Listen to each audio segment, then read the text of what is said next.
missed it last year. This year's Prince Cup has its competition format upgraded comprehensively, with a considerable increase in prize money. Prize money? How much? In this Prince Cup, there's a total prize pool of $60,000 for each region. The champion will be awarded $16,000, and the runner-up will receive $8,000. The rest of the top 32 players will also get a corresponding amount of prize money. Hold on, did you just say each region? Exactly. This year, the Prince Cup has been fully upgraded with competitions unfolding in the Pacific and Atlantic regions respectively. That's 2 regions. So which region should I sign up for? That depends on your location. The Pacific region is for players from the Asia server and the Hong Kong, Macau, and Taiwan server. The Atlantic region is for players from the Europe server and the America server. You can sign up for only one region based on your location. I see. Let me check which region I should choose. Wait, I haven't finished. Each region has 3 competition stages, which include the Regional Wildcard Tournament, the regular season, and the knockout stage. Oh, sounds pretty complicated. Why so many stages? To ensure it's available to every player. After successfully registering for it, you're supposed to start with the Regional Wildcard. How does the Regional Wildcard work? The Regional Wildcard Tournament consists of 2 stages, with players following the rules of single elimination and the Swiss system respectively. First of all, based on the total number of registrations in your region, you need to win 3 to 4 single elimination matches to advance to the SS stage, and the top 9 at the SS stage can qualify as the Regional Top 32 and make it to the regular season. Do I only have one chance? This competition format sounds so cruel. No. It's true that one failure in the first few rounds of single elimination matches will deprive you of the qualification to advance, but so long as you make it to the SS stage, all the games that follow will give you a chance to start over again. You just said the top 8 would qualify as the Regional Top 32, but what about the rest of them? 8 players are selected from the Regional Wildcard Tournament, and the other 24 players are from the Community Tournament, Cat's Tail Gathering.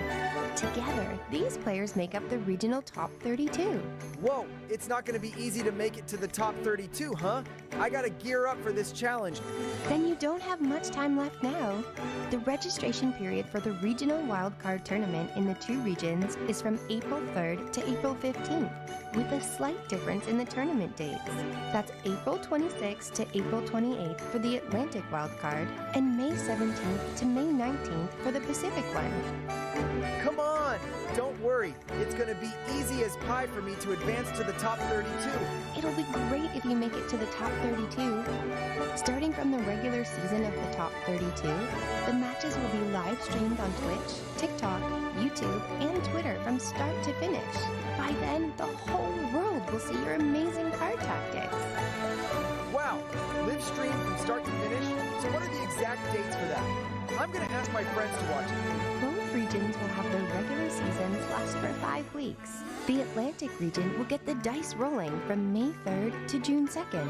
Then it'll be followed by the matches in the Pacific region, starting from June 15th to July 14th. Oh yes, you'll have a week's hiatus after the first week of competition. Make sure to keep this time in mind. Alright, I'll surely remember it. I'm just wondering about the format of the online regular season. The 32 players will be randomly divided into 4 groups, with each group having double elimination matches respectively. Those who win the winner's bracket finals and the loser's bracket finals in each team will all advance to the knockout stage. Be it in the winner's bracket or the loser's bracket, it doesn't make a difference as long as you advance, right? Nah, the knockout stage will continue to use the double elimination rule. So if you've lost one match in the regular season and fall into the loser's bracket, then you'll only have one chance to lose at the knockout stage. I see. So we gotta do our best at every stage. That's right, and at the knockout stage. Then these 2 regions are also held at different times. From July 26th to July 28th for the Atlantic knockout stage, and from August 2nd to August 4th for the Pacific offline finals. My goal is to advance to the knockout stage. I gotta prepare my decks for the registration right away. Speaking of decks, do you know the rules adopted by the Prince Cup this time? Sure, just the best 2 out of 3, right? Nuh-uh. Except for the initial single elimination matches, the following ones will all follow the Conquest format. And remember, no duplicate characters in a contestant's decks. Got it. I'll make sure to prepare well. I can't wait. Hey, it's not even registration time yet. I'll repeat it for you, just in case you didn't catch it. You can register through the official website from April 3rd to April 15th. Mark the dates.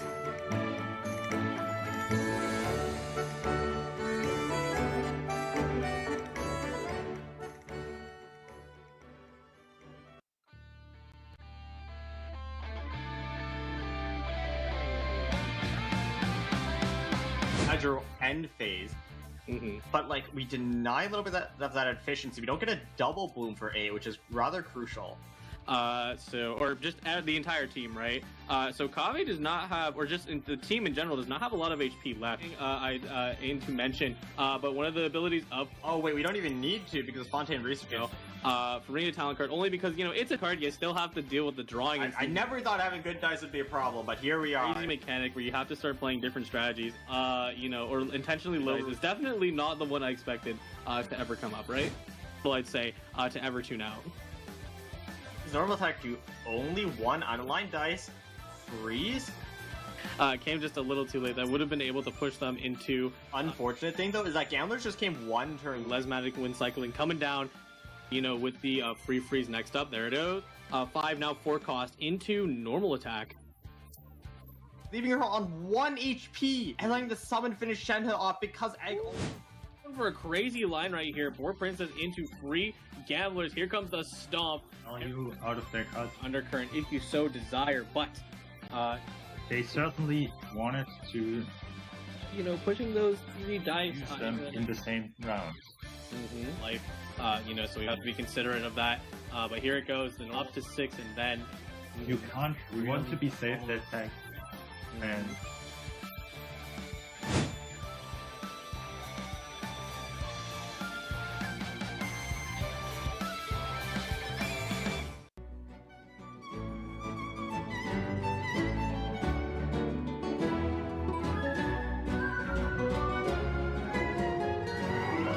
Prince Cup Atlantic matches, the event card Underwater Treasure Hunt brought us so many exciting moments. So how can we make the best use of this event card? Let's learn from the pro players. The key to using Underwater Treasure Hunt effectively is to have a stable card draw mechanism. Different decks will choose different tools. For example, Jibu's Chongyun Razor Burst deck uses support cards like Liban and Treasure Seeking Sealy as its main card draw methods. On the other hand, Binzu's mid-slow pace deck, which are centered around characters like Kuki Shinobu or Nouvelette, tend to use artifacts like Veteran's Visage and Gilded Dreams, which provide continuous card draw. Of course, when preparing card draw mechanisms, most players will choose the Lumenstone Adjuvant as the facilitator for their decks. It not only provides continuous extra card draws, but also offers Omni Dice. Lastly, it's crucial to pay attention to the timing of using Underwater Treasure Hunt. It's best to use it when you have enough card draw methods, or when most of your deck has already been drawn. Using Underwater Treasure Hunt too early might prevent you from drawing other key cards in time. So keep that in mind. Please follow us for more Genius Invocation TCG tips, and see you next time.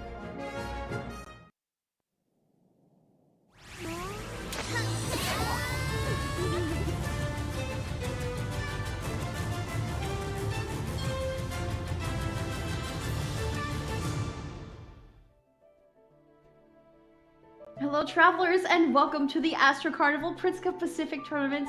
My name is Leah, aka Windflower Leah, and we are back again. I'm here with Kojo Creations. Hello everybody, Kojo Creations back at it again, and today we're going to be finishing Group C of the Prince Cup Pacific. Aren't you excited, Leah? I am very excited to be casting in the finals here today, so we'll get the bracket really quickly here, but I just wanted to ask you a question going into today, because we were having a discussion before this stream started. Basically, this week, players were bringing this Liyue Armory deck, right? It's very aggressive in nature, and it rose in popularity during Group C. Now the question is, will it be played? Because I know when you were casting your matches the other day, that it performed really well, and I think some of the matches I was casting in previous weeks, it also performed very well. Now the thing is, when I was casting with Sumi the other day, it did not perform well at all. It ended up low rolling quite a bit, and I'm wondering if that's going to change the meta going into today's matches. But before I prompt you on that question again, let's get into our bracket here. Yeah, we can talk about it another time. Let's check out the bracket. So we're going to be going through the upper bracket finals and then the lower bracket finals to determine our top 2 participants to the live event. First up, it will be Chua versus KDF Enkoi in the winner's 3rd round. And then Alchemist versus Frost will come next. The winner between Alchemist and Frost will go on to face the loser of Chua versus KDF Enkoi, and the winner of that match will promote as well to the live event later this year. So I'm so excited to be wrapping up Group C with you today, Kojo. Yes, absolutely. We're going to see these players who will be officially moving on to the Prince Cup because, these tournaments go over, a good amount of time. And finally, we get to see, the end of Group C, coming to a close. And afterwards, it's going to be just one more group. And then we'll be moving on to the Prince Cup itself. Can you believe that?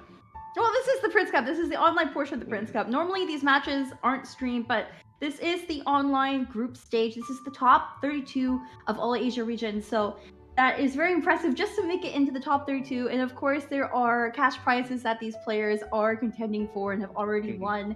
I believe it is 600 USD just to qualify to the top 32. So, but making it to the live event, that is definitely a feat to brag about, to be excited about, everything. The stakes are so high, and we are going to be wrapping up Group C's journey. So back to what I was talking to you about when, before the bracket popped up. So Liyue Armor. What are your thoughts on what I was saying? So it is really interesting how on your side of things, it ended up not performing as well. Because on our side of things, despite, me not really viewing it as a deck that I expect to win most of the time, but, it can match into the current meta. Surprisingly enough, it was able to push through even, through round 3 scenarios where, the players are on their last lives. It's their last chance to really push all the way through. So I do agree with you, though, in the fact that Liyue Armory does kind of work on making sure your dice, in general work out because you're not really running any means of dice fixing, etc. But we can get back to that in a moment because right here we have the most played character cards for, this section of the tournament. Yes, so we have our most played character cards here. It gets updated every stream. First place, no surprise to anyone at all. It is the Abyss Herald Wicked Torrents. Herald has been a very popular pick. I think at the beginning of the Prince Cup Pacific tournament, Mona was there, but Herald has just proven to be worthy of that first spot, having taken some of Mona's popularity as she has fallen to 5th.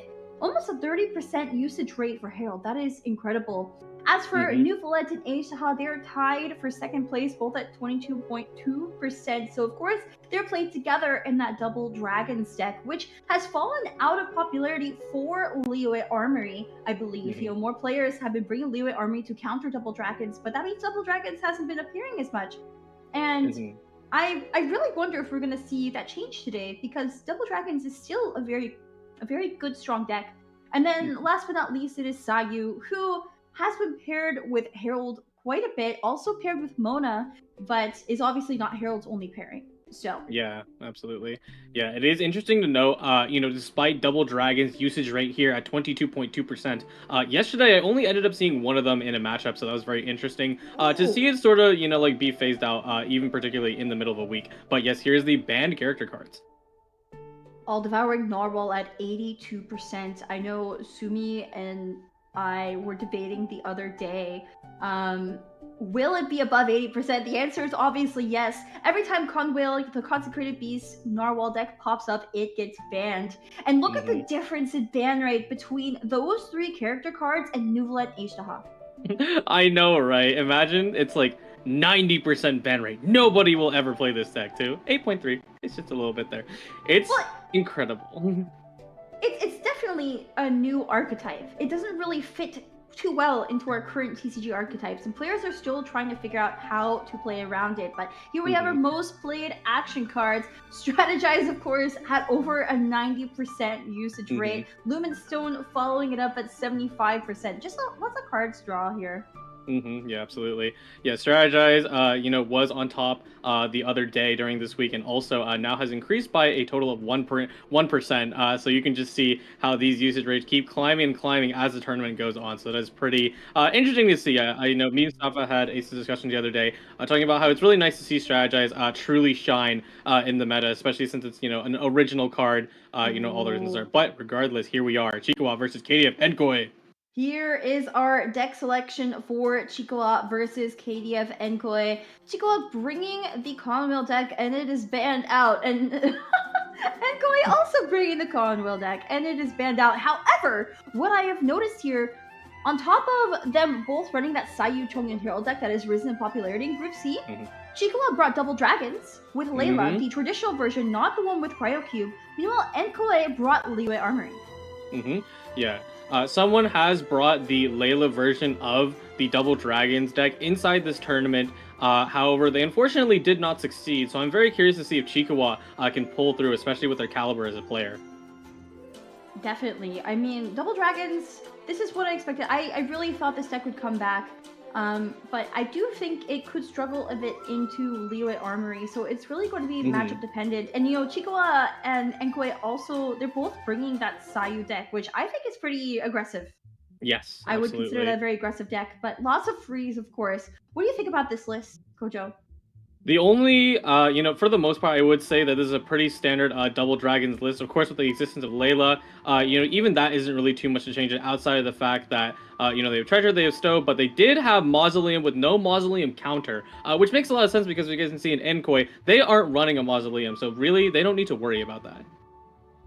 Chikawa did bring Mausoleum, no Mausoleum counter. Meanwhile, KDF Enkoi does not have Mausoleum and doesn't really have a counter though. And I think KDF Enkoi's deck is really going to suffer into Mausoleum if Chikawa gets it early. But here we go, we're about to find out. We're already getting into our first match here. It will be Chikawa the Mathematician versus KDF Enkoi the Mathematician. Double Dragons versus Sayu Herald.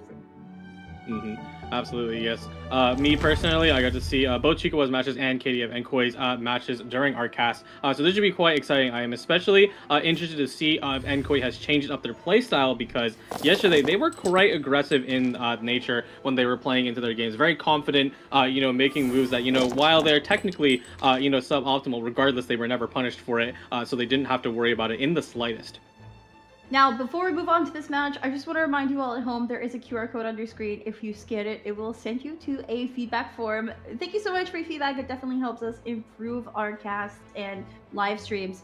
So, Chikawa is the Japan Prince Cup champion from last year, and KDF Enkoi placed top 8 in Asia Season 3 of the Catskills Gathering, but otherwise doesn't really have any records. Of course, both these players qualified through the Serious Showdown tournament. Now they're in the upper bracket. The winner of this will move on to the live event with 2 lives. So, to me, I think Chikawa is very favored just based on match history. Yeah, absolutely, and I would agree with you. Prince Cup is really nothing to scoff at as an achievement.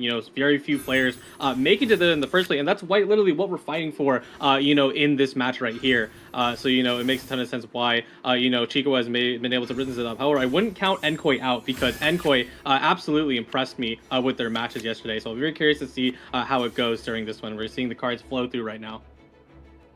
The Chikawa already going for Layla skill and Mausoleum. At 3 stacks, of course, a 4th stack, a 4th card draw, and there it is. Will proc that Forbidden Knowledge, which 2 of them go to the top of the deck, and then this additional one that's going to pop up will get shuffled into the middle of it. And Enkoi has a huge turn. Ancient Courtyard into Wolf's Gravestone on Chongyun.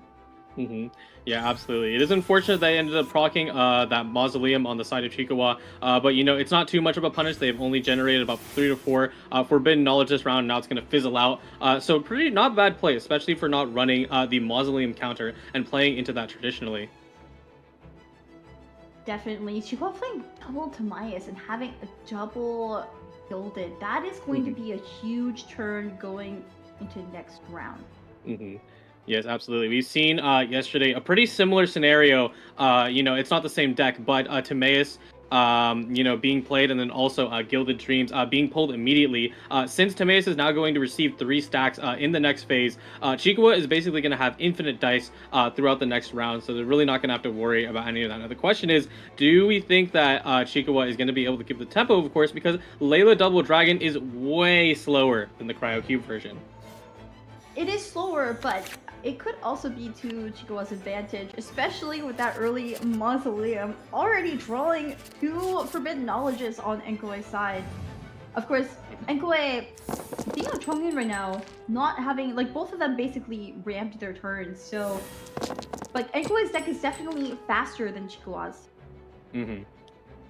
Yeah, absolutely. Now, it is also quite interesting to note that Enkoe has had a different start on their side. Typically, you start with Herald, on this Herald float 8, and while they did establish, that kind of pattern with the Lumenstone, Timaeus, and Liben, staying on Chongyun is a sign that they were trying to avoid some form of freeze, but to me, you're not really avoiding that in a matchup like Layla, because Layla doesn't actually do any direct damage right away. Kadif Enkoe playing that second Lumenstone, strategizing into Sayu Talent, and there's Countdown. Are you serious? This might just be another ramp turn. A touch of frost. Yeah, possibly. There is Chongyun's skill onto Layla. Possibly. Now, I don't think they will be deploying Countdown this turn just due to how many cards they have in their hand. But regardless, it is definitely great to have it, especially for the later rounds if they really need to pull something out of their hand, because they also have that Forbidden Knowledge. Originally I said that they only drew 3 to 4, but they have decided to draw a little bit too much, and now, their hand is pretty sizably filled with 6 to 8, which is definitely not something you want to deal with at this stage. Chua also playing his own strategize and drawing out Aishaha Talent. So, in Chikawa's hand, he has Liar Song, 2 free Gildeds because of the Timaeus is one of them, of course, going on Layla right now. Countdown, 4. Not now. There's a lot. Yeah, no, absolutely. Now, it is interesting that Chikawa ended up using that Gilded on Layla to make sure they fix their dice, but not only that, but also make sure they get a skill out. They're trying to push Layla Cryo application pretty early, not too dissimilar to Cryo Cube, because Cryo Cube gets to get that frontal pressure, immediately, because it doesn't have to worry about, falling, because it has a revive. So it's very interesting how not only is Chikawa playing, Layla Double Dragon not as intended, but also Enkoe is not starting on the characters that you typically do for this Herald Claymore deck. Why do you think Enkoe started on Chongyun instead of Herald? That is a very good question, actually. Like I was establishing earlier, for the most part, they should be angling, to off-field that cryo application that comes out, eventually, right? Because the other possibilities that Chikawa could also, go on to Nuvilet and drop in Hydra application, while it's not typically recommended, is a form of counterplay. Now, the interesting thing is that, not only did, both players adapted in this matchup, right? So, now it's kind of going the correct way, and then it's also going the wrong way, right? Enkoe is now playing with as many cards in their hand because they can't really do anything left. Ooh, what do we have here? So Chikawa playing Leave It To Me. This will be a quick swap onto Aishaha, just judging by the 3 Geo dice there. I don't think you want to freeze to consume that Cryo Aura. I think you're going to absorb it with Aishaha. Also, I think the reason Chikawa went and stayed on Layla and skilled is actually just to soak up damage and wait for Enkoe to pass his turn. But with 3 dice remaining on Enkoe's side, even though we can anticipate they will go to Viven. Oh, wait, Nuvalet. Yeah, Nuvalet is a really interesting option, and honestly, I agreed with the line that you just mentioned earlier, is that I would definitely prefer, Chikawa to go for the Aishaha Cryo Absorption, because, one of the lesser, or not necessarily lesser known facts, but because this deck has been out of the meta for a little bit, is that the whole point of Double Dragons is for Aishaha absorb that Cryo, and then also putting on the Cryo pressure early on, because, Aishaha can absorb the elements and apply them back. But now, moving to Nuvalet is quite interesting, because not only do you not have the dice for it, but also, you're going to be wasting that Cryo application that Layla put onto Chongyun, because all Enkoe has to do is swap off and not really think too much about it. Well, here is the Liar Song into a re-equip of Gilded just to have enough Hydra dice to go for a skill. And Chongyun is already at 5 health frozen. Chua drawing Lumenstone here. What do you think about this line? Honestly, I find it a bit strange. While I don't think Chikwa will necessarily be punished by it later on, Chikwa definitely needs to start fishing for cryo application because since Enkoi has chosen to play a lot slower than they typically do, or specifically in this form of Herald's Claymore, they have a chance to have an opening where they can start knocking out Enkoi's important characters early, like Chongyun, like Sayu, and giving that pressure so that they have to rely on characters like Herald. Because Herald, of course, is a character that can do a lot of damage on their own, but in this kind of deck, you really don't rely on Herald in the end game. You rely more on Sayu and Chongyun. There is a swap to Aishaha, but now Aishaha has nothing to absorb. I do think this is very curious. I was almost wondering if Chikwa would go for Countdown into Lumenstone Pass just to get turn cryo, but for Princess equipping Gamblers onto Sayu and passing just to get that extra dice room. Yeah, it was pretty surprising because Enkoi has displayed this behavior in their previous matches during the tournament, is that they're very willing to just full commit, things like Gambler's Earrings early, despite that being generally an ill-advised strategy for most top players, but for the most part, it has worked out for them, and just to generate the extra dice to push into Liven is definitely an interesting, move to make, especially when, you need to keep those Liar Songs for things like Gilded, which is currently available in Enkoi's hand, but they need to draw it out first. Heart of Caverna equip onto Aishaha, and this might just be floating one. I'm a bit confused why Chikwa actually swapped to Aishaha instead of going for turn prio, because he did end up playing that Countdown, but now he can't play Lumenstone. He's just kind of awkwardly sitting on one Omni. Yeah, I absolutely agree with you, because the other thing that is a little bit of an issue, or not necessarily, but Chikwa would have to play both War Princess and the second zero-cost artifact card to generate 2 Omnidice, and then also go into Agedaha talent if they want to do anything from there, because now Agedaha does not have Stone Fastest, which is the status that you get from your skill and or talent card, and that is what is going to allow you to have Elemental Absorption. And right now, Herald most likely should attack into, Chikwa, and Chikwa is not really going to be able to take any benefit from this. Liar Song and Heart of Caverna on the side of Enkoi. Pressure on both sides, and it looks like Enkoi is going to play it. 6 treasures shuffling into his deck. 2 more cards will proc both of those Lumenstones.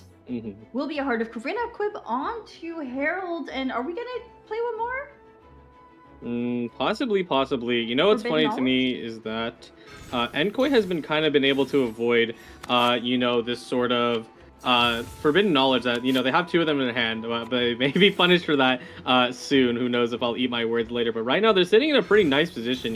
As much as Chongyun is below 5 HP, they have the openness to play treasure, so that way they can survive through the next few turns. Ooh, even a golden house draw. Look at that, they're not even drawing forbidden knowledge at the moment. Enkoi needs to be careful to not overdraw, of course. Did play a forbidden knowledge, but yeah, where is the Forbidden Knowledge in Enkoi's deck? Getting the treasure before the Forbidden Knowledge is very interesting. Of course, Enkoi brought back the Gamblers from Sayu. Now has that free Gilded, but is going to just kill this for now, going for Herald's skill. Yep. And I do wonder how Chikwa will respond. I'm looking at the cards right now in their hand.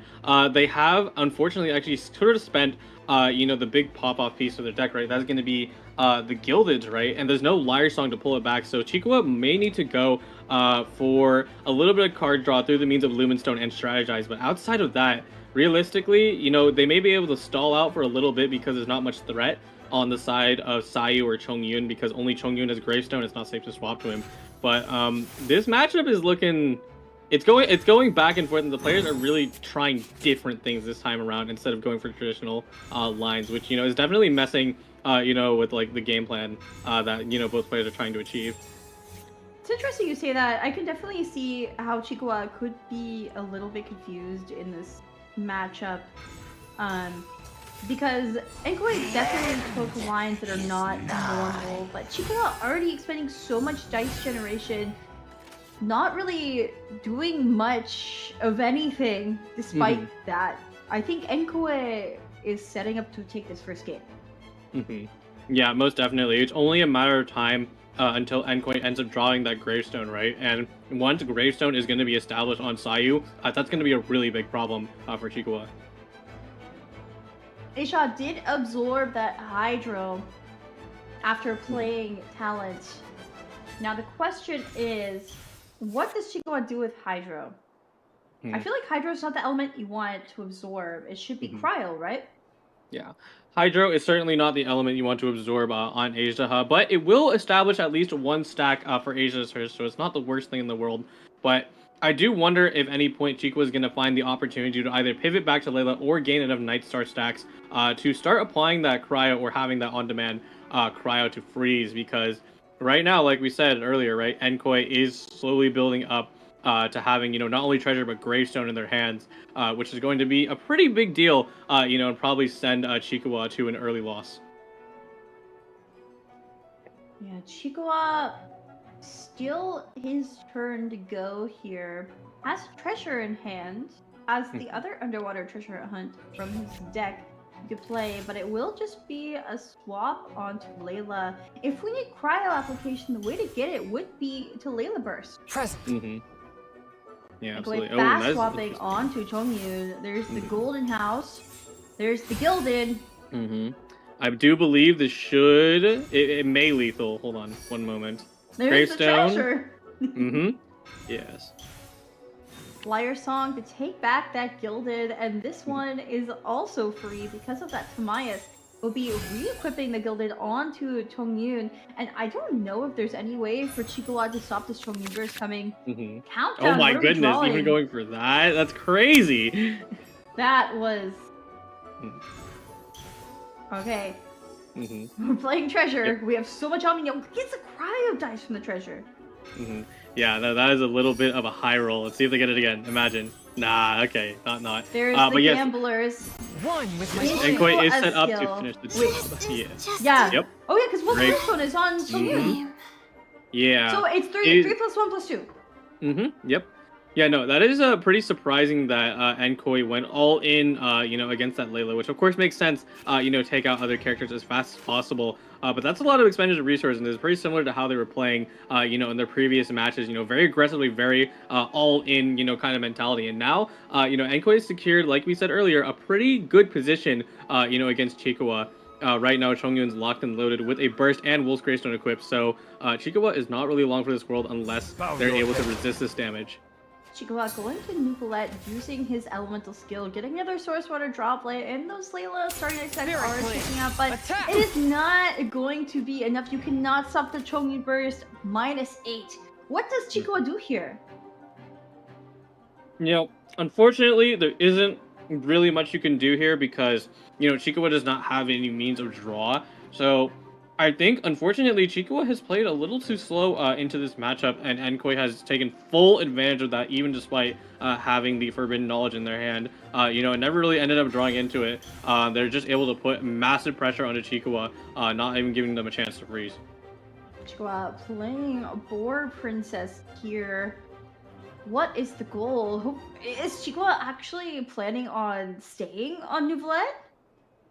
More likely than not, because since Nuvolette is already down to 2 HP, no weapon, no treasure to heal him up, it's probably more worth it that you let him go down, and then you can gain a dice and move to Asia and hopefully finish out Chongyun, because, it is definitely sitting in Enkoi's favor. However, of course, Sayu does not have that gravestone that we just mentioned earlier, so, it's not as much of a threat just yet.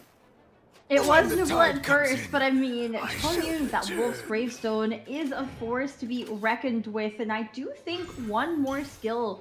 Well, no, because you have the damage bonus from Wolf's Gravestone. HI is not 6 HP under. Yeah. Let's see here. Although, honestly, if anything... Oh, yeah, actually, that would KO Chongyun. Enkoi is swapping to Sayu here. But I mean, ooh, treasure. With Sayu talent and basically 2 prepared actions, Chikawa is out of dice. There's no way to respond to the damage that is going to come from the side. Yeah, at this moment, Enkoi can't equip Gilded just yet, but otherwise, I do believe, within this round or the next, they should be able to finish the job right here.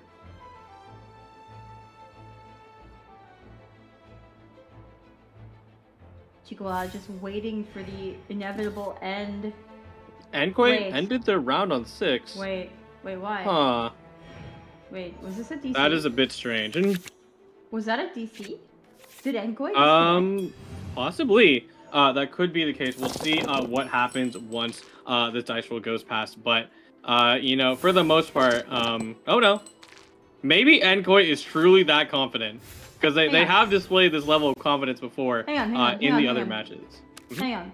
So floating 6 for turn prio. I think the reason is actually to freeze with the Chongyun Frostfield left over. Ah, very smart actually. That is true. I did not consider that because Chongyun, since he came out so early, I wasn't expecting Frostfield to still be available, but you are right in that fact that Chongyun Frostfield is available. So now Enkoi is simply able to take that turn priority, and now Aiztaha is hopeless. Yeah, that's why floating 6 Omni happened just now, because Enkoi wanted the guaranteed freeze, not having the extra damage from Wolf's Gravestone on Sayu, as Chongyun fell with that, and the other one has not been drawn yet. So Enkoi had to play actually just not using those 6 Omni and going for the freeze. And Chikwa, with no one left alive and no way to revive them, is just going to be forced to end his turn. Yeah, Chikwa is going to do their best, try and play out as many treasures as possible, but even maximum stacking treasure probably will not be enough to save them from this. He's using 2 treasures, and there's another one, but like you said, this is only going to raise his dice count. It is not going to help when Enkoi has at minimum 3 actions just with those dice, not even counting the dice that might be in his hand. And Enkoi just going for a normal attack here. Yeah, interestingly enough, just trying to pad out some of their damage. They do have that. Oh my goodness. That's a bit too late. Enkoi now having a full hand of cards, and I do think one more prepared action will do it. This is gonna be it. One Golden more House prepared into action will do it. Wolf's Gravestone. Yeah. And this will just be a normal attack, -5 to take down Aiztaha. The Japan Princess champion from last year has fallen in game 1. Yeah. Very unfortunate. You know, I think in general though, we would say for the first matchup that, you know, that it was just unfortunate that both players took very different lines. You know, that's what typical from the gameplay is. And of course, Layla has not been quite favored into this meta, so even with a slower game plan on the side of Enkoi, it was not enough to you know, deal with the pressure that they had during the end game. One Chongyun with the Wolf's Gravestone was enough to finish the job. So that was a pretty decisive win for Enkoi, but I don't think that's going to continue into the next rounds. What do you think was the fatal mistake that Chikwa made in that match, Kojo? I think it was double skilling on Layla on the first part, because the whole point of double dragons is to, you know, skill on Layla and start stacking up those Night Stars slowly via Aiztaha. You know, and of course you can swap to Nuvalet sometimes, because that's also another one, you know, now in the chaining off of that, is that they also went for the freeze on Nuvalet early on instead of going, you know, for Aiztaha cryo absorption, because of course, sure, you'll take the damage on Aiztaha, but you know, being able to have 2 sources of cryo application is absolutely necessary if you want to have that end game on the Nuvalet sweep. I think I would agree with you, not necessarily the double Layla skill, but I think going to Nuvalet and using that to freeze Chongyun rather than going to Aiztaha and absorbing the cryo, I think you know that I guess you don't know, Chongyun could have more than one more action. So Enkoi was sitting on 3 dice. We know they're going to be passive leaving because they're 3 unaligned. Like, they're 3 random dice. But, however, that could translate to potentially more dice in Enkoi's hand if there's any E-dice generation. So maybe that's what Chikwa was playing around, just trying to freeze out Chongyun. But then what ended up happening was the swap to Aiztaha after. He still played Countdown, couldn't play Lumenstone. He lost a lot of his ramp. He used a lot of his resources, just basically freeze locking that Chongyun in the first couple turns. And it didn't matter going into later rounds because, you know, Chongyun just swept with all the damage from Wolf's Gravestone. So I really do think that was Chikwa's fatal flaw in this match. But with the game out of the way, this is open decklist conquest format.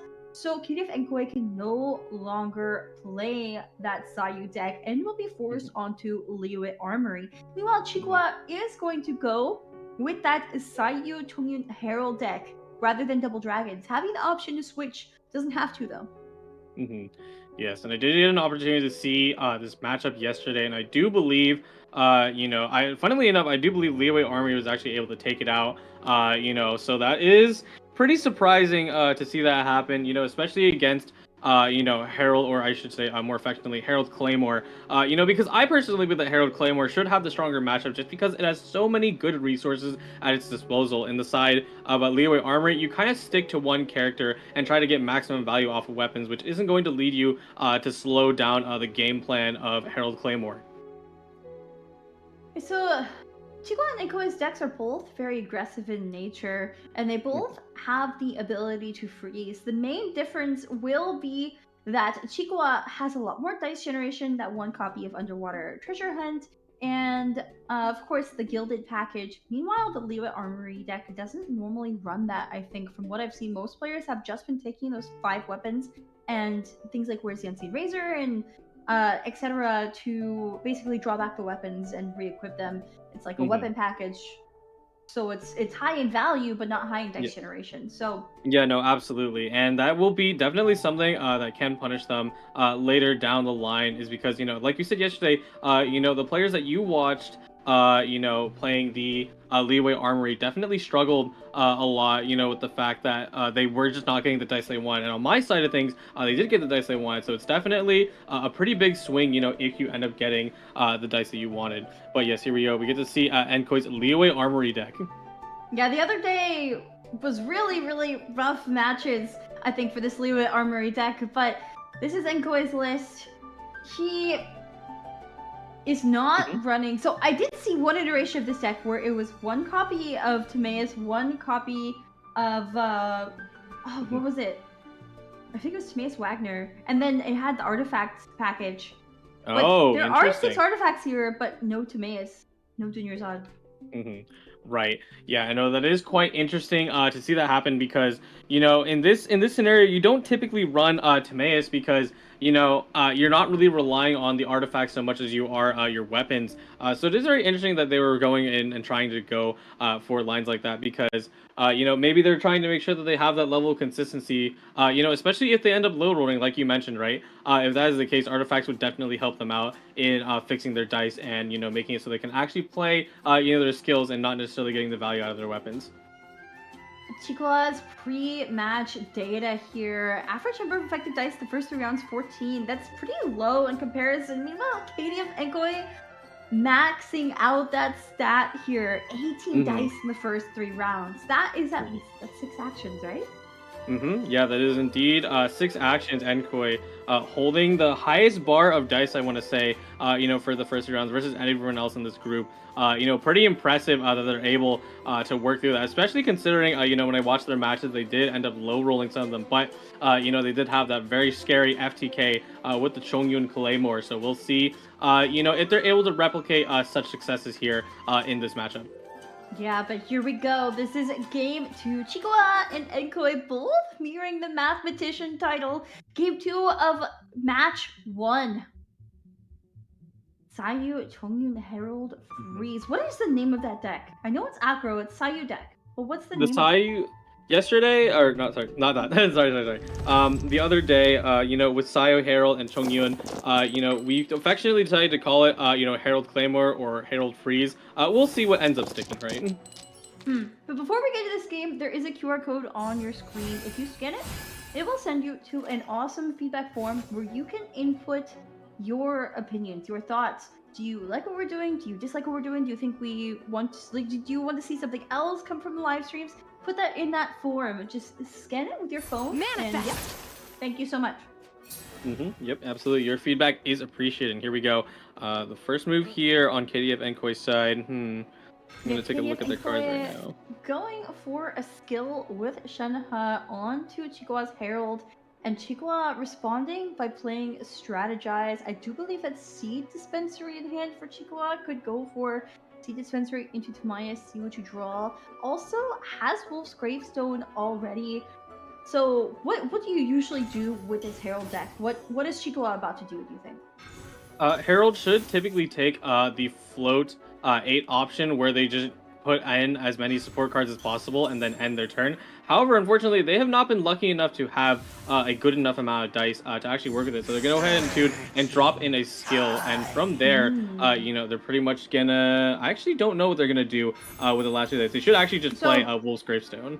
So that's why Chikua tuned. I think Chikua tuned one to make sure that the Omni is right there for the last two Dendro dice, so that Chikua could equip the Wolf's Gravestone onto either Sayu or Tomyun. It will probably be on Sayu. You know, Katie of Enkoi going to Frog Herald revive already, having 3 weapons in hand, one of them already on Xiao. I do believe it's Moon Piercer. Yep, Moon Piercer was used because Enkoi only ended up expending 1 dice to drop in that skill, and that has been a line they've been taking pretty consistently when playing the Leeway Armory deck. I think they've probably been the best player to capitalize on the line of using the Swirl and Freeze, or not Freeze, sorry, my bad. It is going to be the Cryo Swirl, because that is a line very typical and very near and dear to players who have been playing Shenhe for quite some time. But, you know, it is going to be quite valuable because now not only do you spread Cryo onto your opponent, but you also drop them by 2 HP, and you know that breakpoint is going to be very scary, you know, early on, especially when treasure has not been established. So what is the line you normally take on this deck? Because I have seen quite a few lines. My impression is that you start Shenhe and build towards her burst, and then you have your physical damage buffed as well. But I've seen Yelan starts, I've seen Shenhe skill into Xiao. So what do you think, Kojo? I'm in agreement with you. I do believe that the Shenhe line is, you know, the most typical and, you know, the one that people are going to start with. But, you know, considering that Enkoi probably is checking that Chikua's deck is going to play a lot faster, right? That they're going to try and go for this very aggressive line of Shenhe's skill into Xiao's skill to get that cryo spread across the board. You know, originally when I saw this deck, I did believe that Yelan was a pretty good start, but now Yelan's been turning into an endgame sweeper, which is quite surprising, in my opinion, but it makes a ton of sense since she's able to stack up, you know, her breakthrough barbs, get Hydro damage on her normal attacks and skills, and have a pretty good amount of value towards the end phase. I think it's because Shenhe Burst will also boost physical damage as well as those cryo swirls. So you'll have two damage swirls if you're swirling cryo. So it is a huge buff for Xiao, who will basically make use of that, especially with those weapons. And then you basically finish on Yelan after there's cryo application all over your opponent's characters. And you just are looking to do as much damage as possible with those first 2 characters. Yes, absolutely.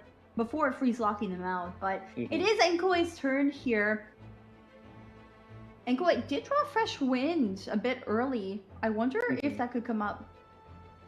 I would say, you know, it is better late than never. A lot of players who have been running this Leeway Armor deck who have Freshman Freedom, but yet to actually even draw it and or even play it in the first place, despite them making it out. So it is great that they have it as a great failsafe to have on round 2. Now, on the side of Chikua, though, you know, they have been drawing some cards, but there is no Gilded Dreams and or you know, other cards that are going to give them on-demand value. Just 2 Gravestones, 1 Liar Song, and a Boar. Honestly, Chikua is falling a little bit behind in their ramp. Now, both these players are playing very aggressive decks. I didn't catch what Chikua did with the Dendro dice because it looks like Wolf's Gravestone was actually not equipped. But Enkoi going for that second Xiao skill, moving the cryo application off of him on 4 health. But now Xiao's frozen. No burst his turn. Yep. Yeah, thankfully Xiao is frozen, because if that was not the case, you know, Chikua would be staring at a pretty massive disadvantage already, and now looks like Enkoi is moving to Yelan. Should be able to drop in a skill, but outside of that, I mean, it's actually completely possible Enkoi goes for the normal attack to draw more cards. What do you think Chikua is going to do here? Like, what is the overall game plan? All things considered, since Chikua, once again, their Chongyun, or not really once again, I would say, but Chongyun is seeing a very low HP in the early game. You know, most likely they probably can't stay on Chongyun for too long because there is no means to discount that Gravestone and start doing 6 damage like we saw in the last round, you know, on the side of Enkoi. So they probably need to swap to Sayu and start, actually, not even, because Sayu has no element to swirl, so it's not even worth to swap to Sayu. They might just have to swap to Herald and drop in his skill. It is Chikua's turn. 5 dice. Unfortunately, Tamias not giving Gilded. Yeah, no, Tuning one of the absolutely. Wolf's One with my Gravestone, blade. it will adjust to be a Chongyun skill. Yep, not the Rhythm of worst the line. Great Make sure to get Dream cryo onto your opponent. Into Golden House, there is King Squire on Gotcha. Milan, and there is her skill scourge of taking evil down remains. Chongyun already. Yep, I didn't even clock that line in the first place, but that is a pretty good line overall. Not only pushing Yelan to her max breakthrough stacks as soon as this turn finalizes, but now she will not only that, but also normal attack, during this turn. Unless Enkoi is planning on saving it, because they could draw right now, but it's completely possible Ooh. they just hold on to it. Chikoa going to Sayu and ending with a leave-in pass, and I am not sure how I feel about this for Chikoa. I feel like he's really falling behind here. Of course, Xiao is currently frozen, but there is the Master Zhang. Do you think they're gonna try and swap and play another weapon? Because it does cost 0, so they actually can go for a pretty valuable turn. Xiao of all characters, very interesting. Will be a swap to Xiao, and I wonder. I think it's to avoid the Swirl. yeah, the swirl, because Yeah. there's hydro application on Shenhe and cryo on Yalan, but there is the lithic spear equipped for free KDF and Koi floating one. Yeah, absolutely. Considering that I know I'm aware that is lithic, that's actually quite a good play. Avoiding swirl, because Sayu without swirl effectively loses all value. Not only will their talent card not trigger, which Chua does not have currently in their hand, but also they won't be getting that bonus damage either. So this is overall very well planned out by Enkoi. And like you said last round, honestly, let's see, Chikawa did have some draws, but those aren't super useful at the moment. Hopefully the strategy is something better, but they kind of are falling behind in terms of ramp and slowing down that game plan a little too much. Chikoa having double countdown just a bit too early. Maybe that strategize come into play though, but Underwater Treasure Hunt could be what saves him if his deck is thinned out enough, and it looks like it might be by now. The question is, what do you do if you have nothing? If you have nothing to swirl? I mean, you have the Chongyun Frostfield still active for this round on your side, so maybe you go for normal? Yeah, unfortunately, Chikawa, if they want to get any value out of what they're doing right now, they need to go for a Sayu normal attack, because otherwise, Xiao has all the damage he needs to finish off Herald with just one shot, really. Wait, Chikawa just drew everything he needs. He has Ooh. Herald Talent, which he can play now. There it is. Drew 1 Treasure, has that free guild. It has, most importantly, Ancient Courtyard into Wolf's Gravestone equip on Sayu. And Xiao is under 6 HP, so even with the Lithic Spirit shields, that damage bonus will come into effect. So it could just be a normal attack swing onto Xiao. Yeah, absolutely. Xiao is currently at the Gravestone threshold. However, I don't believe this will deal lethal damage to Xiao just yet. And if anything, I'm actually expecting that Enkoi will implore that fast swap and move over to Yelan and freeze Sayu dead in her tracks. Chikawa does need to play around fast swap, but the Gilded is already on her. The question is Chikawa going to swap off? Is he thinking about that fast swap, or is he just going to take the risk, play Ancient Courtyard now, equip Wolf's Gravestone, and go for it? Yeah, absolutely. I could see the alternative Lion on the side of Chikawa, where they also respond with the fast swap instead and go onto Herald and use either elemental skill or the normal attack just to apply Hydro onto Xiao, because then once Xiao attacks in and finishes off Herald, then on the other side of things, Sayu will be able to get not only that free swirl, but also maximum value of Gravestone. There is the Ancient Courtyard, there is the Wolf's Gravestone, and Chikawa is at exactly 6 dice. If Enkoi has that fast swap, Sayu will be frozen by Yelan, but it looks like Chikawa is not going to be playing around that. Of course, these players have access to each other's lists. They know what is in their decks. And Enkoi and Chikawa have drawn out almost all of their decks at this point in the game. So Chikawa really needs to come to expect that fast swap. Enkoi is definitely going to be using it. Yeah, absolutely.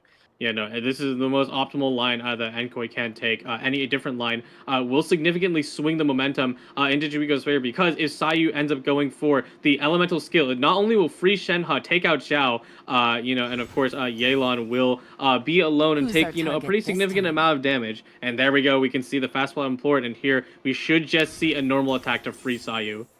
Heart of Cabrera onto Yulan, and it is a normal attack, bringing Sayu down to 4 HP.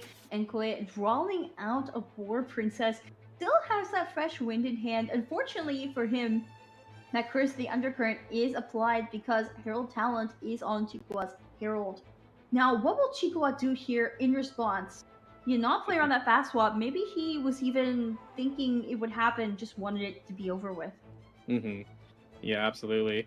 Chikawa in kind should just respond with a fast swap to Herald and then a normal or actually skill, because skill should do a pretty significant amount of damage to Yelan because they have that damage boost from Herald's revive. Ooh, they even have Gilded to get more dice if absolutely necessary. There is the Gilded equip for free because of Tamias' stacks, playing Strategize and drawing a treasure in Golden House. I wonder if the treasure will be used on Sayu. Yeah, I have a feeling it may breakpoint. be used on Herald to make sure that they can pass the current breakpoint, or hard to say because Yelan does have King Squire equipped already, so you should just 4 on skill damage and on the normal attacks will do 3. Yeah, so and she does have reactions. Yeah, it goes on to Sayu because the breakpoint to beat is 4. Yes. There is the fast swap over to Herald. It is inevitable that Herald's gonna fall, but at least Chikua can get a freeze out here with Herald skill. Yeah, absolutely. And it's going to be super useful. And honestly, Enkoi will be pushed into a little bit of a rough spot because they don't have anything to really tune out and use elemental skills on those characters besides, Xiao, really. Right now, they need to sub-optimally, really, swap to Shenhe. And then if they really want to do an action, swap over to Xiao and only do a normal attack. Honestly, not worth it in the slightest. There is the Evil fast shall be swap, and dispersed. it will be over to Xiao. This is definitely just going to be a fresh wind into a normal attack. This is so Enkoi can end first. Yes, absolutely. Yeah, that is not something I had considered that they could just directly swap to Xiao. I believed Chikawa had those extra actions, but of course, fast swap is going to cancel out any means of the prepare skill. So now it is Sayu versus the world. Equips everything that they possibly can, and now they prepare for the end of the match. Yeah, Chikawa playing the Gamblers and the Treasure just to get above that threshold, the breakpoint, but Enkoi will be going first here on Xiao, and it's going to be a lot of damage. I do believe... What is Xiao's base damage with burst? It's 4, right? Plus weapon 5. Yeah, should be 4 plus that 1 that you just mentioned, so now 5. Xiao is going to do a massive amount of damage. They're even going so far as to draw a little bit of extra just for fun, and now... Shadow of the Sand King on Yulan, using that Boar Princess stack. Draws a Wagner. I'm not sure if that's what you want here. Tuning the Golden House.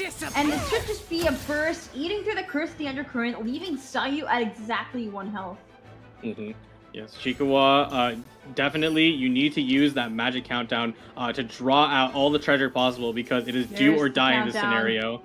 Draws 1 treasure, just 1 treasure, but has a Lumen Stone, discounted Lumen Stone.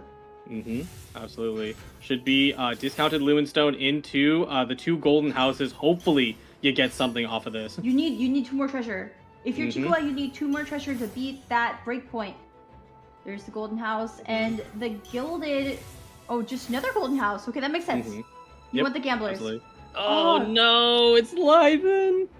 I mean, even with 1 more treasure, it wouldn't be enough. Yeah, no, unfortunately not. Chikawa did not have enough healing to survive this endgame, and Enkoi is set to take the win as long as they... actually... I think it needs to be Yelan switch. If there is no Yelan switch, then Shenhe does not currently have a weapon equipped, so she would not be able to deal enough damage. So Chikawa is going to skill most likely on Sayu, and it's going to swirl the cryo onto Shenhe and Freezer, so it can only be Yelan switch. Yeah, absolutely. Actually, 1 more treasure, I think. because Enkoi does not have enough dice to skill on Yulan, especially because it Mhm. costs 4. One more Yep. treasure would have actually brought Sayu above the breakpoint of Yes. Yulan's normal. Yep, that would be 4 HP, and that would be plenty. And then from there, Chico Wild Druid just effectively need to sweep. Yeah, and the reason they were taking so long there is actually because they did have Gamblers on earlier, right, with Sayu. So they're like just looking at it's like, okay, I can't draw it out anymore, No, so I'm just though. going to go with the best line I have. Yep. Sayu talent into a prepared skill. Shao falls and Shenhe is Who's frozen, our but target Yulan this time? is still alive, and her normal attack will be doing 3 damage, just enough to take out Chico and Sayu. And the second game of this first set does go to KDF Enkoi. Congratulations to Enkoi for being the first one in Group C to promote to the live event. Congratulations! Mhm. Yeah, very impressive run overall. Not only defeating Chico, like we said, who's a very established player, but playing with so much confidence. Despite some of the funky lines that are being thrown at them, they were starting to go a little bit by a thread in that final turn, right? If for whatever reason Chico did end up drawing that next treasure and/or have some sort of means to extend the turn, which of course not available in that deck, but regardless could still happen, right? They were starting to hang on like 4 HP per character, and versus Atayu with Wolf's Greystone, it's gonna be curtains for you.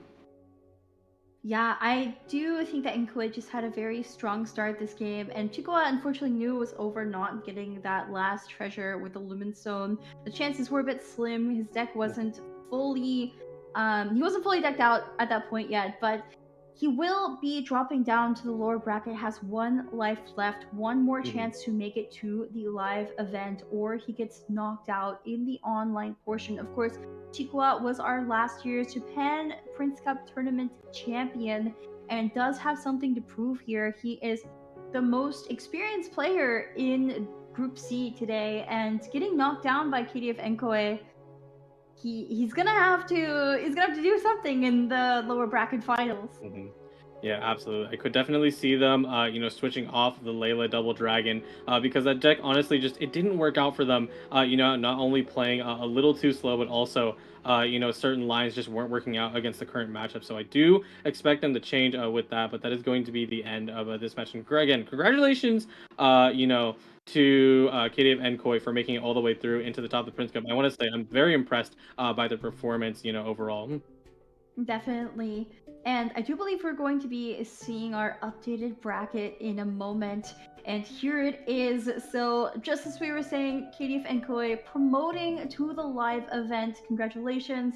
And Chikwa getting knocked down into the loser 4th round in the lower bracket. So, up next, it will be Alchemist versus Frost in the lower bracket 3rd round. And the winner of that will go on to face Chikwa in the finals. Mm-hmm. Yep, indeed. Even though, after Alchemist and Frost, they still have that gauntlet match, to face against Chico, which of course, Chico did take the 2-0 this time around. But, regardless, they're not a player to underestimate. But we'll see who comes out on top between Alchemist and Frost. This should be quite an interesting match, coming soon. So Alchemist, of course, qualifying through the Serious Showdown, was top 8 in the Korea Prince Cup tournament from last year, and Frost is actually a newcomer in the Prince Cup tournaments, doesn't have any prior tournament history, at least on our records, and qualified through the wild card. So Frost definitely having something to prove here, being the only one still in this tournament with no tournament history, basically wild card qualifier. So yeah, no, absolutely. Going into a massive tournament like this with no tournament history is quite difficult. And personally speaking, being able to see the tournament matches through this tournament, or so tournament, whoop-de-doo. But yes, not only were they able to take out Small, but also taking out the other player who played with a lot of confidence. So it's pretty impressive, how they've been able to take it not only against players who are very confident, but also players who are pretty established. yes, but I do think we're going to be going to a break very fast before we get into our next set of matches. So if you're watching, stay tuned. We'll be seeing you soon. Bye. We'll be right back.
Some say that champion duelists are to Fontaine as the safety is to a musket. Which is to say, a chance to defend one's honor and avoid the scrutiny of the prosecution. A way to unload the pent-up emotion in the courtroom without a violent eruption. But there's another way of looking at it, namely,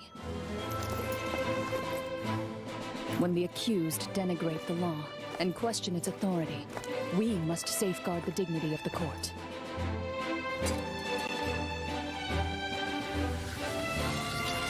And as a last resort, we will do so by force.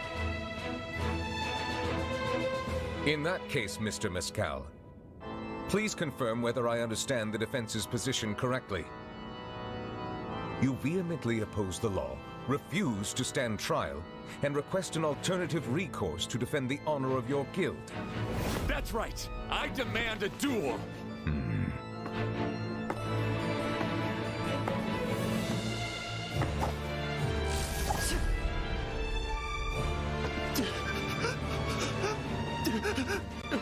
Too often, it is only when the safety is disengaged and the champion duelist takes aim that they finally realize whose hand controls the gun.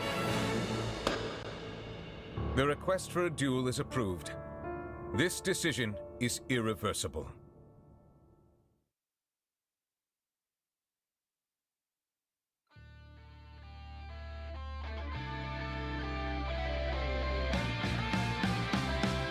As your end phase, but like we deny a little bit of that efficiency. We don't get a double bloom for A, which is rather crucial. Or just the entire team, right? So Kave does not have, or just the team in general does not have a lot of HP left. I aim to mention, but one of the abilities of... Oh wait, we don't even need to because Fontaine reskin. For bringing a talent card, only because, it's a card you still have to deal with the drawing. I never thought having good dice would be a problem, but here we are. Easy mechanic where you have to start playing different strategies, or intentionally low. It's definitely not the one I expected to ever come up, right? Well, I'd say to ever tune out. Normal attack do only one unaligned dice. Freeze? Came just a little too late. That would have been able to push them into... Unfortunate thing, though, is that Gamblers just came one turn. Lesmatic Wind Cycling coming down, with the free freeze next up. There it is. 5 now, 4 cost into normal attack. Leaving her on 1 HP and letting the summon finish Shenhe off because Egg... For a crazy line right here. 4 Princess into 3 Gamblers. Here comes the stomp. Are you out of their cards? Undercurrent if you so desire, but they certainly wanted to pushing those 3 dice use them in the same round. Life, so we have to be considerate of that. But here it goes, then up to 6, and then you can't. We want to be safe that tag, and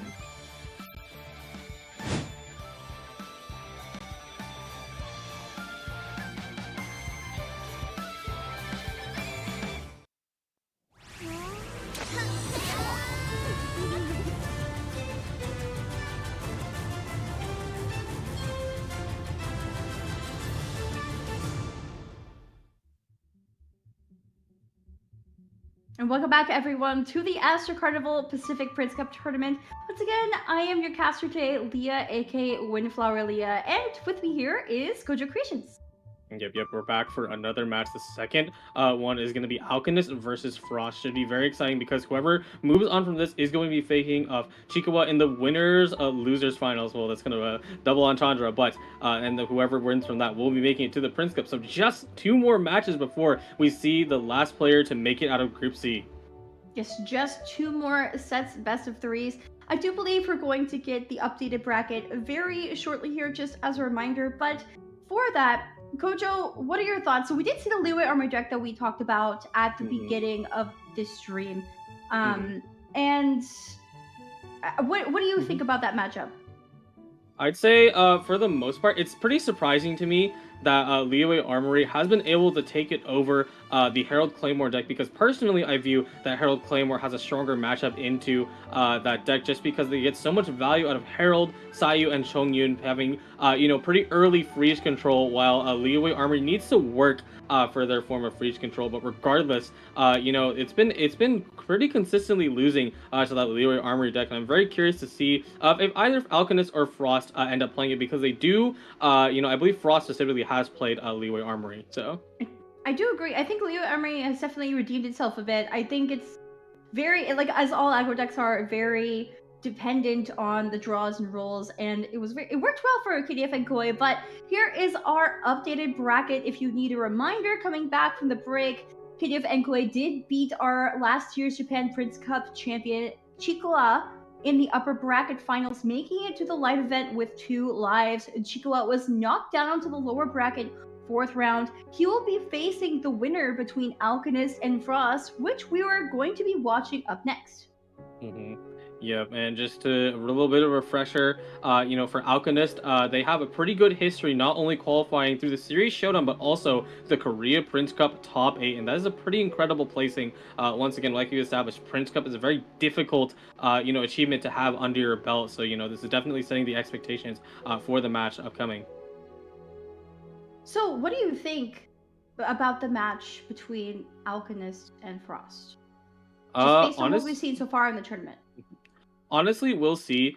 So far, Frost, has really shown, how well they play even in difficult scenarios, because a lot of their matches, especially the one where they're fighting against Small in the lower lower bracket, they low rolled super duper hard, for 2 of their matches, and especially on the 3rd one, like, that's really going to start ruining your mental, when you just don't get the right dice. But they were able to squeeze it out in the end, and looks like they have the exact same deck lineup that they've been using so far throughout the tournament. Alchemist and Frost both bringing this Conwell. Of course, here's our deck selection for these 2 players. Conwell banned on both sides, earning that ban rate. Meanwhile, Alchemist will be playing the Sayu, what is it, Claymore? Herald Claymore? That's what you've been calling it? Yeah, Herald Claymore. I think Herald Claymore fits it pretty well. And Frost is playing Leeway Armory. Of course, Alchemist also having the Double Dragons, and Frost with the Cookie Treasure Delivery deck. So, very excited, but first, here is Alchemist's Herald Claymore deck. Yep, and looking through it, looks pretty standard. The only, thing to be very interesting is that they have Underwater Treasure in their profile picture, but not actually playing it. So this is the full aggressive version of this deck, and also consistency as well, because they are running the Ancient Courtyard Arcane cards, though that way they can ensure that they equip that Ghoul Scarstone and or the Gilded Dreams. So, anything stand out to you here? I feel like it's a very standard list for this deck. It's just been emerging in popularity. Yeah, no, this is pretty spot on with what everyone's been playing. Hopefully, they end up growing that Golden Shrew, but here is Frost deck. Yes, here is Frost's deck. Of course, bringing the weapons package with double Wagner and Master Zheng. Does have Fresh Wind, and I see 2 cards here that are a bit out of the ordinary. At least one of them. Yes, absolutely, and that would be the Tandoori's Chicken, which we did see them run, early in the tournament, which, it didn't end up coming up. They never actually ended up drawing to it, but if it ever does come up, it is a pretty massive swing in your breakpoints, because not only are your characters already dealing, about 4 damage on their skills, but adding Tandoori's is going to make it 6, and everyone can capitalize off of that ability. So that's going to be quite interesting, to play out. Now, in general, otherwise, Tandoori is definitely the thing that stands out the most to me. Otherwise, everything looks pretty standard. I know some players tend to choose either 2 Master Zhangs or 2 Wagners. It looks like Frost relying more on the double Wagner. But here's our pre-match data for Alchemist. Average rounds being 4.1. I'm surprised to see the numbers. Like, so the way the graph works is the bigger the graph going towards the number, the higher that stat is for that player. So it's actually low for strongest single strike, average normal attacks, and burst. Yeah, absolutely. It definitely is a surprise to me, because so far, I have not seen that high of a strongest single strike stat. So 9 means that some other player in this group has been just throwing out massive damage out the wazoo. But we'll see if that ever ends up coming out, in these matches upcoming. And also, the effective number of dice being 16, pretty, a little higher than the average. And here is Frost's pre-match data. I do believe the strongest single strike was the 40 damage Serpent Burst from Inzaghi.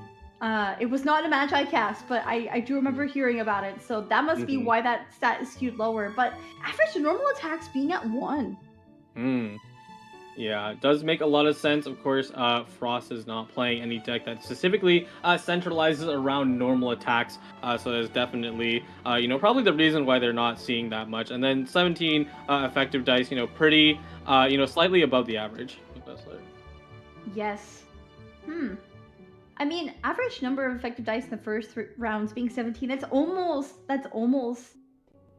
6 actions, I think. But here we go. We are getting into game 1 of the second set of matches.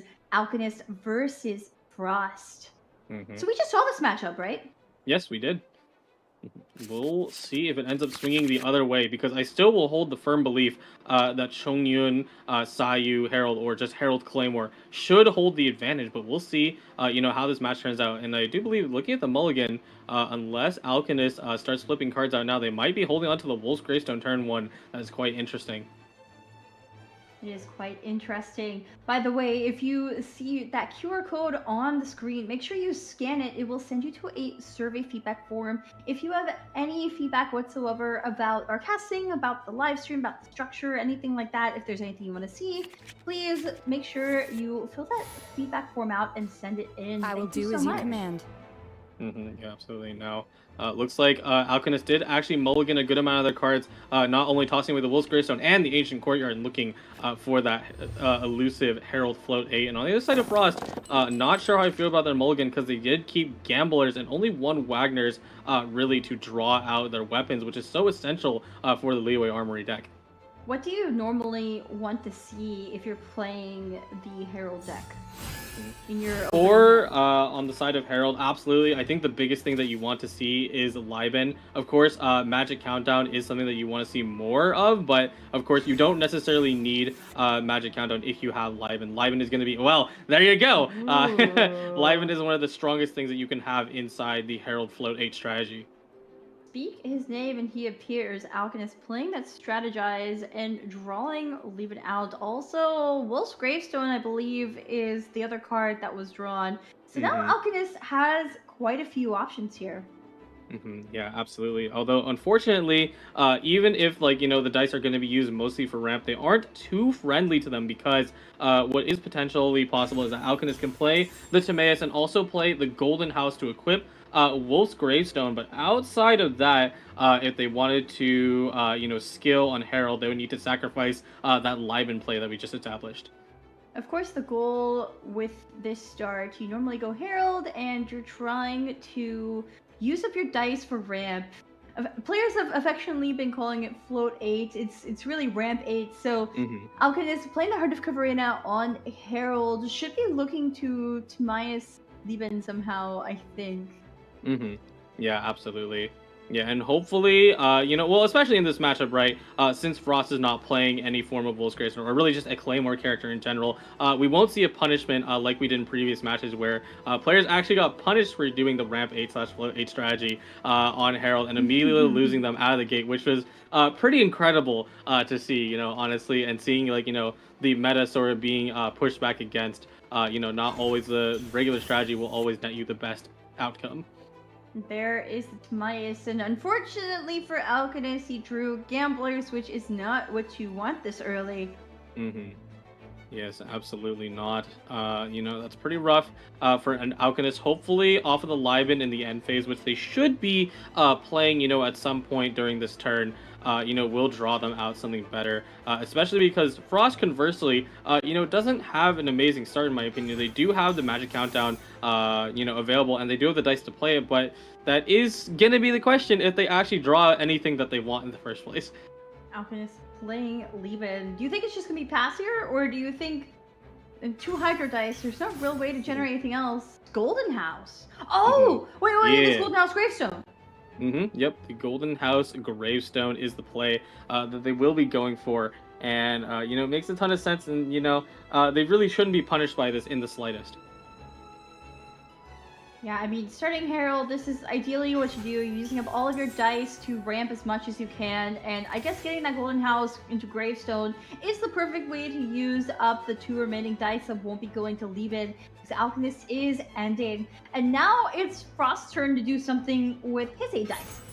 Yep, absolutely. There Countdown. we go. Countdown. Very nice, and not the luckiest, unfortunately.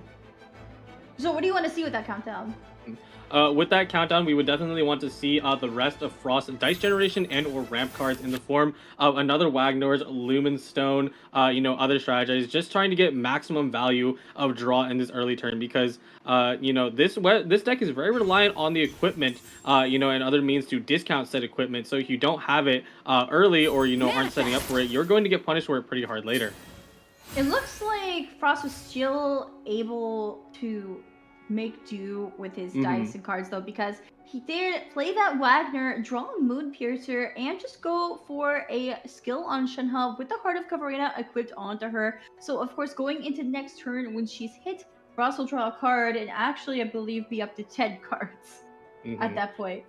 Yeah, no, absolutely. And, at that rate, Frost should have pulled a majority of what they need, outside of their deck. And, ooh, not bad. I wouldn't say it's the worst thing in the world. Rhythm of the Great Dream and Where's the Unseen Razor could actually be really, really good going to next round, because you already have the weapons you want to play. You have Moon Piercer. So being able to pull back that Moon Piercer from Where's the Unseen Razor and re-equip it with Rhythm for free. And also with Wagner is going to make it a free equip in the first place. This is going to be a lot of actions for Frost's turn. Yeah, absolutely. We'll see if they're going to be able to capitalize on those actions, because, considering the line that they've been going with right now, it should be Shenhe's skill into Burst, and then afterwards, they don't really have the dice for it, but they could pivot to Zhao to get those maximum value, Cryo Quill infused swirls. Alchemist playing Strategize and drawing out Ancient Courtyard. I think that could come up later if he gets his second Wolf's Gravestone for Chongyun, but there's the 10th card for Frost. It is Golden House. Moon Piercer onto Shenhe into Golden House. Yeah, and calculating the damage here, I actually do believe this would be a lethal through the skill. Of course, Herald will simply pop Revive and get back up, but that is a pretty significant chunk of the resources for the HP being taken away. Yeah, and Shenhe Burst is also ready to go. Unfortunately for Alchemist, the talent just drawn out was not Herald's, it's Sayu's. Oh, Yes, fast absolutely. swap. Shall be dispersed. Oh, they're going for the early lethal. Oh, wow. Here we go. Where is the Unseen Razor to take back that Moon Piercer? It is a free equip onto Xiao. And wait, Rhythm already into Gamblers. Oh, free Gamblers. Makes a lot of sense for that one, because it does work on Gamblers. And there goes Herald and maximum value swirl across the board. Herald has done a majority of their job, but now, as long as Frost never pivots back to Shenhe, they're going to be able to gain a significant advantage with only facing down a Sayu and Chongyun who can't actually freeze you. This is actually a huge start for Frost, because like you said, Shenhe has the Hydro application. There is no Hydro application on any of Frost's other characters, and Chongyun has not taken the field yet to apply Cryo. So Alchemist with a Wolf's Gravestone on Sayu is in a really tough spot, already losing Herald here, but of course has a ton of dice generation in his hands, I think. So we'll have to see how he responds. What do you think the play is for Alchemist? Alchemist, thankfully, they've been getting a lot better card draw, against Frost. Not only do they have the Gilded Dreams, but also, has the Greystone pre-equipped on Sayu. And we've seen in previous matches how good Greystone Sayu is able to function, because they simply just do a lot of damage out of the gate. So long as they can maintain, Sayu's HP, they should be fine as long as they can hold out. Now, one thing I'm surprised by is that notice how Frost took the kill, but did not play Freshman in Freedom.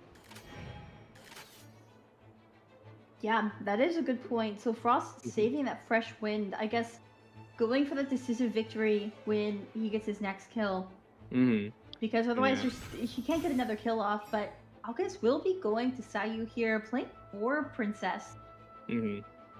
Yeah, absolutely. Now, it is not the biggest mistake to not play the Freshman in Freedom on the side of Frost, but, it would have put a lot of pressure onto Alchemist being able to skill on Zhao again and deal 4 damage. And wow, they even pivoted off to Chongyun. Interesting. It seems like Alchemist is going to swap stall this turn, I think, is the goal, because there's no reason to go Sayu and then slow swap onto Chongyun. I do believe that was hard to put on Chongyun. Yeah, absolutely. So Chongyun should just be able to absorb a little bit of damage, and then Sayu hopefully sweeps the end game. And Alchemist should respond in kind by just using the Chongyun Frost Shield. Could also be a little bit of a bait, because we have seen, of course, how much damage Chongyun can deal with the Gravestone, even last match, being able to take a lethal, right? So now, it is just going to be how long can Chongyun survive against, the pretty much full HP side Frost. Just a normal attack from Shao. I guess save those Omni dice. Now, I mean, Frost definitely has enough dice to go for a burst here. Would that take out Chongyun? I think it does. Yes, no, it would. Not only is Zhao's burst going to do a 4, but also now with the added bonus of their weapon. So now, better get that Frost Shield out, or it is going to be very much cooked for Alchemist. Yes, and there is the Frost Shield from Chongyun. Is this where where Frost uses the fresh wind with Xiao's burst? Yeah, absolutely. That was one of the things I established earlier, is that, it was odd that they didn't play it, but it makes a lot of sense to save it, for the final 2 characters, because that way you can make sure you get definitive usage out of it, because, fighting against 2 characters and using that fresh wind frame, really not using it. Not playing the fresh wind, just going for the burst here. And it is Alchemist's turn. What do you think the reason is for not using fresh wind? I guess it's because it doesn't really change too much, because Sayu is not at lethal range. Despite Xiao being in burst mode, he can't actually lethal right now. But, to me, that may be a little bit of a mistake, because right now, Alchemist does have a little bit of dice advantage, so they will be able to start hitting into Xiao and dealing a pretty significant amount of damage, because they also are getting that swirl. I guess Frost was just going to say fresh wind to tune it. And away I go! Because you know you're not gonna get a kill off on Sayu by using it, so there's no point using it. But Shenna is frozen now with this Sayu skill. Yep, and a lot of cards coming out of Alchemist's hand. The second gravestone a little too late, unfortunately. Yep, and there we go. We just see Sayu trying to do as much damage as she possibly can. Yeah, that was the rest of her prepared attack. And Frost tuning, going for the freeze on Sayu with Yalan's skill. Yeah, wow, I'm pretty surprised overall, because we just did see Liyue Armory in the last match, and it's been decisively winning these endgames so cleanly. I'm so impressed to see how far the deck has come and evolved, to having these checkmate scenarios. Yeah, I definitely agree. So, I mean, we were debating this at the start of the stream, but it looks like Liyue Armory has been redeeming itself today. The other day, it had some unlucky matches when Sumi and I were casting, but it will be taking the win here for Frost as well. I think Frost also played this deck the other day and piloted it very well. Yeah, absolutely. When I watch my matches with Frost as well, they piloted it quite excellently, especially even in a low roll situation. So maybe this is becoming their signature deck, with how they've been playing, because this is really an impressive match to look at. Knocking out Herald early, knocking out Chongyun early, and now putting Sayu into an awful endgame situation. And Alchemist is gonna die. Frost also brought the Treasure Delivery deck and played it very well. And I think he brought it again today. Yep. But there is the Sayu skill. It is not going to be enough to do anything. All Yalan has to do is skill herself. And there it is. Frost taking game 1. And that went by so fast. Yeah, that's pretty incredible. It also is interesting, right? Something that we have established with some of the latter matches of, the Group C, is that a lot of players are starting to opting towards aggro, dropping that double dragon in favor of these super aggressive decks. Pretty surprising, all things considered. I do wonder why the meta is shifting towards that direction. Well, so the double dragons deck is countered. It's a combo deck. It's slower. It is countered by Liyue Armory that is just looking to do as much damage as possible in the first 3 rounds. It isn't building up to that turn 3 pop-off, basically, that Double Dragons has with Nuflet or Aishtaha. And I think that's why that is fallen out of popularity a little bit, because people know that other people are going to be bringing Liyue Armory instead. So they're like, okay, so how can I target the Liyue Armory? And it just becomes a circle like that. That's how you get so many meta changes in the span of one patch, because people are watching what others are bringing and trying to figure out how to play around it. So they bring something new. And it just keeps circling like that until you get back to where you started almost. But one thing that hasn't changed is Conwhale keeps getting banned. Yeah, absolutely. You know, we gotta see it, you know, in like a different group. Just unleash the Conwhale. You can no longer ban this deck. I'm just kidding. That would be, you know, pretty much back to the start of Group A, where we saw Conwhale running all over the place, you know, and players thinking they would match into it cleanly, and they did not. So. I mean, we're gonna have Group D starting today. Of course, after we swap off later, we're finishing up Group C, but Staffa and Sumi will be on to do the start of Group D. So, who knows? Maybe we'll see something different with Conwhale, but yeah, it's that Liyue Armory deck getting another win here. And of course, that isn't the end of this set. Frost still having one more game to get through before he would be advancing, or maybe his opponent, Alchemist, will reverse sweep. Yeah, absolutely. You know, you did mention it earlier, but I do agree also with you that Frost has pretty, you know, has piloted the, you know, Herald, Kuki Kirara, or the Treasure Delivery deck quite excellently. So, you know, I will be expecting them to do more of the same this time around. You know, and I do wonder how Alchemist is going to fare otherwise. I do believe we're about to see our deck selection going into game 2. Of course, this is open deck list conquest format. So, Alchemist going with the Sayu Chongyun deck again. Yep, Herald Claymore back at it again. Yeah, Frost is forced onto that Kuki Kirara Treasure Delivery deck as he won with Liyue Armory and can no longer pick it. Yeah, and to be fair, I do believe Alchemist is making the right pick in this scenario because, of course, Herald is countered pretty significantly by Wolf's Gravestone, which, you know, the Chongyun Sayu Herald deck will have in spades. So we will see if they're going to be able to punish Frost early, you know, for, you know, playing into this deck. But, of course, it is to be seen what will happen. Once again, I'm going to say it, but I feel like I may be employing a little bit of a Caster's curse here. I always believe that, you know, Herald Claymore has a stronger matchup, but I mean, who knows, right? We've seen this deck fall twice already, so. We have seen this deck fall twice, but I don't know. So you have a slower version of Herald versus a freeze aggressive version of Herald. I do think in this specific matchup, the Sayu deck has an edge over the Kuki Kirara deck. However, what I saw the other day with Sumi is that, I mean, if you can get that Kuki talent into I haven't lost yet burst early enough, then you have a higher chance of survivability. Even if Herald gets taken out early, even if Kirara falls, if Kuki is alive with her talent, that will definitely raise your survivability. So definitely something to think about going into this match. Yeah, it's very interesting, you know, that there have been sacrifice plays before in the past, especially when I haven't lost yet was more prevalent in the meta. But, you know, specifically this time around, it's really interesting to me that, you know, Kuki Kirara Herald or Treasure Delivery has been creating sort of that I haven't lost yet checkmate scenario where, you know, they play the game as normal, you know, do as much as they can on Kirara, get value out of Kuki's skill, and, you know, do what they can on Herald. But then as soon as that I haven't lost yet comes into play, it's a complete swing because suddenly Kuki is going to drop a 10 damage burst on you, and there's quite literally nobody who's going to survive that unless they have a shield. Definitely, but here is Alchemist deck spotlight. Of course, playing that Sayu. So Herald Claymore, I really like that name actually. I think I'm going to use that name unless we think of something different, but it is Herald Claymore because you have Herald and 2 Claymore using characters, Sayu and Chongyun. So this is a new player, but is this a new deck? Yeah, no, I think it's not necessarily a new deck, it's more just evolving over time.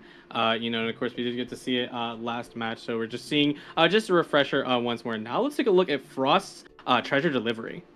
Yeah, so this is Frost's Treasure Delivery deck, and I don't see anything out of the ordinary unless you do. So do you want to break down what is crucial in this deck for it to succeed?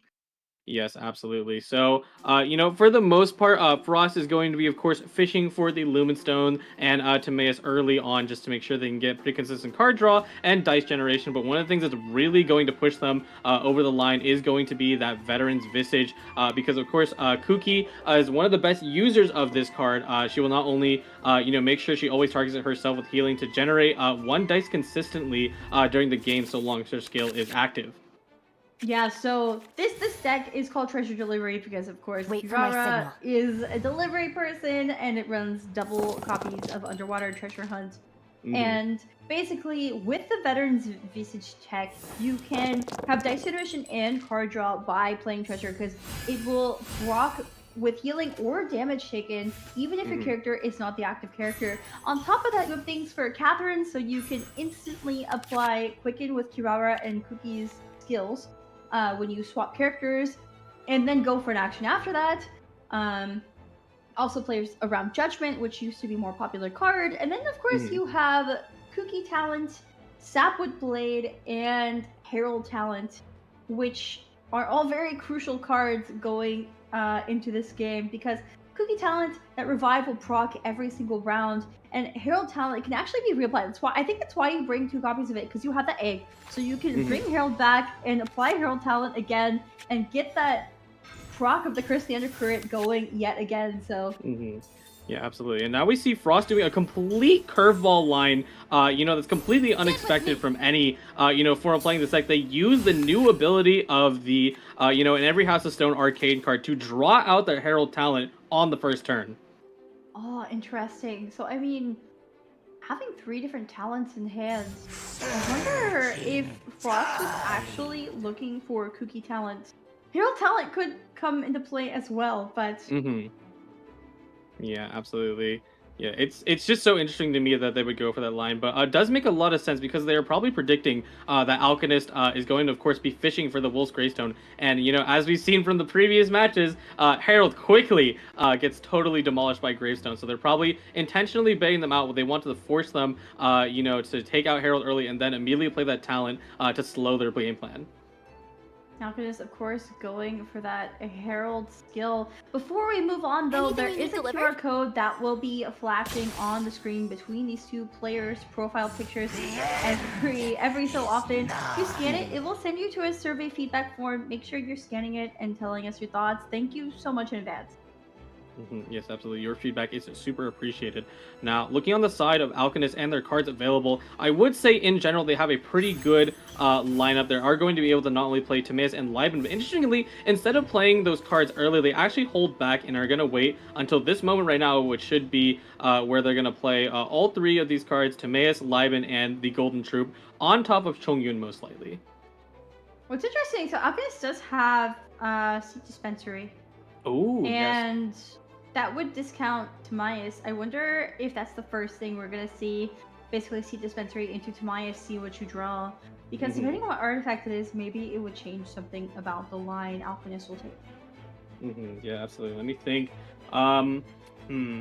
Unfortunately, if it was a different deck, they would be able to take advantage of that. But unfortunately, the only artifact that is going to be costing them significant is going to be that Gilded Dream. So it wouldn't change too many things, but it wouldn't hurt to play Seed Box, get it established early to make sure you can discount your future support cards. Definitely. And of course, Alchemist taking his time to think about what to do here. The timer is going down, but it will be a Seed Dispensary into Timaeus. What artifact are we going to draw? And it's Gilded. It's not discounted this round, so we're not going to see it play this round. Yeah, thankfully would be next round. It was actually something that I clocked as soon as Alchemist was taking a little bit of time to play out the support cards, because Frost did drop King Deshret's Mausoleum because they were able to draw early. So they were probably just trying to make sure that they don't overdraw, and generate too many Forbidden Knowledges for themselves, because they will be able to clear it thanks to the Liben, but otherwise, that's going to be the extent of it, and they will probably only generate about 3 to 4, during this end of the So, your thought is actually very relevant here, Kojo, because Alchemist just tuned that Liben, not going to be playing it, does not want to proc that King Deshret's Mausoleum with the card draw, So because that would proc at the start of next round, and there'd just be too much forbidden knowledge going into the deck. So Alchemist has a play here, going for the full Hydro application with Sayu, tuning that Liban and skilling. Yeah, absolutely. And while it's mostly betraying the game plan of the Herald Claymore deck, honestly, I'm pretty much in agreement, with what you said, and also, Alchemist's decision making, because, stopping that forbidden knowledge early, especially, since for the most part, they're gonna have enough resources to work with what they have during, this turn. Maybe the dice aren't very kind to them, but for the most part, they should be pretty set up, to drop in a Chongyun Frostfield and then whack away on Sayu for a little bit. Frost, meanwhile, on Kirara, has turned Fryo, will be taking back the Heart of Kavarina from Kugi. So this tells me we're staying on Kirara, and Herald Talent already going down to proc that Lumen Stone. This should just be Kirara's skill. Yeah, absolutely. And considering the dice they have available in their hand, it's interesting. They might even go and try to tank it out on Kirara. Of course, they can't simply just swap to Herald, go for a skill, which, would be pretty logical. But, of course, Frost needs to always watch out for the potential of Gravestone, because at any moment, of course, even if they play Talent, there's not really necessary to sacrifice your characters early, especially when Alchemist is holding a 8 dice advantage over you. Definitely, yeah. Wolf's Gravestone, of course, not in Alchemist's hand right now, but it very well could be. Frost does not have that information. But, Alchemist does have that free Gilded with Timaeus at 3 stacks, and the ability to draw more cards from that Gilded every time an elemental reaction is done, which includes Swirl. So we'll see what Alchemist draws into. Of course, any more card draw, and Deshret's Mausoleum is going to start proccing. Yeah, interestingly, Alchemist decides to back off onto the Herald because I was thinking about the lines that they have the potential, because Sayu isn't really giving much value, of course, because A, like you just said, we can't really draw right now because we don't know proc Deshret, but secondarily, of course, don't have Talent card, so that was going to be effectively a null and void play. You could have swapped to Chongyun and went ahead and started freezing, but, once again, you don't want to get rid of that Hydra application a little too early. It would make it so that Frost is able to cleanse themselves and start dealing, a lot more damage and putting on a lot more pressure, which Alchemist would really prefer they don't do. Definitely. Frost's turn to go. So one thing that I didn't comment on earlier, that Lyre song that pulled back the Heart of Kavarina, the heart went on to Kirara, but the discount was used to put veterans onto Kuki. And Frost does have both these underwater treasure hunts in hand. Of course, no real way to draw treasure out at the moment, but that is definitely something Frost is getting ready for. And I think these Kirara skills are to avoid Wolf's Gravestone. Yeah, no, absolutely. Right now the players are playing, a lot slower because, of course, on the side of Alchemist, like we just said earlier, they don't have Wolf's Gravestone, so they can't capitalize on it significantly. And conversely, right, Frost is desperately trying to avoid that, in this scenario. And while typically you would not see a Kirara skill twice, it isn't the worst thing in the world, because now you have 2 of that, Grasscat status available below her. So now, Frost isn't going to need to worry about refreshing that status anytime soon. Those shield points, even though Wolf's Gravestone damage is not affected by shield points, having those shields on hand is definitely helpful. But it will finally be a swap to Herald, and that quicken procs onto Chongyun rolls out Strategize. Yes, that is pretty big. I do believe the action order should be, strategize first and then into treasure, so you can make sure you pull out, the useful cards, ones that'll be able to discount you, your items, and or another Lumen Stone. That would always be great. But who knows? Maybe Frost wants to get treasure super duper early and plays it in the other order.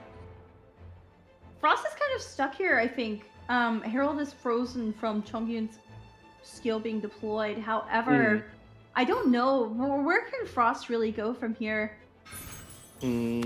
Hard to say, because they definitely are trying to avoid Gravestone. Pretty decent pull right there. But, going to Kuki is a pretty significant risk. If you do that, you will end up, putting Kuki at risk. Instead, they're just going to stay on Herald. Very interesting. I thought Frost might have auto-diced, but maybe he didn't want to play. I don't know why he didn't play Timaeus or Treasure.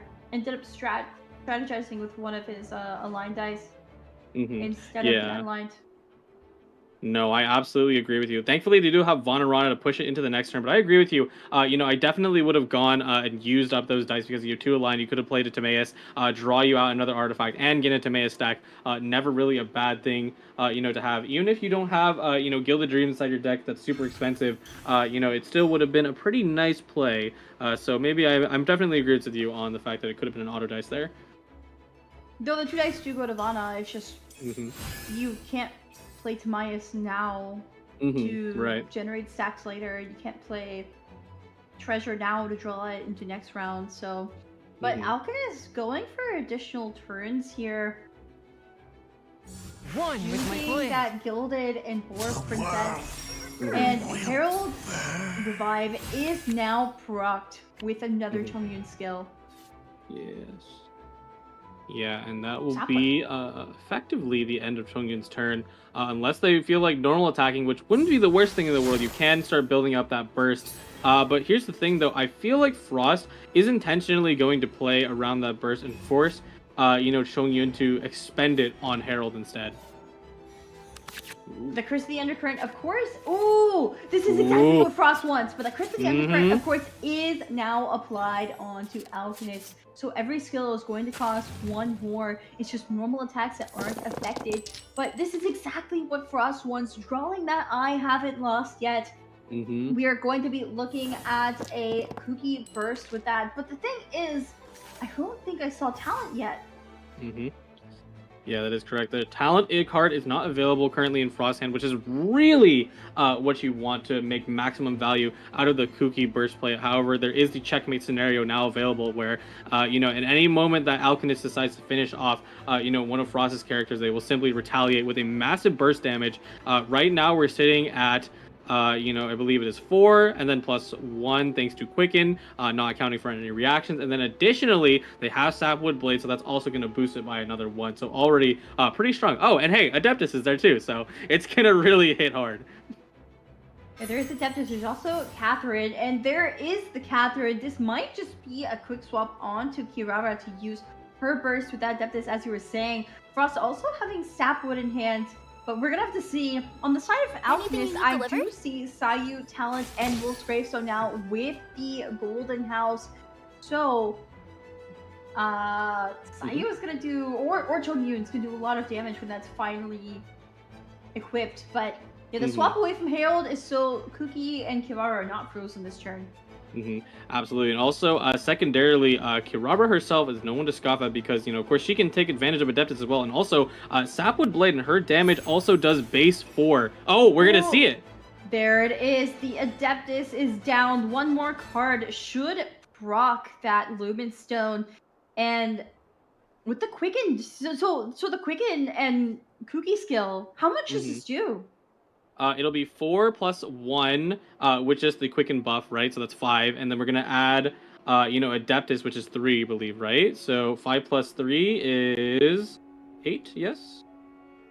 Right? And then we do 1 more, with the also Electro available on Sayu. There it is. 9. -9, taking out Sayu. Frost not even needing to Kooky Burst here, but, of course...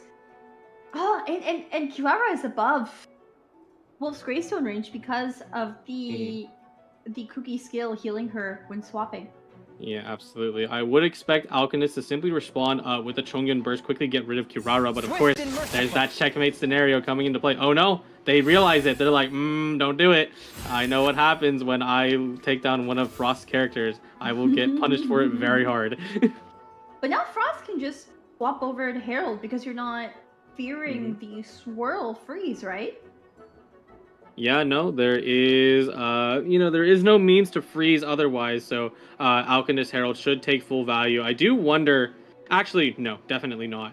I was considering Herald could finish off Kooky, but, once again, it's a bad decision, even in this scenario still. That Kirara skill doing dendro damage to Chongyun because you're swapping from Kirara, that is going to be crucial if Alchemist actually does choose to take out Herald here. Alchemist has a very important decision to make. Do you take Herald out? Do you go for this kill? This is a bait. Nope. Yeah, absolutely. It is bait, and we can see Alchemist respond in kind by simply swapping off, because in no scenario is it really worth it. Even if you have that 3 dice, you want to force Frost to end their turn now, which, honestly, yeah, it is kind of the end of turn for Frost. I think they should just play Treasure and then move on to the next one. The thing is, playing Treasure could also be risky in itself, so you don't want a situation where Alchemist takes out both Herald and Kirara in this turn. So will be Boar Princess. This might that actually procs the Lumenstone as well. We might see a Lyre Song. I think Frost wants to do something now. Yeah, no, absolutely. You are actually right in that scenario. If Alchemist was able to finish off both the Herald and the Kirara, it would leave Kuki solo versus a Chongyun burst. And, let me tell you something. Kuki might have a strong burst, but it's not as strong as Chongyun's. Worf, that is not Kuki talent, but now has 4 dice. Of course, a Lumenstone, the last Lumenstone is now gone. And if Frost goes for a skill here on a Herald, this should bait out Alchemist to act. Yes, absolutely. There is also the potential of playing at least one more Shadow of the Sand King on top of the Herald so they can proc that last bit of the Poor Princess. But outside of that, realistically, since they already didn't draw well, they probably aren't doing it again. They even tune away a Treasure. Quite surprising. Did tune on the treasures. There's Egg. Really not what you want. You were looking for that Kuki talent. But, I mean, Frost is in such a good position here. And this is what I was seeing the other day in this same matchup and similar matchups. This Kuki Herald deck actually gaining an edge by this round. It's very impressive. I think normally this is more of a mid-range deck, but the way it's been played is actually very aggressive into another deck that is supposed to be more aggressive. Yeah, absolutely. I think, with Alchemist not really achieving certain cards that they wanted early on enabled Frost to really go in and go ham, because now, Herald is doing way more than they typically do on the side of Frost, because, especially against a Claymore deck, with Wolf's Greystone of all things, they're getting a really lot of advantage, but there goes Herald. There goes Herald, and there goes the last Boar Princess stack. I think that's why the Shadow of the Sand King was not played, actually, so that when Herald falls, you get that last dice. And Frost, wait. Oh, I guess you don't want to go Kuki here. Yeah, no, definitely not. As much as the I haven't lost yet play is completely available, what would happen is that simply you'd finish off Herald, and then Chongyun would get turn priority next turn, and then just finish off Kuki, freeze her, cut through her first revive, and then it's a Kirara solo, which Kirara definitely cannot stack up to Chongyun right now. I don't even think so. Frost doesn't obviously. Oh, there it is. Frost obviously does not want to eat through the Herald's revive right now with Kuki burst, but playing the Dwarf, not letting those dice go to Vana, because I think Frost really prioritizes drawing that Kuki talent. That is what is going to win him the game. He knows it. He needs to look for it. There it is. It's finally here.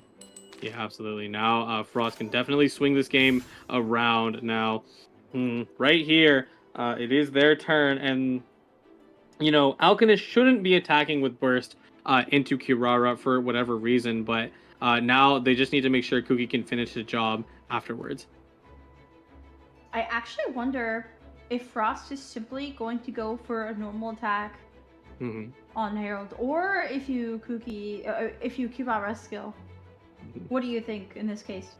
Definitely should go for the normal attack, because that's going to force Chongyun to attack into you, and then the turn priority gets passed over. There's no fresh win and freedom in these decks, so you won't be able to turn extend. So you'll put, Alchemist into the checkmate scenario, where it's just, I haven't lost yet, Kuki talent card burst, and you're done for. Would it though? Because normal attack would proc Herald revive. Alchemist still has his Herald revive. So Alchemist would have the choice to stay on Herald.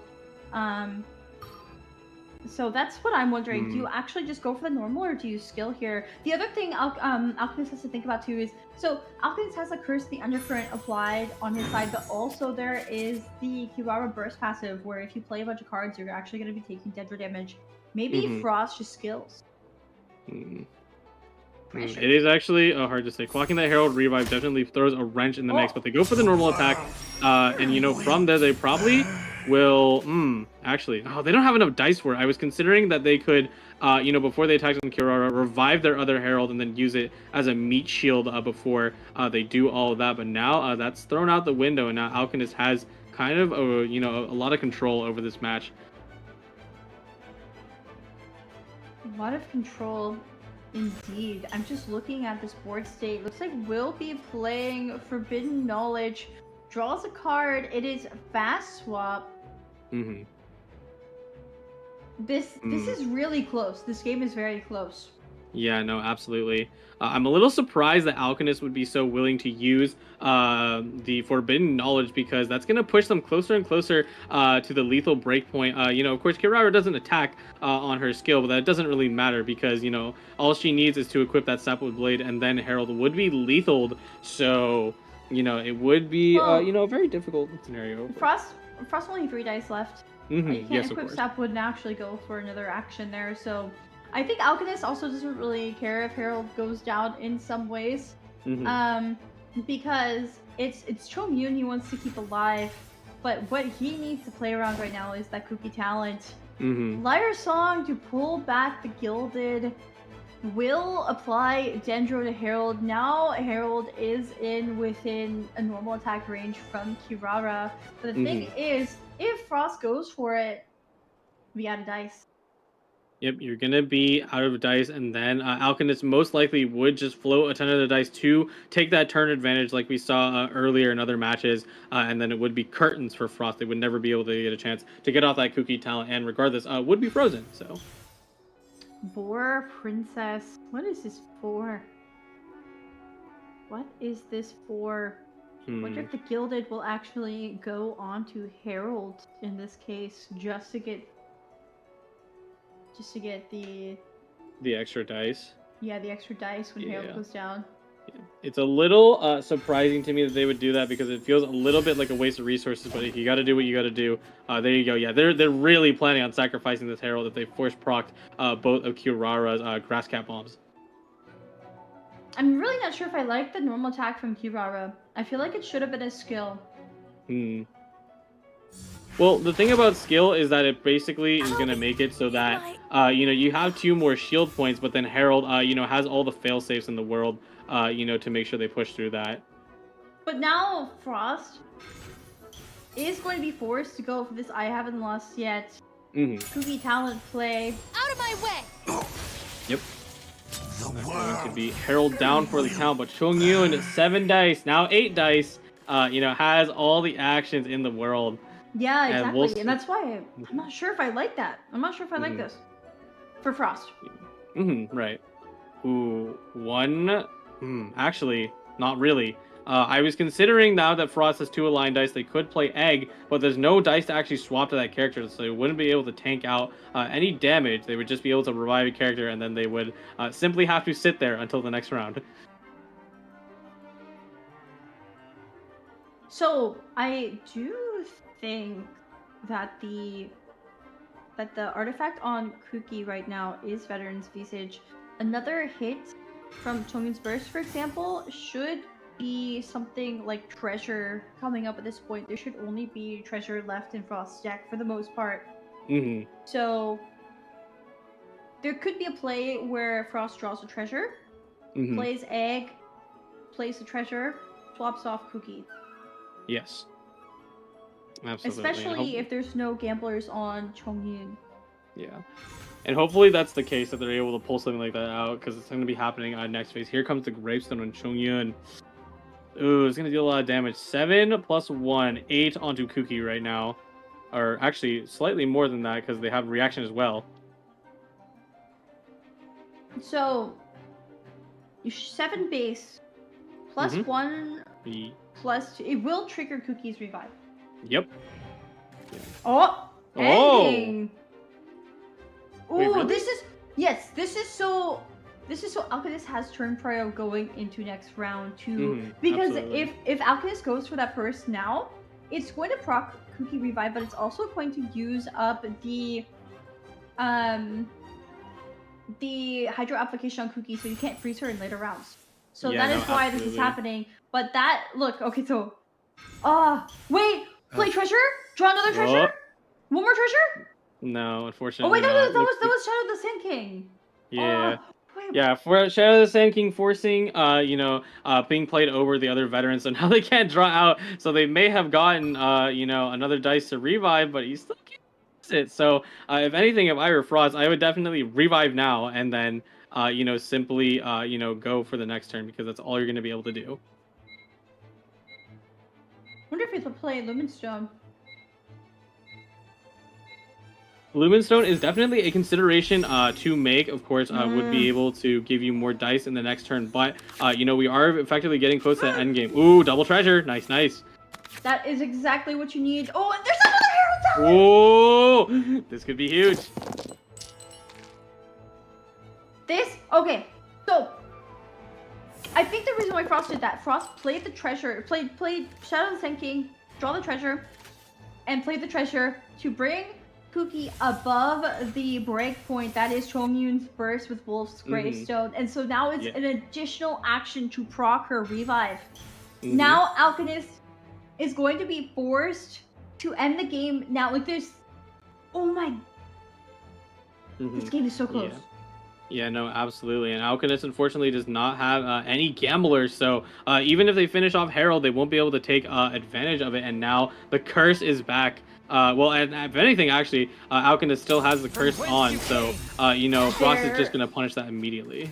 There is Chongyun's burst, and Kuki is at 1 HP. Now Frost is free to swap over if he wants. Yes, absolutely. And I believe, Frost is probably calculating right now if it's really worth it to drop in Herald Silent card because, Alchemist is sitting with 3 dice and no other means to generate. But they're going to do it just for maximum efficiency. My goodness. There is the Herald talent. I mean, so Chongyun ate through one of the Curse of the Undercurrent stacks. And so this basically reapplies it. Now Chongyun has to eat through 2 of them again. And that is going to delay Alchemist's turn significantly, going from 3 damage skills to 4 damage skills. Basically means those 8 dice are 2 actions only. Yep, absolutely. I think you can feel it like through the screen. Alchemist is just like, come on, man. Come on, man. Why'd you gotta do that to me? But here goes the Herald swap, and it should just be... Oh, it's a fast swap as well. Thanks to that Catherine. Yeah, wait. It's a fast swap. Oh, but they don't have a boost, so they... are they gonna... No, let's see here. 2 plus 1. Yeah, no, it's only 3. They will just miss the breakpoint by 1, unfortunately. Yeah, I don't think you ever play those treasure. Sapwood onto Kuki. Maybe you play 1 treasure just to... Oh, you're gonna end first to get the priority going next turn. Yeah, Forbidden Knowledge. What are we looking to draw here? Draws a Gilded. Ooh, very huge. Gilded, Strategize, Gamblers. Hard to say, actually, because, regardless if Chongyun wants to win this game, he needs at least 3 actions. There's the first Gilded, but that's still only 1 action. Chongyun needs 1 more dice to make this count. Gilded, Strategize, Ancient Courtyard Gamblers. I think you have to play Strat. You have to look for your Gamblers. Oh, Strategize no! all or nothing. That is not what you want. That is not what you want. Yeah, absolutely not. And I believe that would be the expectation of their, sort of fuel, quote unquote, in their deck, because now, they're going to have to rely on either drawing another Liar Song, of the sorts that they want to replay that Gilded Dreams, which, again, would only net them not as many dice. Yeah, they're going to go all in. They're really trying to draw it out. There's a Liar Song!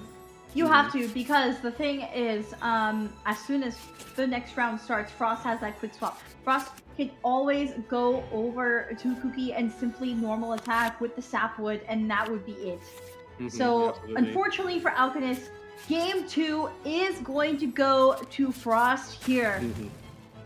Yeah, absolutely. Wow, an incredible. That is a 2-0 sweep. We are getting a lot of 2-0, matches this time around. Isn't that really impressive? It is very impressive. I mean, Sui and I saw this the other day as well. But here we go. You just need a skill on Herald. That's it. And Alchemist falls out of the tournament. Frost making it to the lower bracket finals alongside Chikua. Wow. Yeah, unfortunate GG's, because of course this is a lower bracket, so any player who loses will be sent out with a decisive 2-0 win from Ross. Very impressive, that matchup overall. Definitely. So, I mean, there were a lot of highlights in that match, but what do you think stood out to you, Kojo, in that match specifically?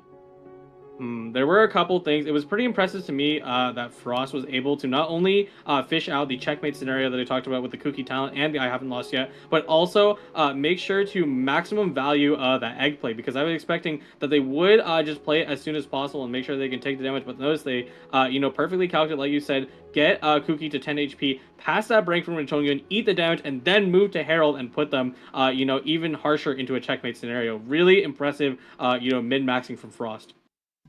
I was really impressed by Frost prioritizing, knowing exactly what cards he needed to get to win that game, and it was that Kooky talent I haven't lost yet. You know you need them, and Frost spent the entire game basically digging for them, was able to find them, and pulled off the win against a much more aggressive deck than his. But here is our updated bracket. Of course, Chua being knocked down to the loser 4th round by KDF Nkoi earlier, and will now be facing Frost in the lower bracket finals. The winner of this will be promoting to the live event later this year, and unfortunately, Alchemist has dropped out of the tournament. Yes, GG's to Alchemist. Thank you, for playing, and they will be going home with a cash prize. But regardless, Frost will be moving on against Chikawa, and we're gonna see who is victorious to make it into the Prince Cup. What are your predictions going into this match? So Frost is a newcomer in the sense that we have not seen any official tournament history from this player yet, but he has performed so well. He qualified through the wild card and has just made tremendous efforts in this tournament. Meanwhile, Chikawa was last year's Prince Cup champion for the Japan Prince Cup tournament. So what are your predictions? Who do you think is going to win? As always, any player who has tournament history, I'm generally going to favor. But Frost has definitely been showing up, and having, a pretty not only consistent plays across the board, and, having decks, with the element of randomness, even if you have things like Luminstone to draw a majority of your deck, regardless, it is going to be pretty impressive that you're able to get the same scenario and the same setup pretty much every single time. So, it could go either way, honestly. Definitely, but I think we're just going to have to find out what happens as we go into our next set of matches. For now, we are going to go to a short break so that our players can get ready to go. This will be the last set of Group C. We will see you guys soon. Stay tuned. Stay tuned.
Some say that champion duelists are to Fontaine as the safety is to a musket.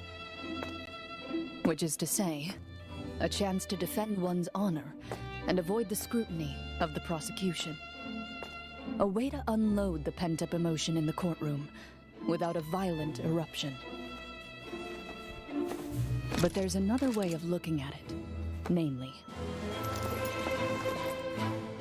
when the accused denigrate the law and question its authority, we must safeguard the dignity of the court.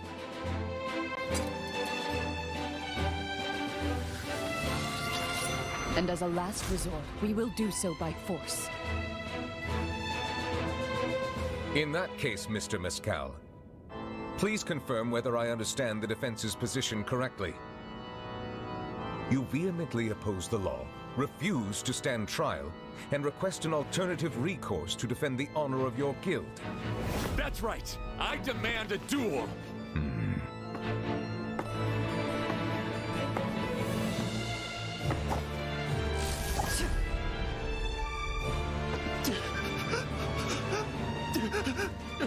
Too often, it is only when the safety is disengaged and the champion duelist takes aim that they finally realize whose hand controls the gun.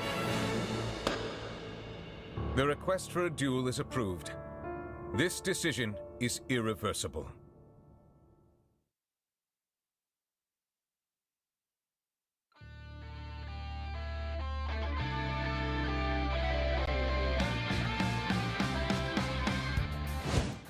Okay, snaps that one. Interesting. Yaya are gonna be frozen. Yeah. There we go. Oh, yeah, look at that, right? Shatter and gravestones over there. Thinking about it, we're not. Whoa, interesting. Now though, yeah. Yep, there it goes. A bit tough here, but let's see how this goes. Herald. Oh, interesting. Or at least not really saving UBI's case. All right, no, this is good though, I think. Way, you know, especially with freeze. Yeah, okay, no, that is it. That's gonna mess with the dice ratios. It's gonna mess up. Then she comes up, but she's still. Gravestone's support, so you're not getting that. Yeah, you can't do anything. Yeah. You realize there's still Runa's turn there. Okay. So, yeah, I think Runa. Yeah, I don't think they only have one treasure that they could probably pull. That's there. Yeah, there we go. Wow. See, yeah, there's the burst. Yeah. Still, yeah, that's exactly to the very end. Right to the end, yeah. 4 damage right there. You could do something with her burst, but I feel like she serves the same purpose. To the hands of the Hu Tao. There goes the Gilded, generating 2 Dendro die. There goes a 3rd die. Yeah, Nahida's ult being up is going to be at painful damage to Raiden. Looks like we're not going to see that though. It is just going to be a 2. Exactly what we're going to see here. First, proc veterans and J's generation again. We were quite looking forward to that angle. That's never going to come up. This is going to overload Nahida. -9 as exactly what Ting needed. Oh, is it time for me to join you? I think this might be it. Yes. Play the treasure. Higher, hands on fire! Doesn't even need to. Already got the energy point. To redeem its fallen brethren that was tuned away. Oh no. Mayoi needs to find a way to slow them down. So I think, getting the you know, pretty significant damage coming out. Ooh, man. All right, there's the cryo application. Clee abilities are getting cheaper. Zero could do right now. Pop choice. Yeah, they did, yeah. That takes away all the cryo. Survived. Wouldn't be able to get it. Well, here comes. Yeah, it's true. There's the skill. Okay, it does.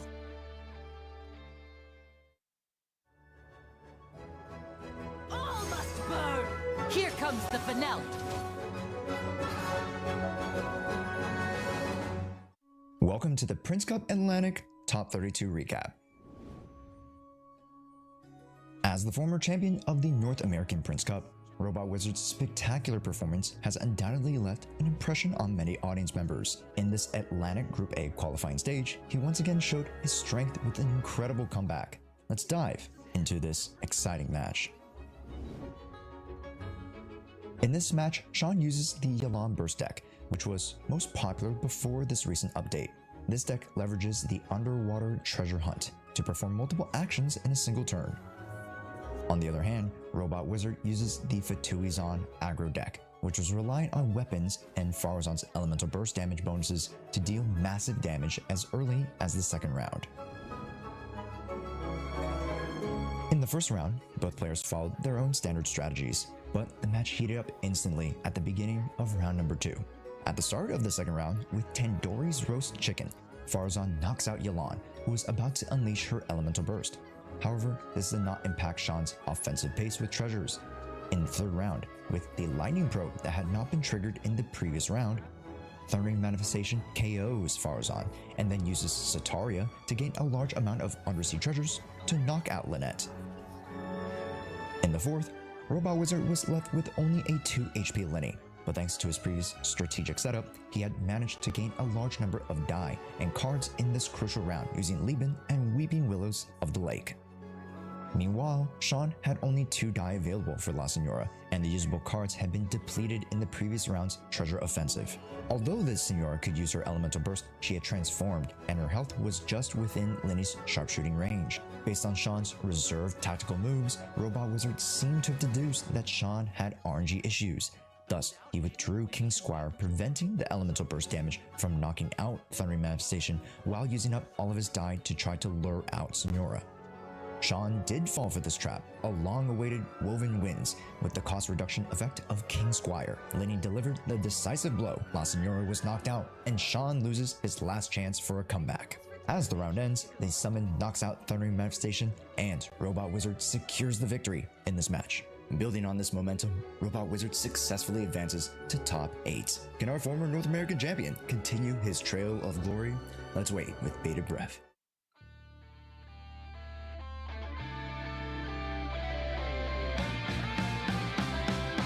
As your end phase, but like we deny a little bit of that efficiency. We don't get a double bloom for A, which is rather crucial.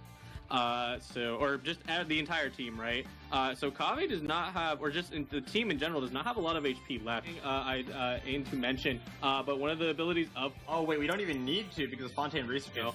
For Ring of Talent card, only because, you know, it's a card you still have to deal with the drawing. I never thought having good dice would be a problem, but here we are. Easy mechanic where you have to start playing different strategies, you know, or intentionally low is definitely not the one I expected to ever come up, right? Well, I'd say to ever tune out. Normal attack do only 1 unaligned dice, freeze? Came just a little too late. That would have been able to push them into... Unfortunate thing though is that Gamblers just came 1 turn. Lesmatic Wind Cycling coming down, you know, with the free freeze next up. There it is. 5 now 4 cost into normal attack. Leaving her on 1 HP and letting the summon finish Shenhe off because Egg...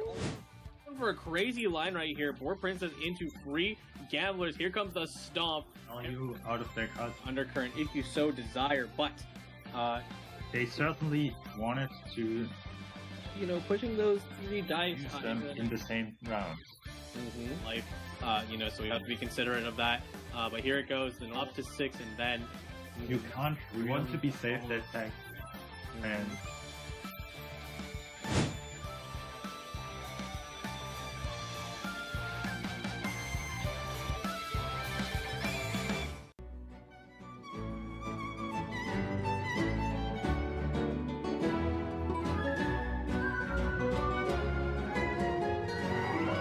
Prince Cup Atlantic matches, the event card Underwater Treasure Hunt brought us so many exciting moments. So how can we make the best use of this event card? Let's learn from the pro players. The key to using Underwater Treasure Hunt effectively is to have a stable card draw mechanism. Different decks will choose different tools. For example, Jibu's Chongyun Razor Burst deck uses support cards like Lieben and Treasure Seeking Sealy as its main card draw methods. On the other hand, Binzu's mid-slow pace deck, which are centered around characters like Kuki Shinobu or Nouvellette, tend to use artifacts like Veteran's Visage and Gilded Dreams, which provide continuous card draw. Of course, when preparing card draw mechanisms, most players will choose the Lumenstone Adjuvant as the facilitator for their decks. It not only provides continuous extra card draws, but also offers Omni Dice. Lastly, it's crucial to pay attention to the timing of using Underwater Treasure Hunt. It's best to use it when you have enough card draw methods, or when most of your deck has already been drawn. Using Underwater Treasure Hunt too early might prevent you from drawing other key cards in time. so keep that in mind. Please follow us for more Genius Invocation TCG tips, and see you next time.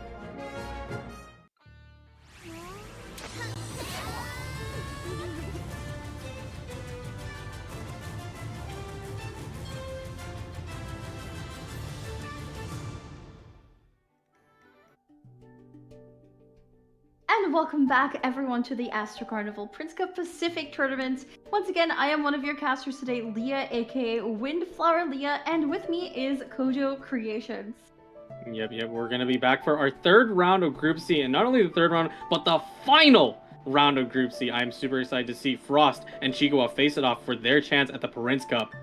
Yes, and I mean, we'll be seeing our updated bracket very soon, but this will be, as Kojo was just saying, the final match of Group C. So the winner of this will be advancing to the live tournament with only one life, because this is the lower bracket finals. The upper bracket finals was already decided. Of course, KDF and Koi knocking Chua down and taking that spot for himself. There are only 2 players per group that will make it to the live event happening later this year, and we're already concluding Group C. That is 3 out of 4 groups. Of course, Stafa and Sumi will be on later today to start off Group D, so I'm really excited to see that as well. Yes, absolutely. The starting of Group D will be exciting because it's a new, fresh group. All of the final faces who will be making it to the Prince Cup, and new players across the board. Who knows? Maybe even a minor meta shift moving into the next group. But regardless, we are on Group C right now, and we will be moving into Chua versus Frost. And just for establishment, remind me, what are Chikua's achievements? I think they're pretty good. Just a thought. Yeah, so Chua was actually last year's Japan Prince Cup Tournament champion. He got first place.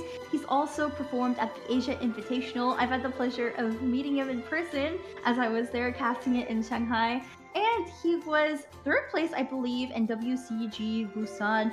So lots of placements for Chua. Meanwhile, Frost is actually a relative newcomer, I believe, only qualifying through the wild card, and to my knowledge does not have any official tournament records on file right now. We'll definitely have to double check that, but I believe Frost is the underdog turned dark horse of Group C, has made it this far to the lower bracket finals after getting knocked down early. That is nothing to scoff at for sure. Yes, absolutely. It's pretty interesting that we've been seeing 2-0 matches across the board, for the matches that we watched today, because, typically we've been seeing a lot of 1-2s across the entirety of the tournament, so I'm very impressed to see players going 2-0, and, even though Frost does not have a lot of tournaments history, like you said, considering how confidently, and well that they played in the last match, I'm very curious to see how they match into Chua, who, did take a 2-0 loss in the higher bracket. Yes, I mean, a well-established player like Chua facing off against Frost, who has taken the lower bracket by storm in Group C. This is definitely a very hyped matchup for reasons outside of our normal cases. Like, normally we have 2 players with this extensive tournament history that are going to be facing off against each other and battling to prove who is stronger, who is better, at least in the current meta. But in this case, we have someone who we don't have a whole lot of information on up against Chua, who is one of our fan favorites to make it through to the top 8. Well, I mean, one of our, not fan favorites, but, well, maybe fan favorites as well, but just favorite by sheer tournament records. So it's definitely going to be an interesting match, and I do think we're going to see a lot of the similar decks that we have seen since the start of Group C. Liyue Armory, Double Dragons. Herald Claymore, and especially Frost should be sticking exactly to the archetypes that we just saw earlier. I think Frost's demonstration through the lower bracket kind of establishes, right, a really good showing of TCG in the fact that it really doesn't matter if you don't have any tournament records, because tournament spaces are limited anyways, so only 8 players make it out, so regardless, you can still face up against the best of the best, right? And I think there is where we have tournaments like at the Cat Sales Gathering, where you could definitely go and sign up over there, and get in some tournament experience.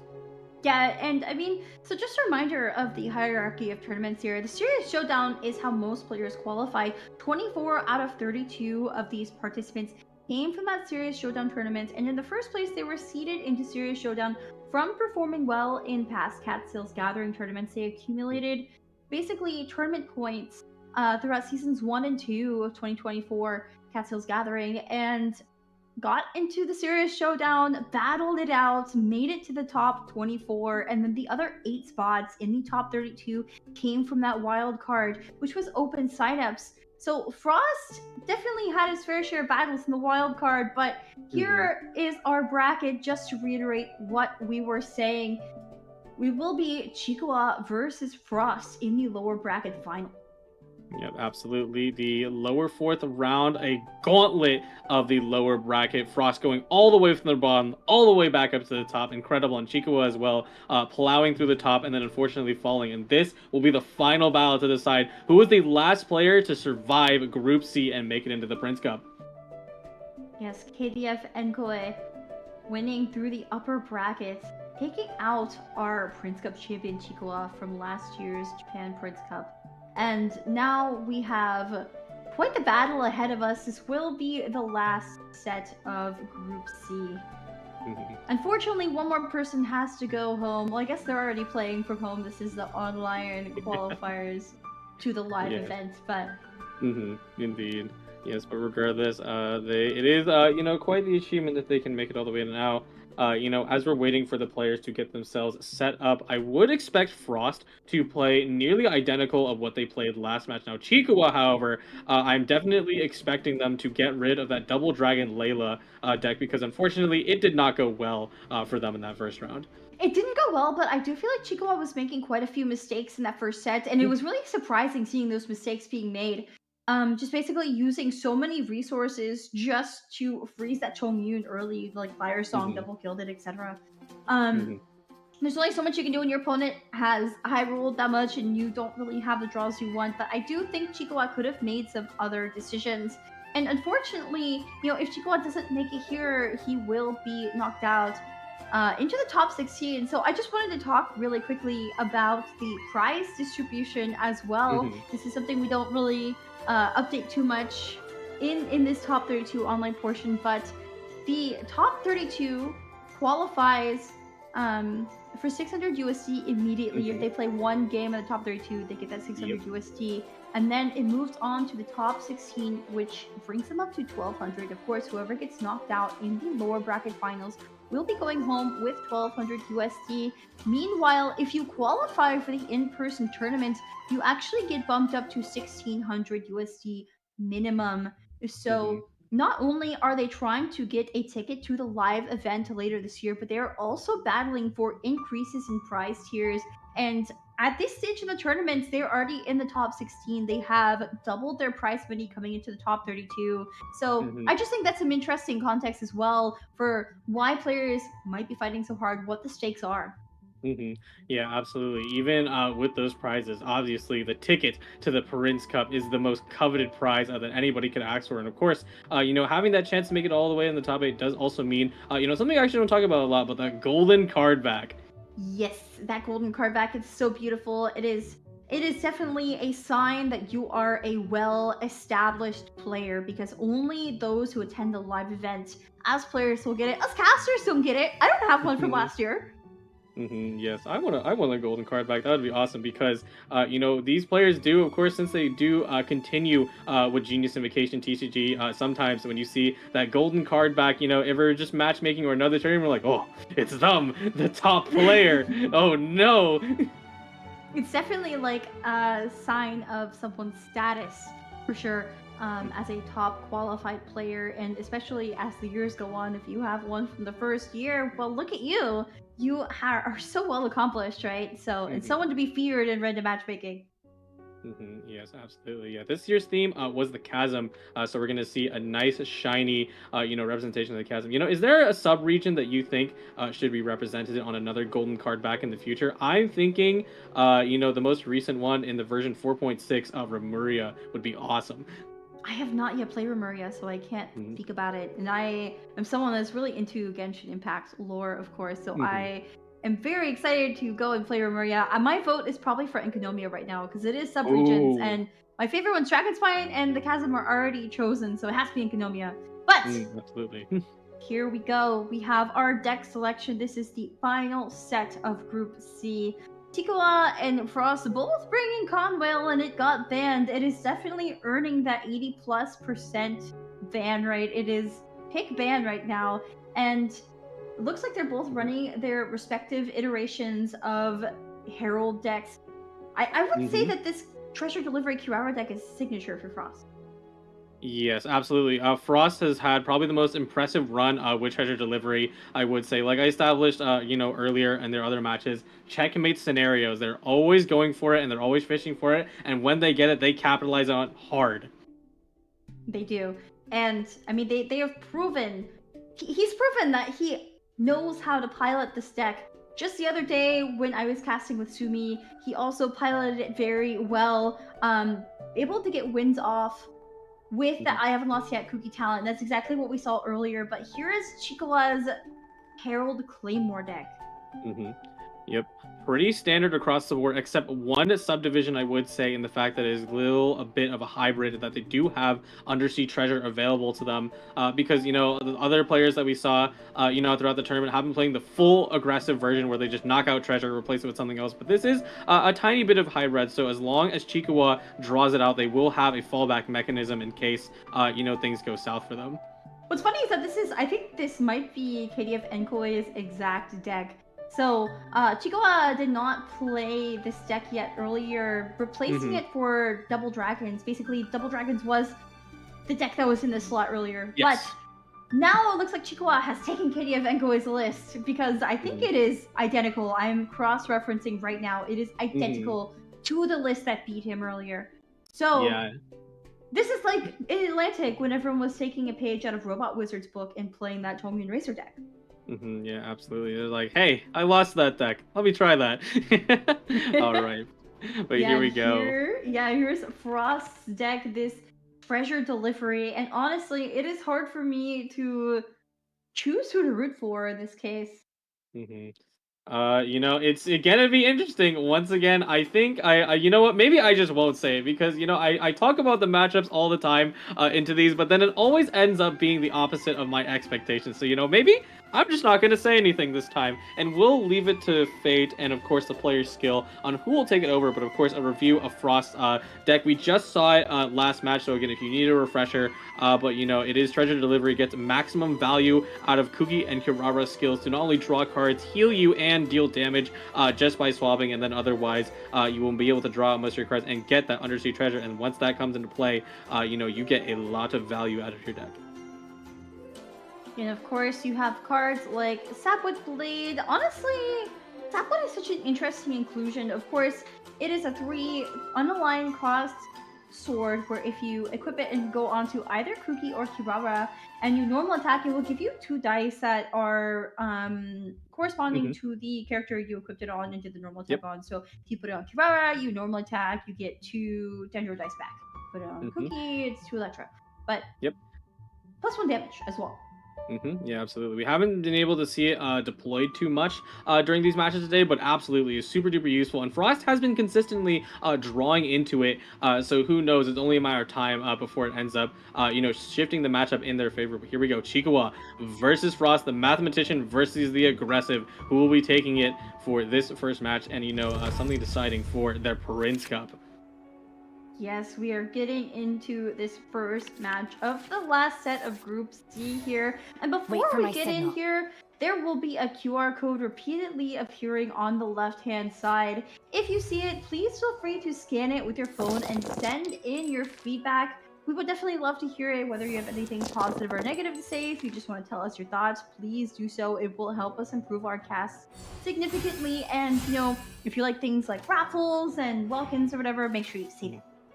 Yep, raffles, Welkin, any of the things that are playing in between, the matches, etc. If you want any things as well as any of the weekly highlights that we have on the YouTube channel, leave it. Your feedback is always appreciated. But here we go. Chikawa absolutely high rolling out of the gate. Lumenstone, double Libin, and Magic Countdown. They are kind of set to go. So yeah, Chikawa playing Strategize and getting that Lumenstone, has the second Lumenstone, has a Libin to soak up those other 3 dice. I wonder if that's actually what we're going to see happening here. That is the start of starts, for sure. Yes, absolutely. I mean, one Leven is already great, but two Whoa. Leven's even better. Forcing that Lumenstone Gravestone. Oh. I don't think no, I don't think you equip it. I don't think you equip it. But that is such a good draw for Chua right now. This is like the polar opposite of what was happening before. But Chua will be ending, unfortunately, looking Frost Hand. Yeah, Frost Hand's not looking too good. Even the Strategize, as much as they did just pull that I haven't lost yet, and Boar Princess. No. Look at the cards in Frost Hand. Look closely. The Mausoleum. Mausoleum. The Mausoleum Punish will be coming. Against the double Leven. Strong. And double Lumenstone. Yep. That is going to be a lot of Forbidden Knowledge. Anything you need delivered? Chikua's deck. Yes, absolutely. And they should be playing it sometime soon. You know, they just get in the cookie skill with the Veteran's Visage, you know, to make sure they get maximum value. Now they have a Leven as well, so they could even push dice if they so desire. Oh, yeah, I think you do it to catch up. You know, just the Omni there. And there's a Heart of Cavarina 2 onto Kirara, but this is going to punish that Mausoleum super hard. Oh, already drawing Kooky Talent, and I haven't lost yet out from the bat. Yep. Frost's hand, you know, may not be precisely what they want, but regardless, they're getting all the essentials that they need, especially that I haven't lost yet, and Kooky Talent to have the checkmate scenario. So now that is set up and ready to go, and there goes Mausoleum, and you know, and now there is the Forbidden Knowledge being folded in Chikua's hand. That is gonna be a pretty big punish. It's going to be a pretty big punish. Chikua's turn to act has 12 usable. And, I mean, unfortunately, that status that is going to keep adding Forbidden Knowledge for every card drawn is active this turn. It will go away at the end of this turn, but this means that Chikua can't really do things like play the Strategize or play the other Lumenstone or proc the current Lumenstone that easily. Is going to have to really consider what he wants to do here. Does he want to just play through the Forbidden Knowledge? Does he really want to do that? Or is he going to be careful and just use his dice? Yeah, it's going to be a pretty difficult decision. Yeah, we can even see they just go for a Herald skill. You know, not playing any of their cards because, you know, any of them will, you know, start proccing out that, you know, King Destrick's Mausoleum and the curse of it. And they got to be careful of their breakpoints because as soon as Kirara swaps, not only are they going to take, you know, one more Electro damage, they are also going to take one more Dender damage, enable Quicken, and then Frost is going to probably sitting on a Herald and start just mashing away with their skill. Yeah, Frost's turn to go. It will be Shadow of Sand King onto Herald, drawing another Heart of Cavarina. I wonder if we're going to see something like a Moonstone board. No, just a swap onto Herald. Yep. And there's the Quicken. Getting a little dicey for Chikua. Not only are they getting significantly pressured, you know, without any Herald talent, but also, you know, it is, you know, they're taking a lot of damage as well, so it's going to be pretty difficult. Really interesting. Herald at 1 HP, that revive still there. But Chikua, every time Chikua draws a card, it puts a Forbidden Knowledge in his deck. He played the Forbidden Knowledge just to put another one in his deck. It is so unfortunate. Yeah, just a skill here. Yep, pretty logical decision because if Chikua is unable to do any card draw or ramping in this scenario, the best thing that they can do otherwise is going to be simply apply Hydro and then move over to Sayu and start swirling a little bit, get everyone applied with Hydro, and then from there, hopefully you've expended all your dice so that you can just move on to the next round and hopefully retake advantage. Very interesting. Frost using Boar Princess and applying that Heart of Cavarina onto Kirara on top of the old one that was already procced. And now has basically fixed his dice. This is definitely to use Kirara's skill, but also just to swap stall a bit. I'm wondering... biggest of resources. I think it is relatively okay in terms of resources. They are definitely min-maxing their draw, maybe to the point where I would agree. Maybe it is a little unnecessary, but now, friendly enough, as much as Frost could play, you know, things like Lumenstone, Strategize, it would actually push them into overdraw territory. So the best move probably is going to be skill and just end their turn, and or not just put the Liven down and make sure they push dice into them for the next phase. It is Frost's turn to go, though. And he's thinking very carefully. I mean, there's so many things in hand, right? You have Lumen Stone, you have Strat, you can just go for a Kirara skill, you can swap stall again, just swap without spending any dice. What do you do? What do you do? It is just a swap back. Interesting. Looks like they're trying to make sure they drain out Chikuwa's hand because, of course, you know, one of the things that, you know, we didn't see it come up last time, but is absolutely always possible is just that either Chongyun or Sayu equips that gravestone and goes ham and totally destroys one of the characters, which is not something you want to happen so early on. So Herald will be the one to possibly take that damage. Of course, you know, it is available on the side of Chikuwa, but they are not likely to play gravestone just yet. The unfortunate thing is Chikuwa plays 2 more cards. We'll draw a card from Lumenstone. So Chikuwa's at 10 cards. You draw anything, you're gonna burn. Oh. So you have to play cards that thin out your hand unless you want to burn the Forbidden Knowledge. But it looks like we're gonna play Golden House, and this should be Gravestone equipped. Yeah, most definitely. And after the Gravestone equip, most likely they should just follow up with a Herald Burst, surprisingly enough, because their Herald is already getting significantly pressured, and Frost has full ability, you know, to simply just knock them out in the next turn. So you might as well get it out now since you can't do anything, you know, in terms of your card draw.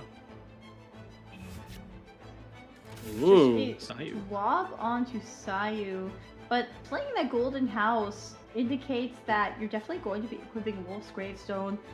Frost knows that Chikuwa has a lot of dice left here. Wait and for my you know, signal. Herald is definitely within Gravestone range. Oh, swap on the Kuki is definitely heads up play.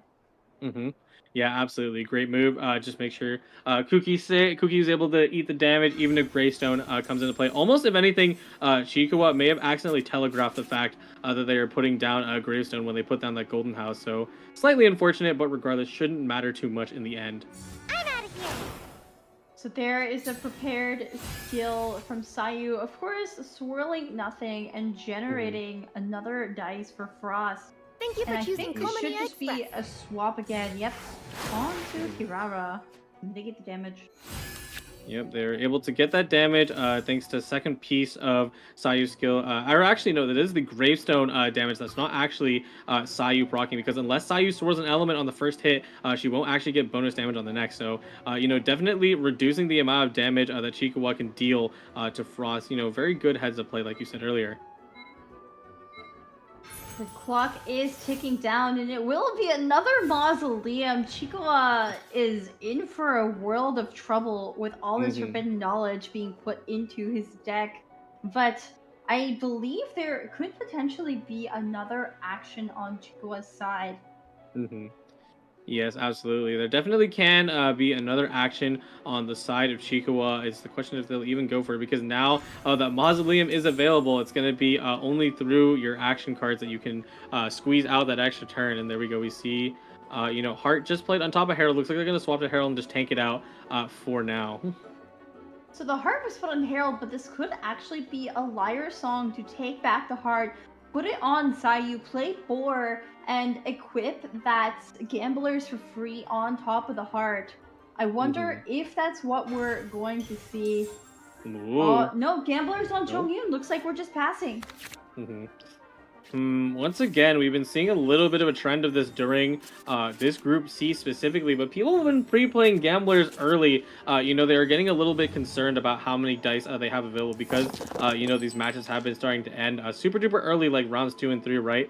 So they're very worried about min-maxing their dice, but it may, you know, be a little sloppy to the extent where, you know, they're showing a little too early, you know, where their resources are. Indeed. And it is Frost's turn to go, tuning one of the Lumen Stones in his hand. So, Frost, this turn, really needs to avoid that Sayu with Wolf's Gravestone. And the thing is, a lot of players are bringing freeze because they could freeze lock their opponent. It's a form of crowd control, essentially. Like, you can force your opponent to not do actions if you freeze them, right? But this deck does not have it. Yeah, no, absolutely. There is no form of freeze, so there's not going to be any control just yet. Meanwhile, Chikuwa, you know, they're sitting on Sayu right now, and they're sitting very healthily as well. At some point they do need to move to Chongin to start putting on a little bit more pressure onto Frost. Did Kirara skill to both Lumen Stones in order to do that, wanting to keep that Omni Dice for most likely something on Herald, but Chikwa playing Boar Princess and slow swapping onto his own Herald, who is at 1 HP. Yeah, Chikawa, once again, also needs to keep in mind of the King Detritus Mausoleum available on Frost side. Already at 2 stacks, they're really not able to go crazy on their Lumen Stand or Lumen Stone Strategize and or Magic Countdown. All of those cards would push them over the edge, and then they would start going on the downward spiral, if anything. Ooh, nice swap. Okay.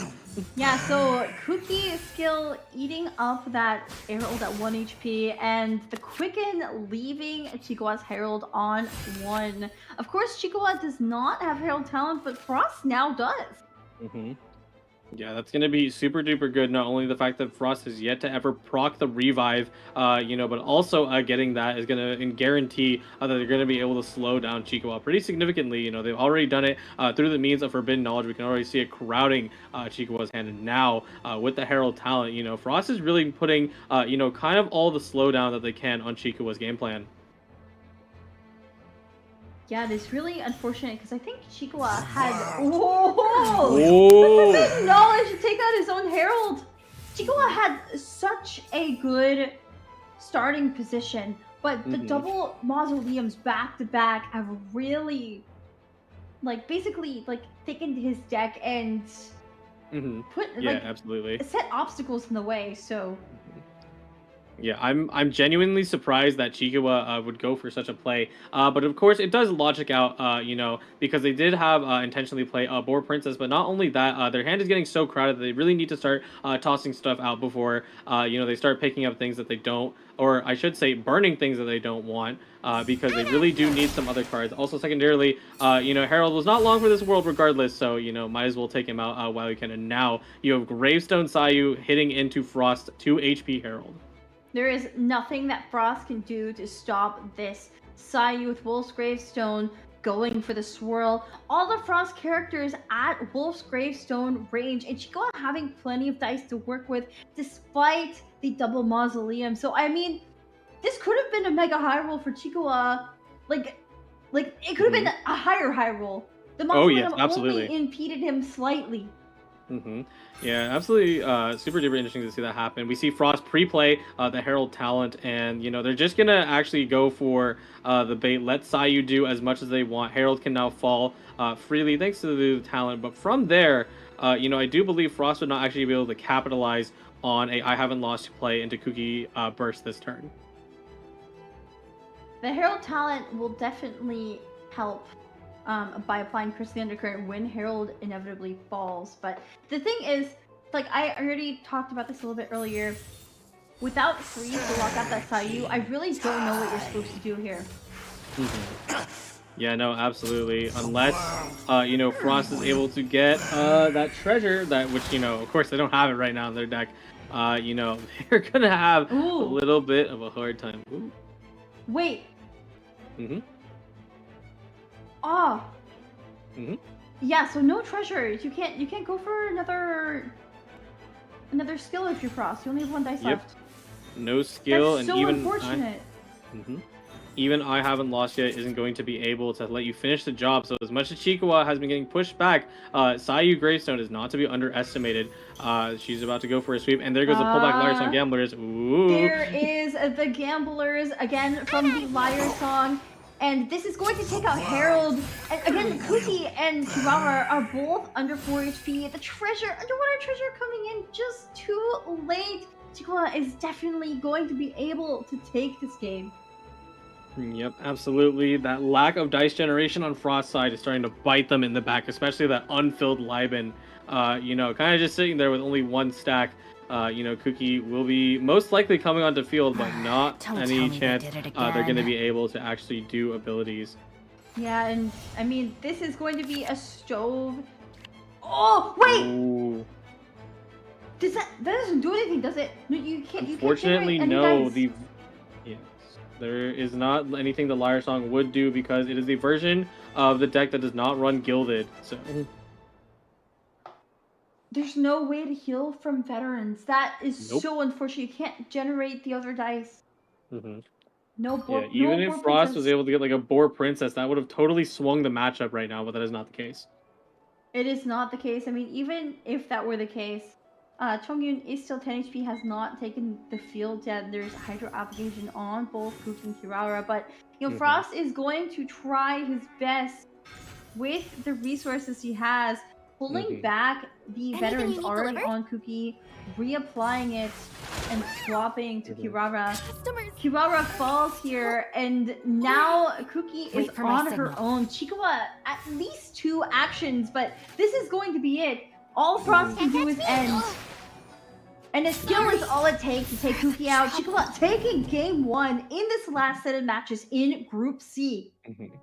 Harold Claymore surprisingly redeemed. I think maybe I came in with saying I didn't want to say the results or the matchup that I think would work out, but yes, Chico establishing why Harold Claymore is boss. Of course, once you put that Claymore on and you get a very good early turn, even with all the forbidden knowledge being pushed into their hand and having them have a massive slowdown, they had enough value to just tear through the entirety of Frost's team.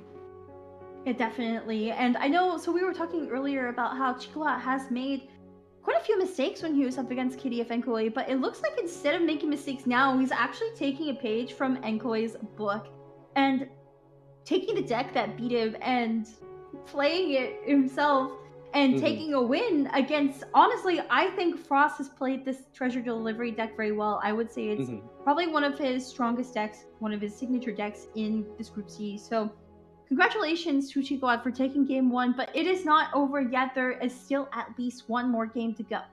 Yes, absolutely. You know, I think, like you said, Frost played that pretty effectively. You know, as long as they had some means of ramp, they would have actually been able to stay within that game, but they really, really wanted to get those mausoleums. You know, and unfortunately, that was not going to stop Chikua. All they needed was that gravestone. They were able to sweep the entirety of it. All the breakpoints lined up perfectly.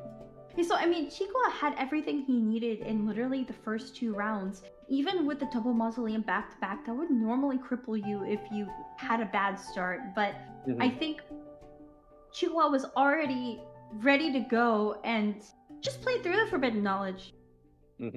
Yeah, no, absolutely. They were able to push through it, and you know, even when they were forced to hold back a little bit on their card draw, they waited for just the right moment where Frost was out of resources, and then they started throwing everything out, you know, as soon as possible, and then Sayu was just able to sweep it. So, should be interesting what we're going to be seeing next match. We will be seeing a Leeway Armory, you know, from one of the players. So, let's see if, you know, Leeway Armory, you know, lives up to the hype it's been having during this bracket, right?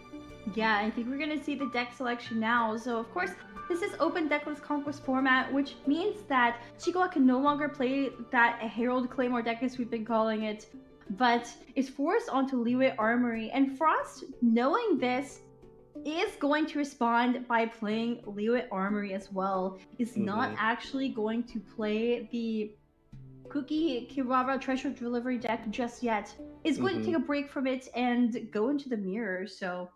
Yep, absolutely. And, you know, mirrors are quite difficult to fight through. However, you know, personally, I would not want to play Treasure Delivery against, you know, Leeway Armory, because Leeway Armory has such early value, you know, especially, of course, if it rolls the correct dice. It's just going to shred either your Cookie Kirara or Herald down to bits. With no really means for you to counterplay. So Leeway Armory, you know, as much as mirrors are difficult, definitely will be the preferred matchup. Yeah, I mean, it definitely will be, but the thing is, Frost is going to have to get a win off with that matchup regardless, because you have to win once on each of your decks, and have lost against the Sayu Herald deck with Treasure Delivery means he's going to have to beat the Leeway Armory deck with it. But here is Chikoa's Leeway Armory. Of course, why is it called Leeway Armory? That is because it has 3 Leeway characters and a whole lot of weapons. Yep, absolutely. All those weapons, you know, not only taking maximum advantage of the Lithic Spear, which only works with Leeway characters and will generate a shield point for every character in your party who is from Leeway. Super duper useful because it effectively becomes a stronger Lotus Flower Crisp, and, you know, by using Wagner's Rhythm of the Great Dream and, you know, Master Zhang, they can equip that weapon for free. Yes, they can equip it for free. And of course, you have things like Rhythm of the Great Dream, whereas the Unseen Razor or Princess for, taking back those weapons and re-equipping them. But here is a Frost Leeway Armory deck, and I'm already spotting some differences. Yep, just like last time, they do have the Tandoori's Chicken, which again, they have yet to actually been able to play it. So I really do hope they were able to pull it out at some point because, they've been really sticking to their guns with this Tandoori's Chicken throughout the entire of the tournament. But it's a surprise that it's yet actually to come up in one of these matches, right? Yeah, I haven't seen Tandoori. Like, I know that it's being played in this deck, but I've yet to see it. I think that it would be a really great play to actually bring it out, but it hasn't even been drawn, I think. So, yeah, in all the times I've seen Leo Armory played, so, Yeah, we will see, if this will finally be the time, as any of the times enter, to actually pull it out because, of course, Frost is one game down and one game away from going home and or holding their ground to get a chance at the Prince Cup. But here we go, round 2, Chikawa versus Frost at Leeway Armory Mirror. Let's go. yeah, so here we go. We are going into round 2, Chikawa versus Frost. This is the lower bracket finals. The winner of this will be promoting to the live events in the Prince Cup tournament later this year, and the loser will unfortunately be knocked out of the running with 1,200 USD in the top 16. Still definitely an achievement, but it's not the one you want. There's so much at stake here. Of course, these players only have that one life even going to the live tournament, so we are going to have to see what happens if Chikawa can take the win or if Frost is going to reverse sweep. Yes, absolutely. And here we go, getting past the dice roll. I want to see what cards they have available in their hand because it is so essential in this matchup. No, only one weapon on Chikawa's side, and we go, wow, double Lumenstone. But before we get into this match, I just want to remind all of you, there is a QR code on your screen. It will be appearing periodically between the two players' profile pictures. If you scan it, it will lead you to a survey feedback form. Please feel free to do that and leave us your comments, your feedback. We would love to hear them. Thank you so much in advance. But yes, it is Frost's turn to go. The Lumenstone is already down, has double Lumenstone. What do you think about the start, Kojo? As much as I'm a big fan of Frost having double Lumenstone early, they don't really have the cards to capitalize on it just yet. You can even see right there, they pulled, a magic countdown and didn't go for the Lumenstone proc, on their second one. They did not play the second Lumenstone. I wonder if you build up to Shenna Burst or if you count down. Like, I'm not sure how differently the mirror is played in this case. Do you... I would assume that in two aggro decks versus each other, you're trying to be the faster one. So do you ramp or do you go in? Personally, I would say that, as much as it's odd, you would want to use Countdown because a lot of the value of these decks comes from those weapons. Frost is not able to have any of those weapons as much as they have a means of draw. This deck does not really run a lot of action cards that you can play 3 at a time and then make sure you proc Lumenstone every turn. Even then, it's only going to be like a 1 to 2 draw, which is not what you need. So you really want to get that dice and, that draw now while you still have the chance. When you are playing this ramp in turn 1, it is basically giving you a really strong turn 2. And I think in the current meta in this patch, a lot of players have opted to just full ramp in round 1, sometimes even round 2, even playing these aggressive decks. So it really just depends on what your goals are. But it looks like Frost is going to go for that Shenhe skill. Chikawa, of course, responding with Strategize, and I think has Lithic and Moonpiercer in hand. Yes, it should be one of those spears available to them now. They have really relatively, pretty good start as well. Their dice are leaving much to be desired, so they may have to play one of those weapons to pull it out. They're going to go ahead and drop into Strategize as well. Fresh Wind and Freedom and Rhythm of the Great Dream. That's okay. So Chikawa does have one of each. Has Lithic Spear and also Moonpiercer. Will be playing Master Zhang into Golden House. This is a 1-cost weapon now. Rhythm would make it... Oh, okay. I mean, Rhythm would make it 0 cost, but... Unleash! Looks like they're planning on saving the rhythm for something more useful later. Possibly trying to chain off of Master Zheng on the next phase when they end up inevitably equipping Xiao and or Yelan. We might actually be seeing it get tuned for a normal attack, as Chikawa does not have the best dice right now. 2 Hydra, 1 Geo. Nothing really in hand to do, but it looks like Frost is going to play that countdown. Finally drawing the Tandoori we've been talking about. Yeah, finally, we may actually see Tandoori played in this matchup, so that's going to be quite exciting. But also a Moon Piercer, super duper valuable. Both Xiao and Shenhe can make massive use of this in the next turn. It looks like Chikawa did, in fact, tune that rhythm, going for the normal attack, building up to that Shenhe burst. Now, I think Chikawa is at a significant advantage being at 2 energy points towards her burst, and Frost Shenhe being at 4 HP. However, Frost does have the card draw advantage, so I wonder what's going to win out. Yeah, absolutely. I agree with you that Frost is definitely slipping a little bit due just to the HP differential. But of course, they have honestly a hand that I do like a lot better. You can do a lot of it because I also think I just saw Fresh Wind and Freedom being drawn out in the end phase. So that's going to be quite useful for them if they want to secure, a chain kill on Chikawa. Fresh Wind and Freedom, of course, is a huge card. Both these players have it in hand, but it will enable them to take out one character, play the Fresh Wind, and go for the second kill. So, Lumen Stone. Second Lumen Stone goes for the Golden House. And are they really what? going to go for a Shenhe Moon Piercer? Because the thing about that is that Chikawa has full access to just lethal your Shenhe in kind, thanks to them not only having the weapon equipped, but also Icy Quills. So, getting a Shenhe sacrifice and your weapon sacrifice early, don't know how I feel about that. I mean, what else do you do, though? You could quick swap over to Xiao. That is a line I have seen players go. Instead of going for Shenhe Burst, what is Moon Piercer on Xiao? Oh, there's the Gamblers! So nice. This is a play. You could quick swap onto Xiao and swirl that cryo, and there it is. There is the leave it to me. Called? We are going over to Xiao with that Moon Piercer. It is going to be a 1-cost kill. Absolutely, getting that maximum value, cryo swirl across all the characters. Not necessarily putting Shenhe in the most precarious spot, but regardless, making sure you establish that cryo onto the other characters so that Yelan may be able to take advantage of it later. And Chikawa is almost certainly going to be going for that Shenhe burst now that he's built up to it, but that will buff the swirl damage from Xiao. So we're gonna have to see if that will actually give him the advantage in this game or not. Yeah, absolutely.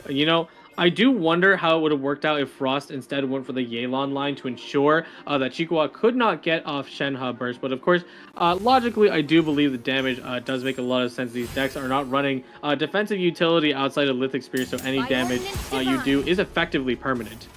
There it is, the Shenhe Burst. This will boost both cryo and physical damage by +1, which is great. If your dice aren't good, you could just go for a normal attack, whack him. But it is Frost's turn to go. Xiao is equipped with that Moon Piercer, and Frost does have where is the Unseen Razor Gamblers. Yeah, absolutely. Frost could go for a full turn extension all the way through, just like you said. Here it comes, Gamblers, Unseen Razor, and maybe Fresh Wind and Freedom. We'll see if they deploy it. Yeah, we will see. The Gamblers is down on Xiao. Frost is thinking if this is the right play, even though he did play the Gamblers. I think he's going to go for it, but I think he's just checking everything to make sure. You have to double check. You can't just go into the first thing you think of, I guess. Yeah, no, most definitely not. Don't want to throw all your resources into one spot, especially when it is so limited. But here we go. Moon Piercer. Are we going to see that Fresh Wind and Freedom? Are we thinking about it, Frost? Oh, yeah. There is the Fresh Wind of Freedom. There is the Moon Piercer. The 1 damage skill does take out Shenhe, and this Gambler's Refresh will be giving Omni Dice back to Frost. Now the question is, where does Chikawa go? Almost certainly to Xiao. Yes, absolutely. Definitely go to Xiao. Not only are you going to be able to respond in kind with that high damage cryo swirl, but also, your Xiao is the most protected. He effectively has 11 HP right now. So, even if Xiao on the side of Frost goes for a burst, goes for a skill in Tandoori's, he's kind of just going to shrug it off, really. Frost thinking, do you go for... So Tandoori's skill would not do a whole lot. I think you shall burst and consider swapping off. Yeah, no, most There's definitely. burst. Yeah, and burst is super duper good to establish on Xiao because this is a mechanic that we don't really get to see very often. But of course, Xiao's main thing in the main game is plunging attacks, and inside the TCG, all you need to do is simply swap back to Xiao at any point. When he has the Yaksha's Mask active, he will deal a 6 damage normal attack, which is pretty devastating. Chua tuning into his own Xiao skill. He is a bit, even though he has the Shenhe burst summon out there, he is behind I the will do Xiao as you burst. command. Boar Princess into a swap onto Shenhe. Ooh, This wow, is we even baiting the kill. Oh yes, absolutely. We even see the conservation of dice on that side when Frost swapped off. It did not cost him any dice to move away from Xiao. And now, if Chikwa falls for this bait, not only will they will take away Shenhe, generate a dice for them through Board Princess, and then Xiao will be able to immediately retaliate onto Chikwa. Yep, they noticed the bait. They're not going to take it. Chikwa ending here, making sure not to give Frost the benefit of taking that bait, taking out Shenhe. It is not worth it to go for the fresh wind play here. Now Frost is going to lose turn prior going into next round. What is Frost going to do with this? Because the thing is, Chikwa does have fresh wind in hand. Yeah, no, this is definitely starting to turn around in Chikawa's favor because expending that freshman and freedom did give you, something decent, but now you were just one dice short from truly capitalizing on it. And now Chikawa will probably respond in kind, not only taking out Shenhe, but also, pretty cleanly taking out Xiao as well because they're going to be able to spread that cryo from Xiao onto the other Xiao, really. Xiao's across Xiao's, and then now Yelan is sitting in a very comfortable seat for a freezed endgame. Yeah, Frost, I don't know if you want... I guess you're just going to end Shenhe, but Shenhe is going to fall here to that summon with 2 damage. 1 plus the buff from cryo damage, so it will be onto Yelan for Frost, and Chikwa has turn cryo. Yeah, there's actually something I not clocked in is that the Shenhe burst is available, and that summon is going to be able to do 2 damage and just finish off Frost Shenhe. So this is actually looking even more precarious than it was before because now Chikawa, with that fresh wind and freedom, if they nail Yelan down just enough, they will be able to take her out and then immediately finish off Xiao immediately afterwards, taking a 2-0 win into the Prince Cup. Pretty impressive. Chikawa's turn to go with that Master Zhang and Fresh Wind. Does have the option to equip another weapon. I can't see which one it is. Oh, it's Lithic Spirit. No, yeah, it's Lithic Spirit. It's Lithic Spirit. So, but the thing is, without Xiao's burst, I think this skill right now does 4. Yeah, the skill only will do 4 right now. It will swirl 2 onto Xiao because of the Shenhe burst summon. Yep. Absolutely. Yeah, but it is that fresh wind and freedom difference is really starting to hit. I'm actually really sad that Frost ended up having to expend it and not being able to take much advantage of it. They may get punished for it right now. Shadow of the Sand King on Yelan draws Lumen Stone. I don't think that's what Chikwa wanted. Probably wanted Gamblers, but is this actually going to be a quick swap over to Yelan? It will be. Ooh, wow. Yeah, quick stop to the Yelan makes a lot of sense. Lock down Frost options, even if they have a ton of pressure. It will not matter if Yelan is present because now they're going to be forced onto Xiao, and there is no means for Frost to safely get there. There is no means for Frost to safely get there. And even if he did, can Xiao, even with Burst, do 7 damage? There is the potential for Xiao to go for a skill with Tandoori's, and that will definitely be able to lethal Yelan, but it's going to be coming off of the fact that if they can even pull anything out of that magic countdown, because they have the dice for it, and regardless, they also need to fix their dice, so that is going to be the best play, but it's also super, duper risky. I wonder if the play for Frost is actually the egg Shenhe and swap to yes. Shenhe. Because Yeah, you no, don't that have a quick swap onto Xiao, but if you play egg and go Shenhe, then Shenhe will fall and you can go back to Xiao. Yes, absolutely. Fresh Wind and Freedom only can extend through 2 characters. Oh. First, they're going to do the magic countdown. Will they go for the egg? I definitely want to see that egg play. I think it should be able enough to extend them all the way through. Ooh. Rhythm. I believe we will be seeing a Lithic be put on top of Xiao. Yep, there we go.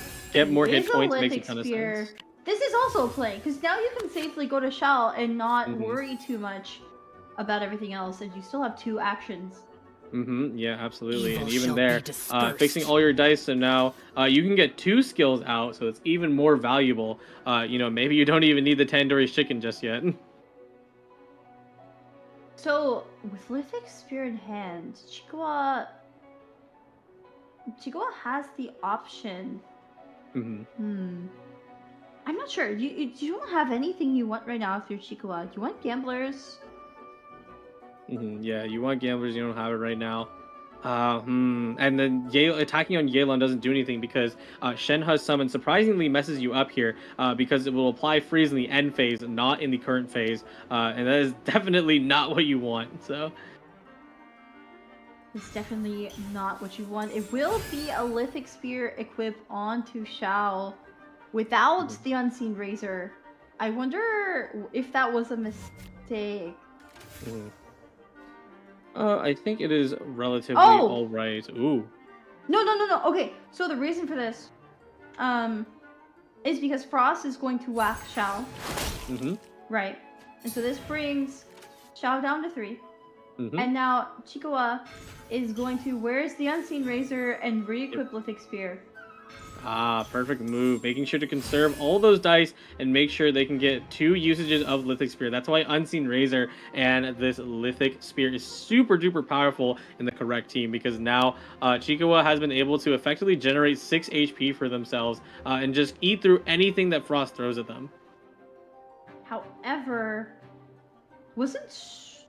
I think Xiao lives on 1. I think it's a 5 damage skill. Even with burst up.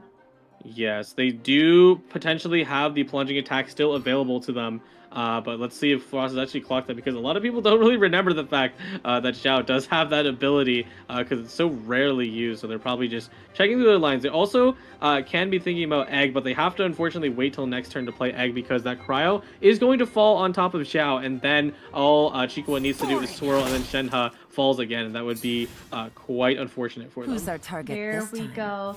It will be a skill onto Xiao, bringing him down to 1 HP, and then a swap onto Yelan. And now, with Cryo Aura on Yelan, and Chikawa having turned Cryo, I think Chikawa just fresh wins and ends, right? Yeah, no, absolutely. Due to the fact that Cryo Aura is available, as long as Chikawa's Xiao swirls it at least once, Frost's Xiao is screwed for the end game. Ooh. Oh no! Look at the dice! Oh no. Not the dice! Not like this! But there is a fresh wind, it does not matter. This will be a Moon Piercer equip onto Xiao. And I mean, if it only costs 1, it only costs 1. A skill will take out Yelan and apply Cryo onto Frost Xiao. Yep, and now all this Xiao needs to do is make sure they can blast through this shield, which they do a weapon plus the burst, and here it comes. Oh boy. 23 into Xiao burst. This is exactly enough damage to take out Frost Xiao. And Chikawa takes the second game in the lower bracket finals. We'll be moving on to the live event, qualifying as our second player in Group C. Congratulations to Chikawa, last year's Japan Prince Cup tournament champion. Absolutely. Big congratulations to them.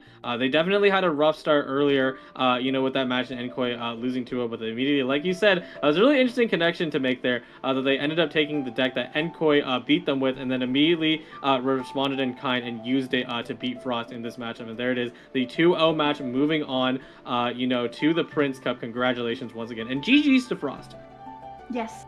GG's to Frost. I mean, Frost qualifying through the wild card, making it so far to the lower bracket finals, and unfortunately getting knocked out in the final hour. But who better to get knocked out by than last year's Prince Cup champion Chua, right? So Chua definitely absolutely. earning that title, a consistent player, maybe made some mistakes against KDF and Koi, but has made it through, did qualify for this live event later this year. So looking forward to see you there, Chua.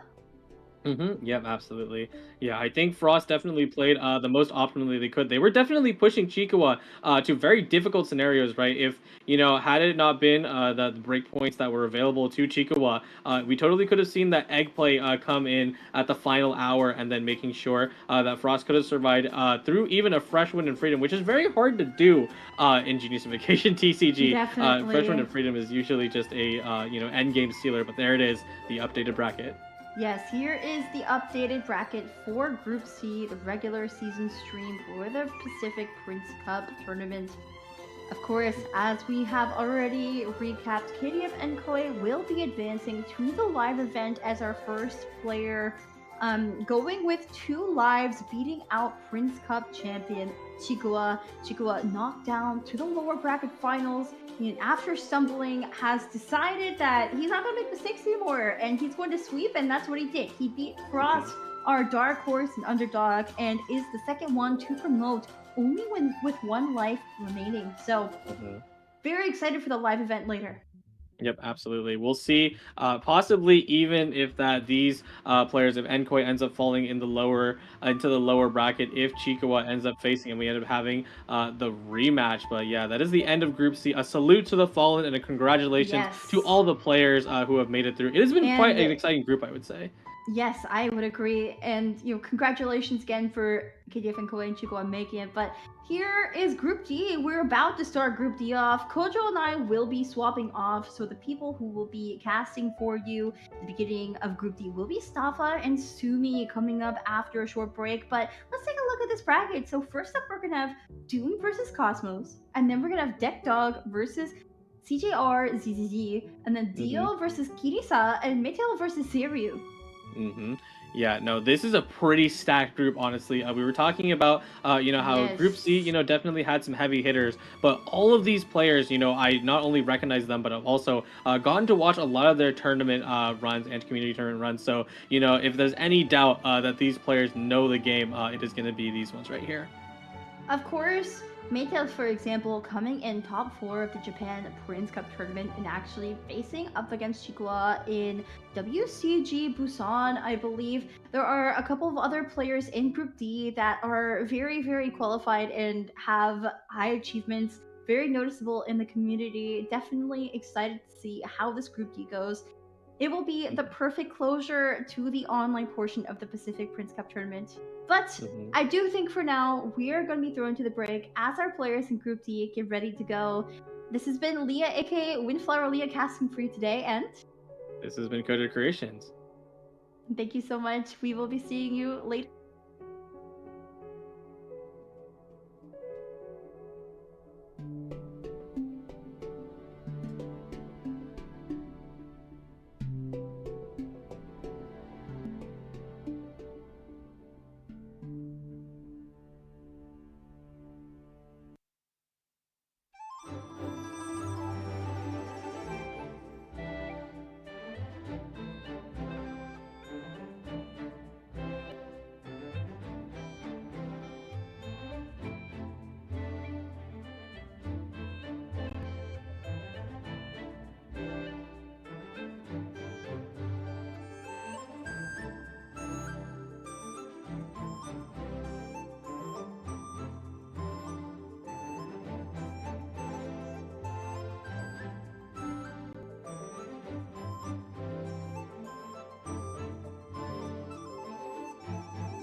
Okay, snaps that one. Interesting. Yaya are gonna be frozen.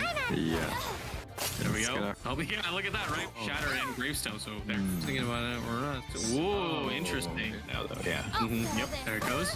A bit tough here, but let's see how this goes. Herald. Oh, interesting. Or at least not really saving UBI's case. All right, no, this is good though. I think. Great way, you know, especially with freeze. Yeah, Okay, no, that is it. That's gonna mess with the dice ratios. It's gonna mess up. Then Right, she comes up, but she's still. Gravestone support, so you're not getting that. Yeah, you can't do anything. Yeah. You realize it's still Runa's turn there. Okay. So, Yeah, I think Runa. yeah. I don't think they only have one treasure that they could probably pull. That's there. Yeah, there we go. Wow. See, yeah, there's the burst. Yeah. Still, yeah, that's exactly to the very end. Right to the end, yeah.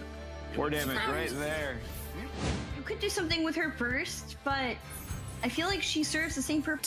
To the hands of the Hu Tao. There goes the Gilded, generating 2 Dendro die. There goes a 3rd die. Yeah, Nahida's ult being up is going to be at painful damage to Raiden. Looks like we're not going to see that though. It is just going to be a tune. Exactly what we're going to see here. First, proc veterans and Jai's generation negated. We were really looking forward to that outcome. That's never going to come up. This is going to overload Nahida. -9, that's exactly what Ting needed. Oh, is it time for me to join you? I think this might be it. Yes. Play the treasure. Fire, pants on fire! Doesn't even need to. Already got the energy point. To redeem its fallen brethren that was tuned away. Oh no. Mayoi needs to find a way to slow them down. So I think, yeah. You know, pretty significant damage coming out. Ooh, man. All right, there's the cryo application. Plea abilities are getting cheaper. Zero could do right now. Pop choice. Yeah, they did, yeah. It takes away all the cryo. Survived. Wouldn't be able to get well, here comes. Yeah, that's true. There's the skill. Oh, okay, it does.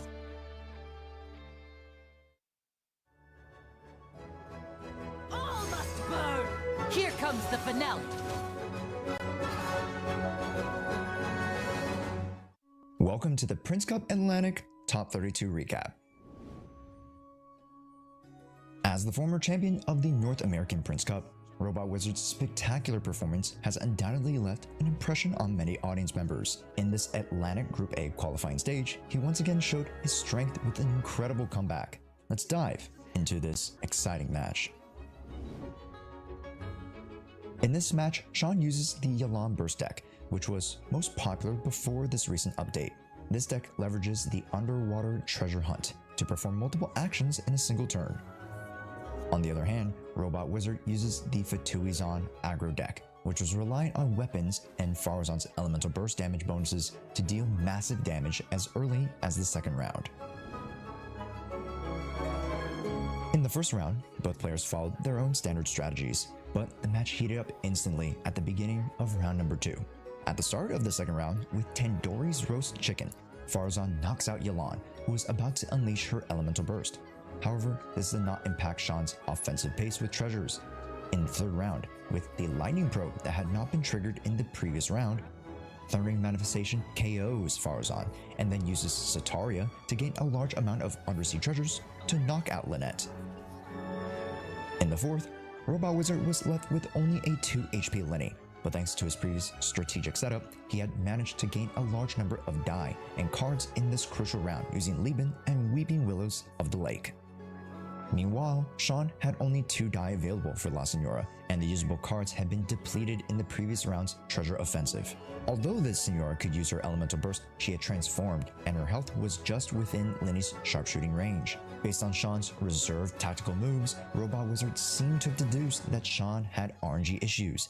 Thus, he withdrew King Squire, preventing the elemental burst damage from knocking out Thundering Manifestation while using up all of his die to try to lure out Senora. Sean did fall for this trap, a long-awaited Woven wins, with the cost reduction effect of King Squire. Lenny delivered the decisive blow, La Senora was knocked out, and Sean loses his last chance for a comeback. As the round ends, they summon knocks out Thundering Manifestation, and Robot Wizard secures the victory in this match. Building on this momentum, Robot Wizard successfully advances to top 8. Can our former North American champion continue his trail of glory? Let's wait with bated breath.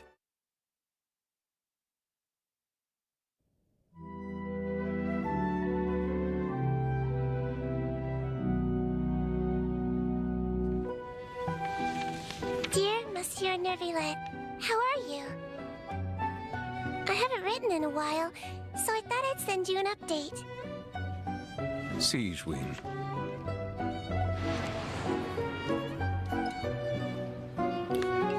The Duke tells me that you're always asking after me. Please, don't worry. Everyone at the Fortress of Meripede is really nice to me. Walsey, we've had it with you. What even is this? It's completely inedible. Suck it up and eat it. The food here is delicious, and the people are super friendly.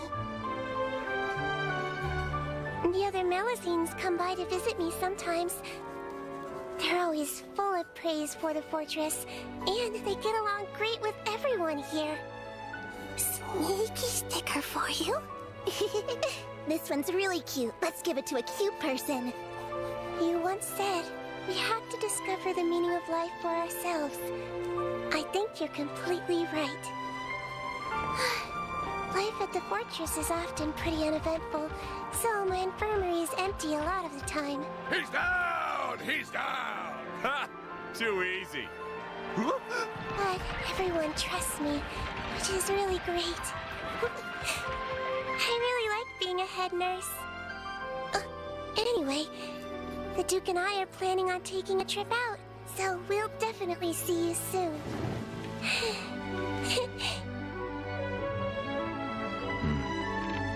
I look forward to it.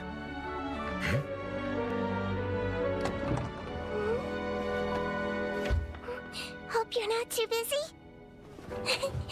We're here.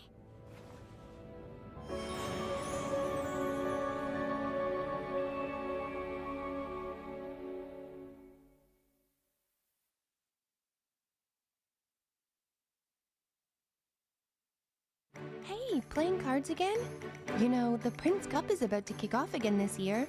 Want to sign up? Oh, I know that event. I was a contestant last year.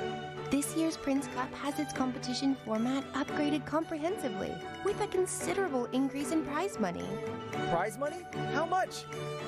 In this Prince Cup, there's a total prize pool of $60,000 for each region. The champion will be awarded $16,000, and the runner-up will receive $8,000. The rest of the top 32 players will also get a corresponding amount of prize money. Hold on, did you just say each region? Exactly. This year, the Prince Cup has been fully upgraded with competitions unfolding in the Pacific and Atlantic regions respectively. That's 2 regions. So which region should I sign up for? That depends on your location. The Pacific region is for players from the Asia server and the Hong Kong, Macau, and Taiwan server. The Atlantic region is for players from the Europe server and the America server. You can sign up for only one region based on your location. I see. Let me check which region I should choose. Wait, I haven't finished. Each region has 3 competition stages, which include the Regional Wildcard Tournament, the regular season, and the knockout stage. Oh, sounds pretty complicated. Why so many stages? To ensure it's available to every player. After successfully registering for it, you're supposed to start with the Regional Wildcard. How does the Regional Wildcard work? The Regional Wildcard Tournament consists of 2 stages, with players following the rules of single elimination and the Swiss system respectively. First of all, based on the total number of registrations in your region, you need to win 3 to 4 single elimination matches to advance to the SS stage. And the top 9 at the SS stage can qualify as the regional top 32 and make it to the regular season. Do I only have one chance? This competition format sounds so cruel. No. It's true that one failure in the first few rounds of single elimination matches will deprive you of the qualification to advance, but so long as you make it to the SS stage, all the games that follow will give you a chance to start over again. You just said the top 8 would qualify as the regional top 32, but what about the rest of them? 8 players are selected from the Regional Wildcard Tournament, and the other 24 players are from the Community Tournament, Cat's Tail Gathering. Together, these players make up the regional top 32. Whoa, it's not going to be easy to make it to the top 32, huh? I gotta gear up for this challenge. Then you don't have much time left now. The registration period for the regional wildcard tournament in the two regions is from April 3rd to April 15th, with a slight difference in the tournament dates. That's April 26th to April 28th for the Atlantic wildcard, and May 17th to May 19th for the Pacific one. Come on! Don't worry, it's gonna be easy as pie for me to advance to the top 32. It'll be great if you make it to the top 32. Starting from the regular season of the top 32, the matches will be live streamed on Twitch, TikTok, YouTube, and Twitter from start to finish. By then, the whole world will see your amazing card tactics. Wow, live stream from start to finish? So what are the exact dates for that? I'm gonna ask my friends to watch it. Both regions will have their regular seasons last for 5 weeks. The Atlantic region will get the dice rolling from May 3rd to June 2nd. Then it'll be followed by the matches in the Pacific region, starting from June 15th to July 14th. Oh yes, you'll have a week's hiatus after the first week of competition. Make sure to keep this time in mind. Alright, I'll surely remember it. I'm just wondering about the format of the online regular season. The 32 players will be randomly divided into 4 groups, with each group having double elimination matches respectively. Those who win the winner's bracket finals and the loser's bracket finals in each team will all advance to the knockout stage. Be it in the winner's bracket or the loser's bracket, it doesn't make a difference as long as you advance, right? Nah, the knockout stage will continue to use the double elimination rule. So if you've lost one match in the regular season and fall into the loser's bracket, then you'll only have one chance to lose at the knockout stage. I see. So we gotta do our best at every stage. That's right, and at the knockout stage. And these two regions are also held at different times. It's from July 26th to July 28th for the Atlantic knockout stage, and from August 2nd to August 4th for the Pacific offline finals. My goal is to advance to the knockout stage. I gotta prepare my decks for the registration right away. Speaking of decks, do you know the rules adopted by the Prince Cup this time? Sure, just the best 2 out of 3, right? Nuh-uh. Except for the initial single elimination matches, the following ones will all follow the Conquest format. And remember, no duplicate characters in a contestant's decks. Got it. I'll make sure to prepare well. I can't wait. Hey, it's not even registration time yet. I'll repeat it for you, just in case you didn't catch it. You can register through the official website from April 3rd to April 15th. Mark the dates.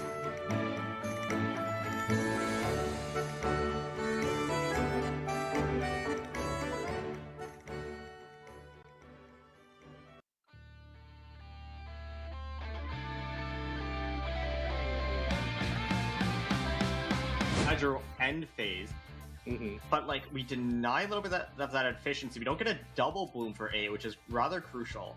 Or just add the entire team, right? So Kave does not have, or just the team in general does not have a lot of HP left. I aim to mention, but one of the abilities of... Oh wait, we don't even need to because of Fontaine Research. Farina talent card, only because, it's a card you still have to deal with the drawing. I never thought having good dice would be a problem, but here we are. Easy mechanic where you have to start playing different strategies, or intentionally low. It's definitely not the one I expected to ever come up, right? Well, I'd say to ever tune out. Does normal attack do only one unaligned dice? Freeze?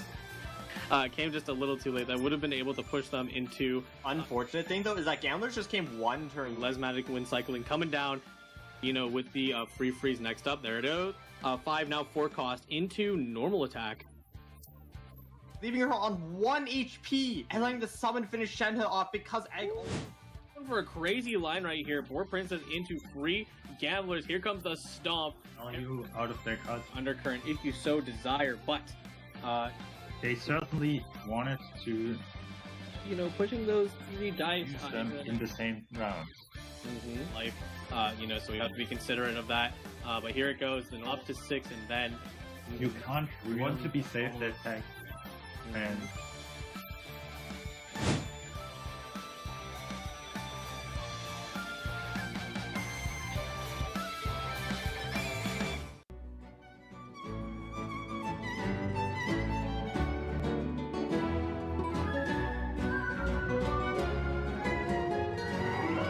Prince Cup Atlantic matches, the event card Underwater Treasure Hunt brought us so many exciting moments. So how can we make the best use of this event card? Let's learn from the pro players.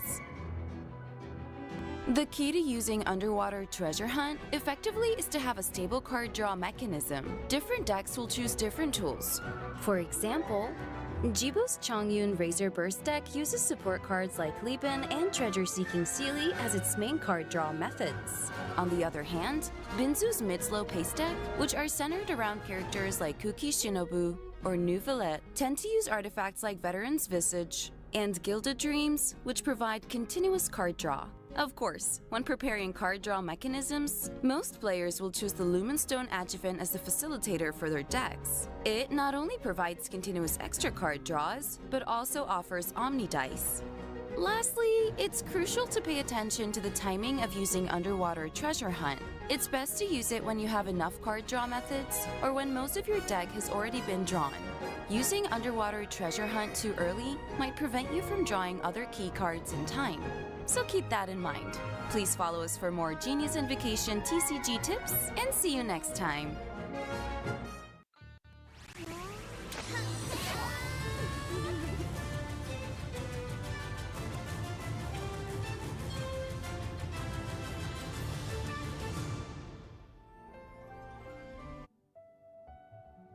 The final chapter is within sight, ladies and gentlemen. We welcome all of you back to another day of the Genius Invocation TCG Prince Cup 2024 regular season for the Pacific region. We've swapped out casters now for the final two matches of the day. My name is Staffa, and joining me today is Sumi.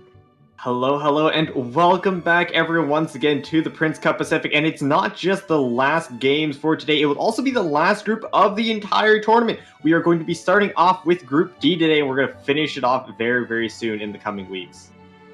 It's gonna be exciting to see because we've already identified 6 of the top players who will be moving onwards to the live event. With KDF, Enkoi, and Chikua joining the ranks from Group C, we now will get to witness the final 2 slots being battled for in the final group of the Pacific region.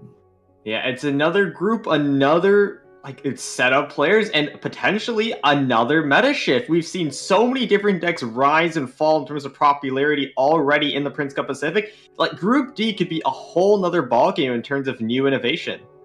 Yeah, what has been really interesting for me so far is the fact that every single one of these groups have felt somewhat different, right? I think Group A and B were exploring a lot of different things. Group C had a lot of quick games in comparison with a lot more aggressive players overall. So I'm very interested to see what the pattern is going to be here as we have a look at the players of Group D. We're going to be starting off with Doom vs. Cosmos, as well as Deck Dog and CJRs right after. And then the next time we're on stream will be Dio versus Kariza, as well as Mateo and Zero. There's a few big names here. I think Zero is a big content creator. I know he does post content of like innovative decks and whatnot. I know Mateo's new. I've seen it around a bit, as well as CJR. I think those ones are veteran players. They're rather well known in the community, while Mateo's pretty well known too. I think I remember seeing it. While Kariza, Dio, and Cosmo and Doom, Deck Dog, and Cosmos, I think, will be our underdogs for Group D. Yeah, I think I've seen Karisa's name somewhere before. I can't remember if they were actually part of the Asia Invitational or if I'm remembering their name from somewhere else, but I don't think they're quite as an underdog as we might expect. And we've already seen that a lot of newer players in the TCG community are fully capable of performing on the same level as many of these big name veterans here. So we really gotta hold with bated breath because we have no idea which of these 8 players will claim those final 2 slots in the live stage. Yeah, with only 2 spots remaining, like the competition for is ever fiercer, and as you said, Staffa, we cannot count out these underdogs. It was actually Amaru, the underdog in Group A, who actually brought in the Libra Armory innovation that we see we see snowball all the way in Group C. Of course, he didn't qualify, unfortunately, but just the unorthodox way of thinking, right? Like, just bringing decks that we don't expect could just hugely impact the meta, and it looks like it's back to the basics once again for Doom and Cosmos. Conwheel getting banned. That 80% ban rate is going to increase once again, but both players are bringing Double Dragon Magic, this time back with the Layla, bringing it back to the old-fashioned. Ooh, haven't seen a lot of Layla Double Dragon for a little while, especially since a lot of players in Group C have been focusing on the other decks we're seeing here, Leah Armory, as well as the Herald Claymore deck with Sayu and Chongyun. As per usual though, the players are still banning out Conwhale, so we're not getting to see that deck in play at all. Yeah, I mean, it is kind of expected. It has been the theme here, just in the Prince Cup Pacific in general. I mean, it has an 80% plus ban rate for a reason, and we really should not be expecting players to let that deck go unbanned. Yeah, as much as I'd like to see players overcome it, I think they just don't want to take the risk considering the stakes at line here. Either way, we'll start things off by having a look at Doom's deck. They're going to be bringing in a Layla Double Dragon to kick off the game. And from what I can see, the deck seems pretty standard, right? Yeah, this is more or less what you would expect from a Double Dragon deck. The two things here I would actually really like to point out is one, they are running double Lever Harper Wharf in order to play around Mausoleum, typically found in the Treasure Delivery deck, Kukikurawa Herald. And they're also running one of Lotus Flower Crypts in order to avoid the Adeptus Burst from the Treasure Delivery deck as well. Ah, yes, the classic Lotus Flower Crisp, a card that had always been one of the most played for many, many patches, and yet has dropped off ever since the introduction of more Hyper Magic as well as Treasure due to the need to fill the deck with even more utility and card draw. Having the extra shield from this food will be very useful to break those breakpoints, like you mentioned, with the Treasure Delivery deck and other decks that would have really powerful one-shot mechanics, such as Chongyun Burst or even Wanderer Burst in various cases. So we already know that this deck can be aggressive, but it plays a little bit more towards the mid-range. Especially after you bring in the Layla, this is really like a setup style deck where you want to ramp 5 and then ramp 10 the next turn. You really want to just build up your dice advantage. Lever Armory, on the other hand, is the complete opposite. Yes, it has equips. And yes, you can set up a bunch with a lot of your characters. I mean, running double Wagner, the Master Zhang as well. But this is just a deck all about aggression, aggression, aggression. You equip the Moon Piercer, you equip the King Squire, and you just skill until your opponent just can't take it anymore. Yeah, it does a lot of damage, and a very scary thing about Leah Armory as well is that every one of their characters is capable of dishing out DPS very respectably. We've already seen multiple cases in the past where Xiao, Shenhe, and Yelan have all carried the game by themselves, so you cannot underestimate any singular character here, especially since we can see that Cosmos is also running the variation that has a single copy of Tandoori Chicken. Yeah, that Tandoori is going to be super, super huge for breakpoints, especially when Doom's deck is running that one-off Lotus Flower Crisps. That's going to help you break through that, just that little bit more. I think the Lotus is brought in there to counter these more aggressive matchups, to counter the burst damage these decks can bring. We'll have to see if it pays off here.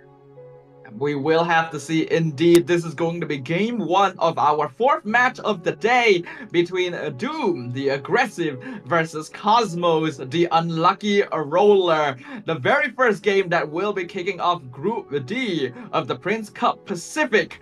And I'm really excited to see how things are gonna go. I think, as always, we got to favor the matchup for Cosmos. Lever Armory has just historically done very, very well in the Double Dragon Magic, but maybe with the Layla, maybe with the Lotus Crisps here, it might be back in Doom's favor. We have a little bit more sustain in order to counteract a little bit of Cosmos' early pressure, and Lever Armory, once again, is an aggressive deck, right? You really, realistically, only have 2 or 3 turns of pressure before you completely run out of gas. You run out of cards to tune, you run out of cards to combo off of.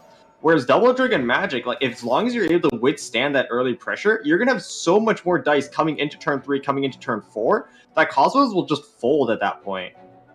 So we know that Doom basically wants to try and delay the game and make sure his characters are set up without taking too much damage until he reaches that point. And as we can see, already going to be using Countdown to the Show right on round 1 to immediately look for cards that can potentially set up for ramp.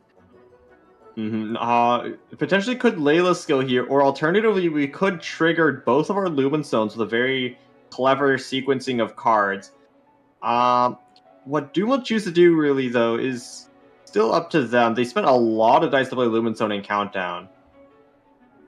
Yeah, I was worried as well seeing them play that many. Normally, when you play Countdown to the Show on round 1, it can be a bit greedy to put Lumenstone on top of it because, as we already see, that costs them 5 dice in total. And while they can definitely play the second Lumenstone and 3 action cards to get back enough actions for Layla to skill, it would mean using a good number of resources and basically ending turn and allowing Cosmos to go ham for the rest of round 1.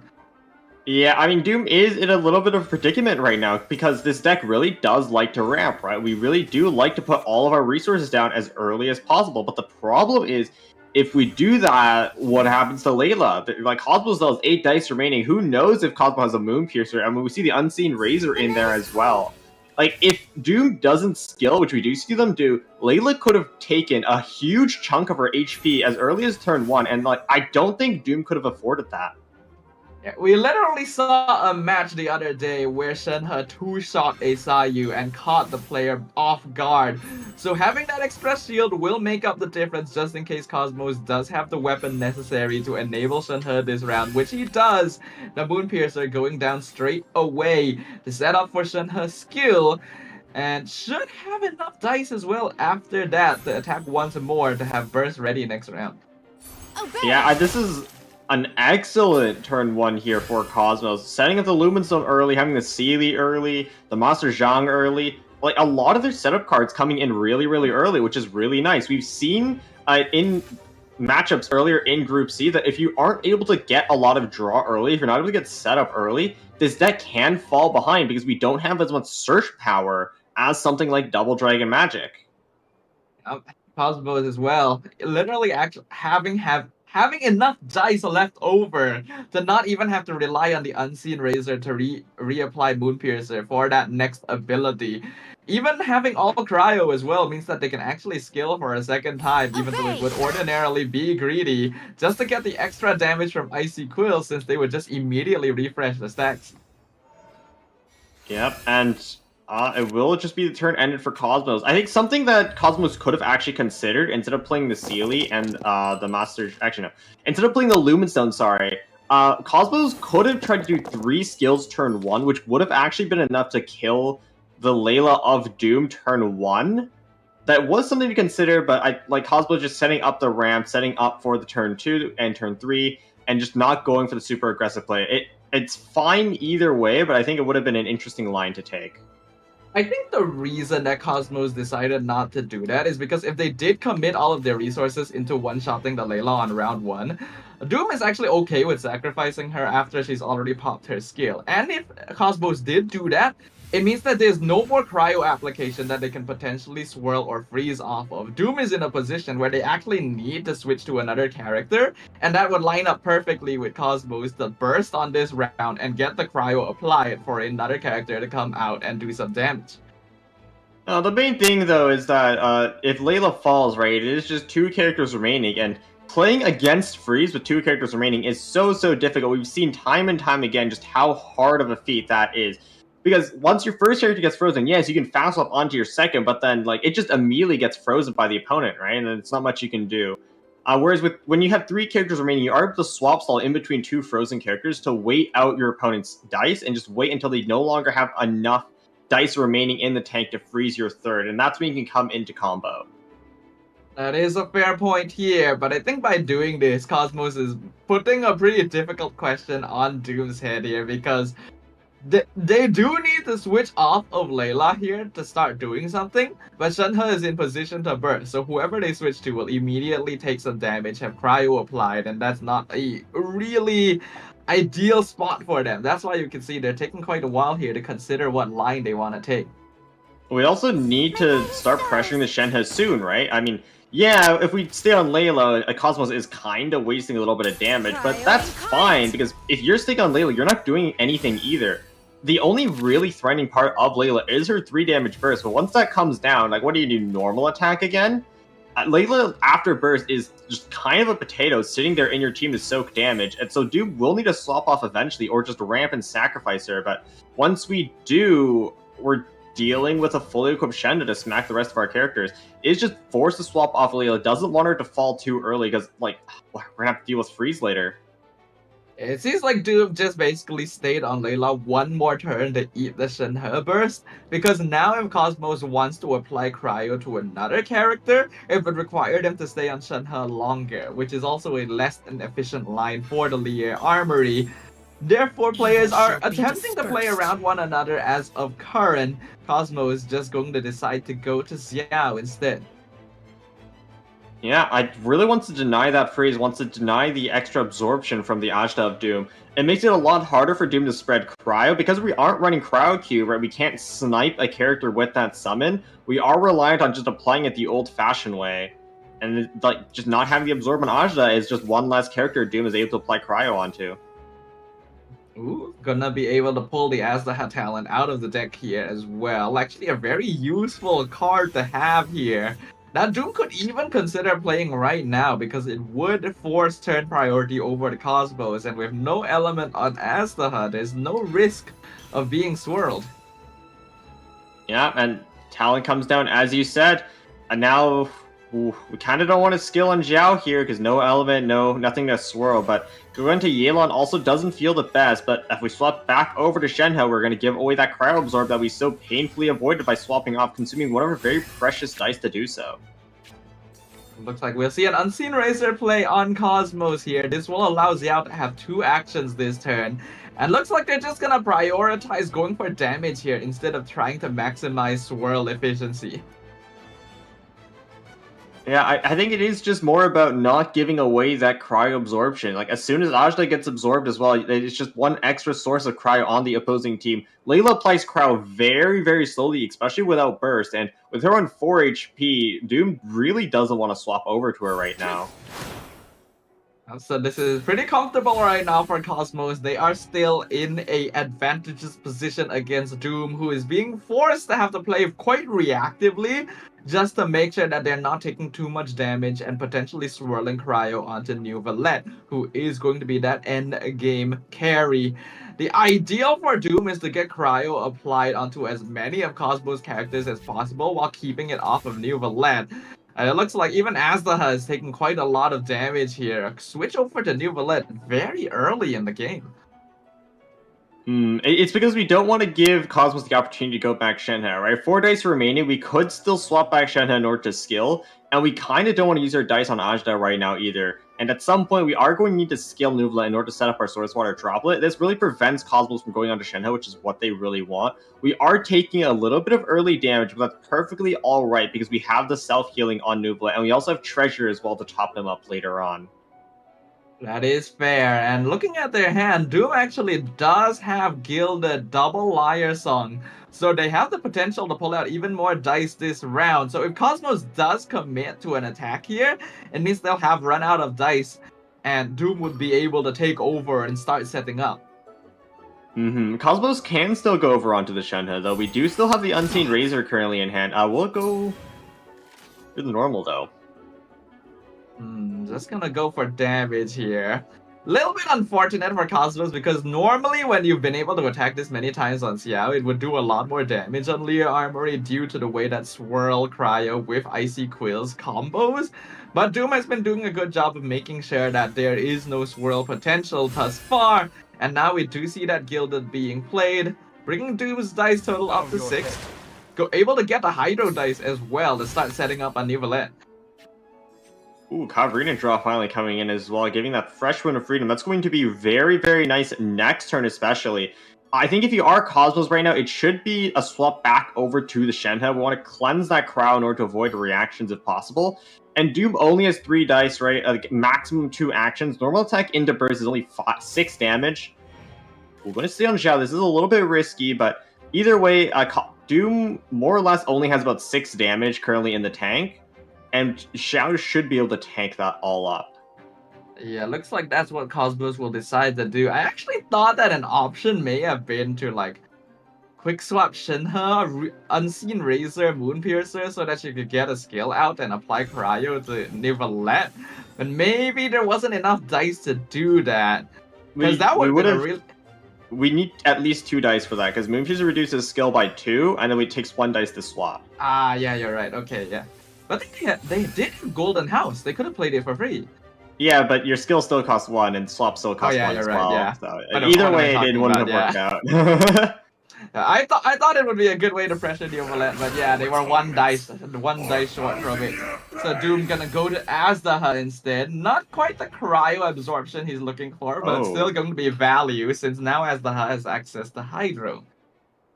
If Doom stays on Ajda, Fresh One is going to go huge next turn. Because what's going to happen is Shenhe Summon's going to attack Ajda, put him onto 5 HP. Okay, has 1 dice remaining, so we're good. Oh, do we burst as well? Is it possible? Oh, it is. It is possible. Wait, Xiao dies here.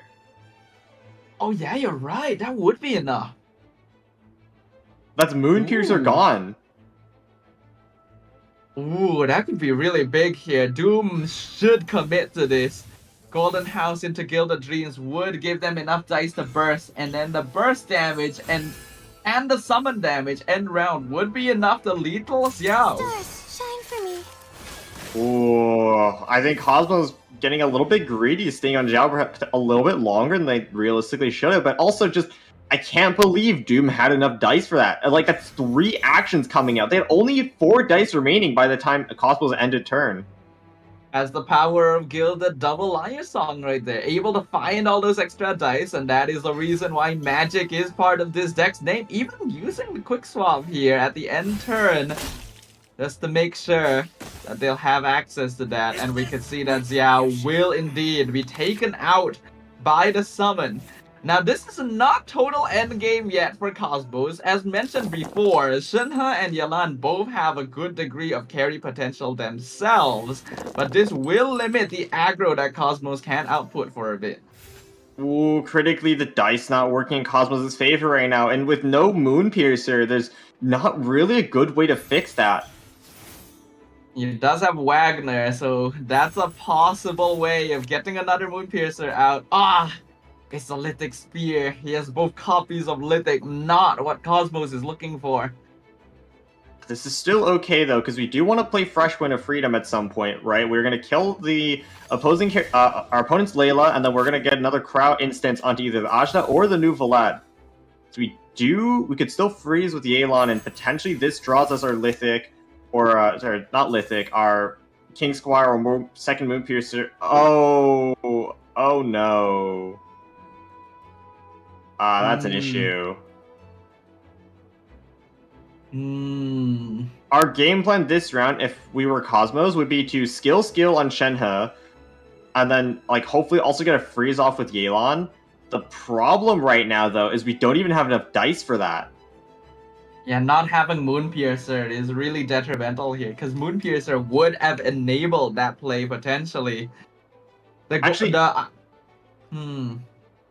No. It's still okay, right? Because we equip the Lithic Spear over onto Shenhe, and then the Opera Epic Class activates, which should give us enough dice. Not gonna play it just yet, though. Yeah, looks like they're gonna hold on to it for the potential surprise play here. And then Lithic Gilded.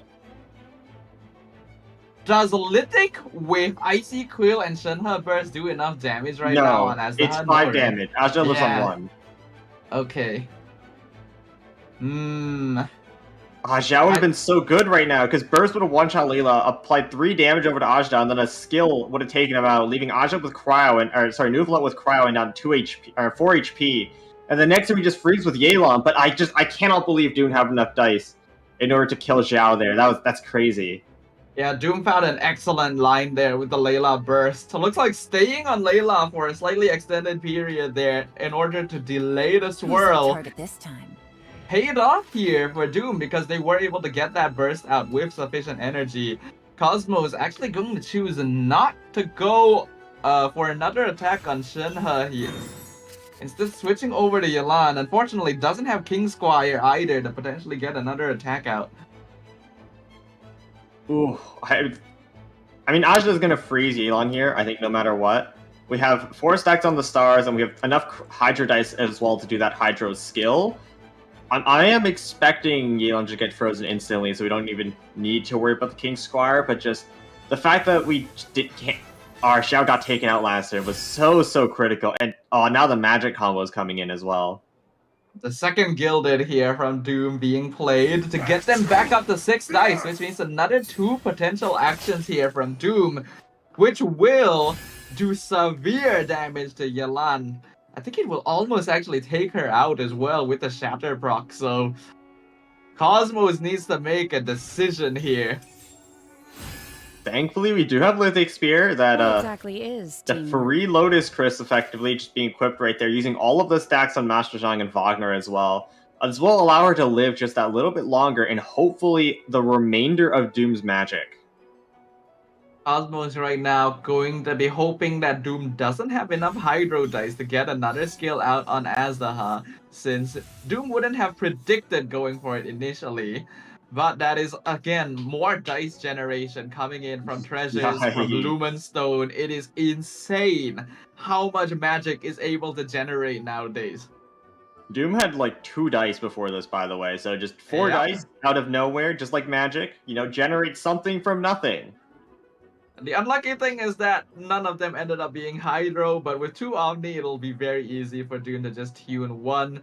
The question is whether or not he wants to. Because if he goes for a Hydro attack on Shenhe right now, it would basically remove the aura if Cosmos switches back over to Yelan to eat the summon damage at the end phase. It just depends on which character he will decide to prioritize to potentially carry the final round. Oh, we're just ramping. Oh yeah, no, we were ramping. Oh man, okay. Yeah, Doom just played treasures, right? They are ramping to pull as many treasures out of the deck as possible. And we have seen what this does before. Cosmo's entire aggressive line has been denied. And now this game is in full control of the Double Dragon. And it just all came off the back of killing Xiao. Xiao was the majority of Cosmos' pressure there. Had Moonpiercer equipped, had Burst ready, had Fresh Wind locked and loaded in hand. If you were just able to one-shot a character and then get a follow-up kill with the skill, it would have left whatever remaining character of Doom on just a single-digit HP, as well as with Cryo Aura, which would have set Yelan perfectly up for a Chain Freeze in order to finish off the game. But the fact that Xiao fell early made it so we weren't able to leverage that Fresh Wind double tap potential. And that was a pivotal round there for Doom, being able to find the line again on the Layla Burst to be able to take out Xiao, because Cosmos would have calculated that Xiao had a very high chance of surviving that round and thus felt comfortable leaving him exposed. But sometimes those actions do end up getting punished here, and Doom going to be reveling in the moment. Very interestingly, they're gonna have a lot of Hydro dice for this round, so looks like they're not particularly interested in staying on Azdaha. No, it will be the swap over onto Nuvalet instead. Going to play all the treasures imaginable just to get out of that breakpoint. We need to heal up to 8 HP because Yelan with King Squire and with Tendoris will do 7 damage on a skill, and then the follow-up damage as well will do, it's 7 into 3? Huh. I think that always kills us. If Cosmos has King Squire, Tendoris, and has enough dice to scale into normal attack, Nuvalet does fall here. But by that point, with how much dice Doom has, Ajda should be able to clean it up no problem. And Doom has they've already played 2 treasures this round. They still have 4 treasures in their hand to heal out Nuvalet after taking some damage. So I don't think they're worried about this at all. Gonna immediately free Shenhe, which means that Cosmo cannot even threaten a freeze this round. There's really nothing they can do, not to mention the fact they have literally 0 dice for Yelan to work with. And 3 stars on Layla's passive. As soon as you swap over to Yelan, she's getting frozen. This game is basically already GG. Doom has done this incredibly well. A quick swap from the Cosmos will allow Yelan to pop off 1 attack before she gets frozen, but after that, it's just all Doom's game. They have Gamblers, they have 4 treasures, they have more than enough dice to just end on this round itself. Ajda talent as well to top things all off. Also, I want to point out, it's a very smart play from Doom to do the Nuvalet skill instead. Normal attack would have been more efficient in that sense, but the thing is, if Cosmos had King Squire 10 Dories and enough dice also normal attack after that, it would have been exactly 10 damage. So this way, by skilling first, we make it so it's not a possibility, because Yeon takes 2 actions to kill, and like the only way that's possible is if we normal attack and lock Nuvolette into 2 actions, which would have allowed Cosmos the opportunity to double tap us. But by skilling first, it buys us time to play our treasures as well to heal out of the breakpoint. It gives a bit more flexibility in exchange for slightly reduced damage efficiency. And Doom going to play all 4 of their treasure cards right now, bringing their dice total back up to 12, and then bursting on Nuvolette. It's unfortunate that he hasn't been able to pull out the Tule Tula the entire game, but now that both of Cosmos' remaining characters are frozen, the game is basically done and dusted. I mean, Gambler's in hand, the Boar Princess as well. The Lotus didn't even need to be played, and Cosmos just actually is unable to do anything with their dice, as of course their characters are frozen. Yeah, it's rough, because they do have Tendori in hand as well. If they were able to get the correct weapons, they had a chance of being able to turn things around even after losing Xiao. But they weren't able to find the second Moon Piercer, nor the King Squire, and therefore are just going to have to switch over to Shenhe to hope that she can survive the onslaught. But we know that the chances of that are pretty unlikely. Yelan dies here. Pretty much, yep. No, like, Nuvolette does 1 piercing if he's above 6 HP on his follow-up attack, so Yelan just actually dies here no matter what. Cosmos should swap over to her, that way we preserve more HP on Shenhe. Yeah, that would be the efficient play. And I feel like even if he does do that, though, there's still 6 dice remaining for Doom. I think they've already played the Gamblers on Nuvolette, so yeah, there's not much that can happen here for Cosmos. They're gonna just need to reset and prepare for game number 2. Reset the mental. It was a close game, but just, like, unfortunately, Doom had the perfect combination of cards on that critical turn 3 to kill the Xiao. If it wasn't for, like, double Liar Song there, I think we had a very real chance of victory for Cosmos, but it is just sometimes how the cookie crumbles. Oh, Moon Piercer finally. Well, there's the Moon Piercer. For a moment, I thought that the Friday play on Xiao would be wasted, since it would still end up, like, taking out multiple characters with the piercing damage, but with Lithic Spear, he is able to tank a hit here at least. Will this be able to make a difference now that they have Moon Piercer to get some damage out? And we're going for it. We have to at least try. No reason not to. Ooh, Golden House as well. They have Golden House. Don't even need to use the Rhythm of the Great Dream here to be able to discount Moon Piercer. But if they do use this on Xiao, they gotta make sure they'll have enough dice to potentially, like, switch off of him here, because that's the last Moon Piercer Cosmos has in his deck. I think this is the last hurrah. Because, like, by reviving Xiao with an egg, it's just an extra Gambler's reset for Doom. Yelan falls to the follow-up attack here as well, so it should be it.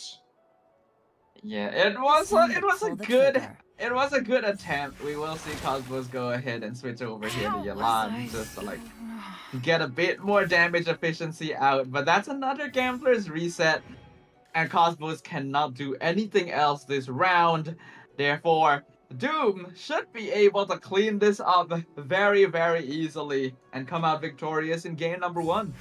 Yeah, I mean, Nuvolette here always has 2 actions no matter when. 2 actions more than enough to do with the remainder of Shenhe's HP. And, I mean, even if it wasn't end this turn, there's an Ajna Burst locked and loaded for whenever that happens. And, he has Cryo Absorption, so even if Nuvolette would have fallen for whatever reason, Ajna was there to clean up the game in the later rounds.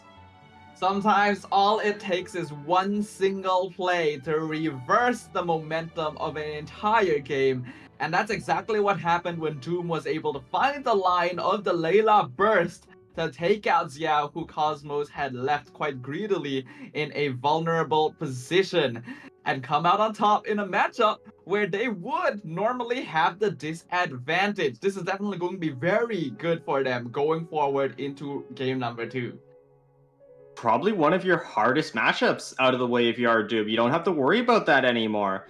Of course, we are now forced onto our second deck. We cannot play Double Dragon Magic anymore. Getting my words mixed up here. Like, cause this is Conquest format, and like seeing as Doom brought it first, this is probably one of their comfort decks as well.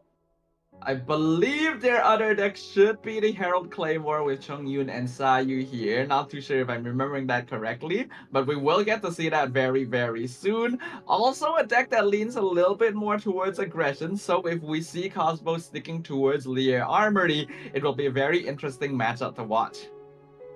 I think Lever Armory into any type of Herald deck is just always such a nightmare. You have a lot of win conditions because Herald deck tend to be on the slower side, so you have I think a tempo advantage over them. At least in the early game, you're able to pressure them a lot more. But as soon as that Curse the Undercurrent comes out, like the tempo is completely flipped, and now you're fighting a losing battle.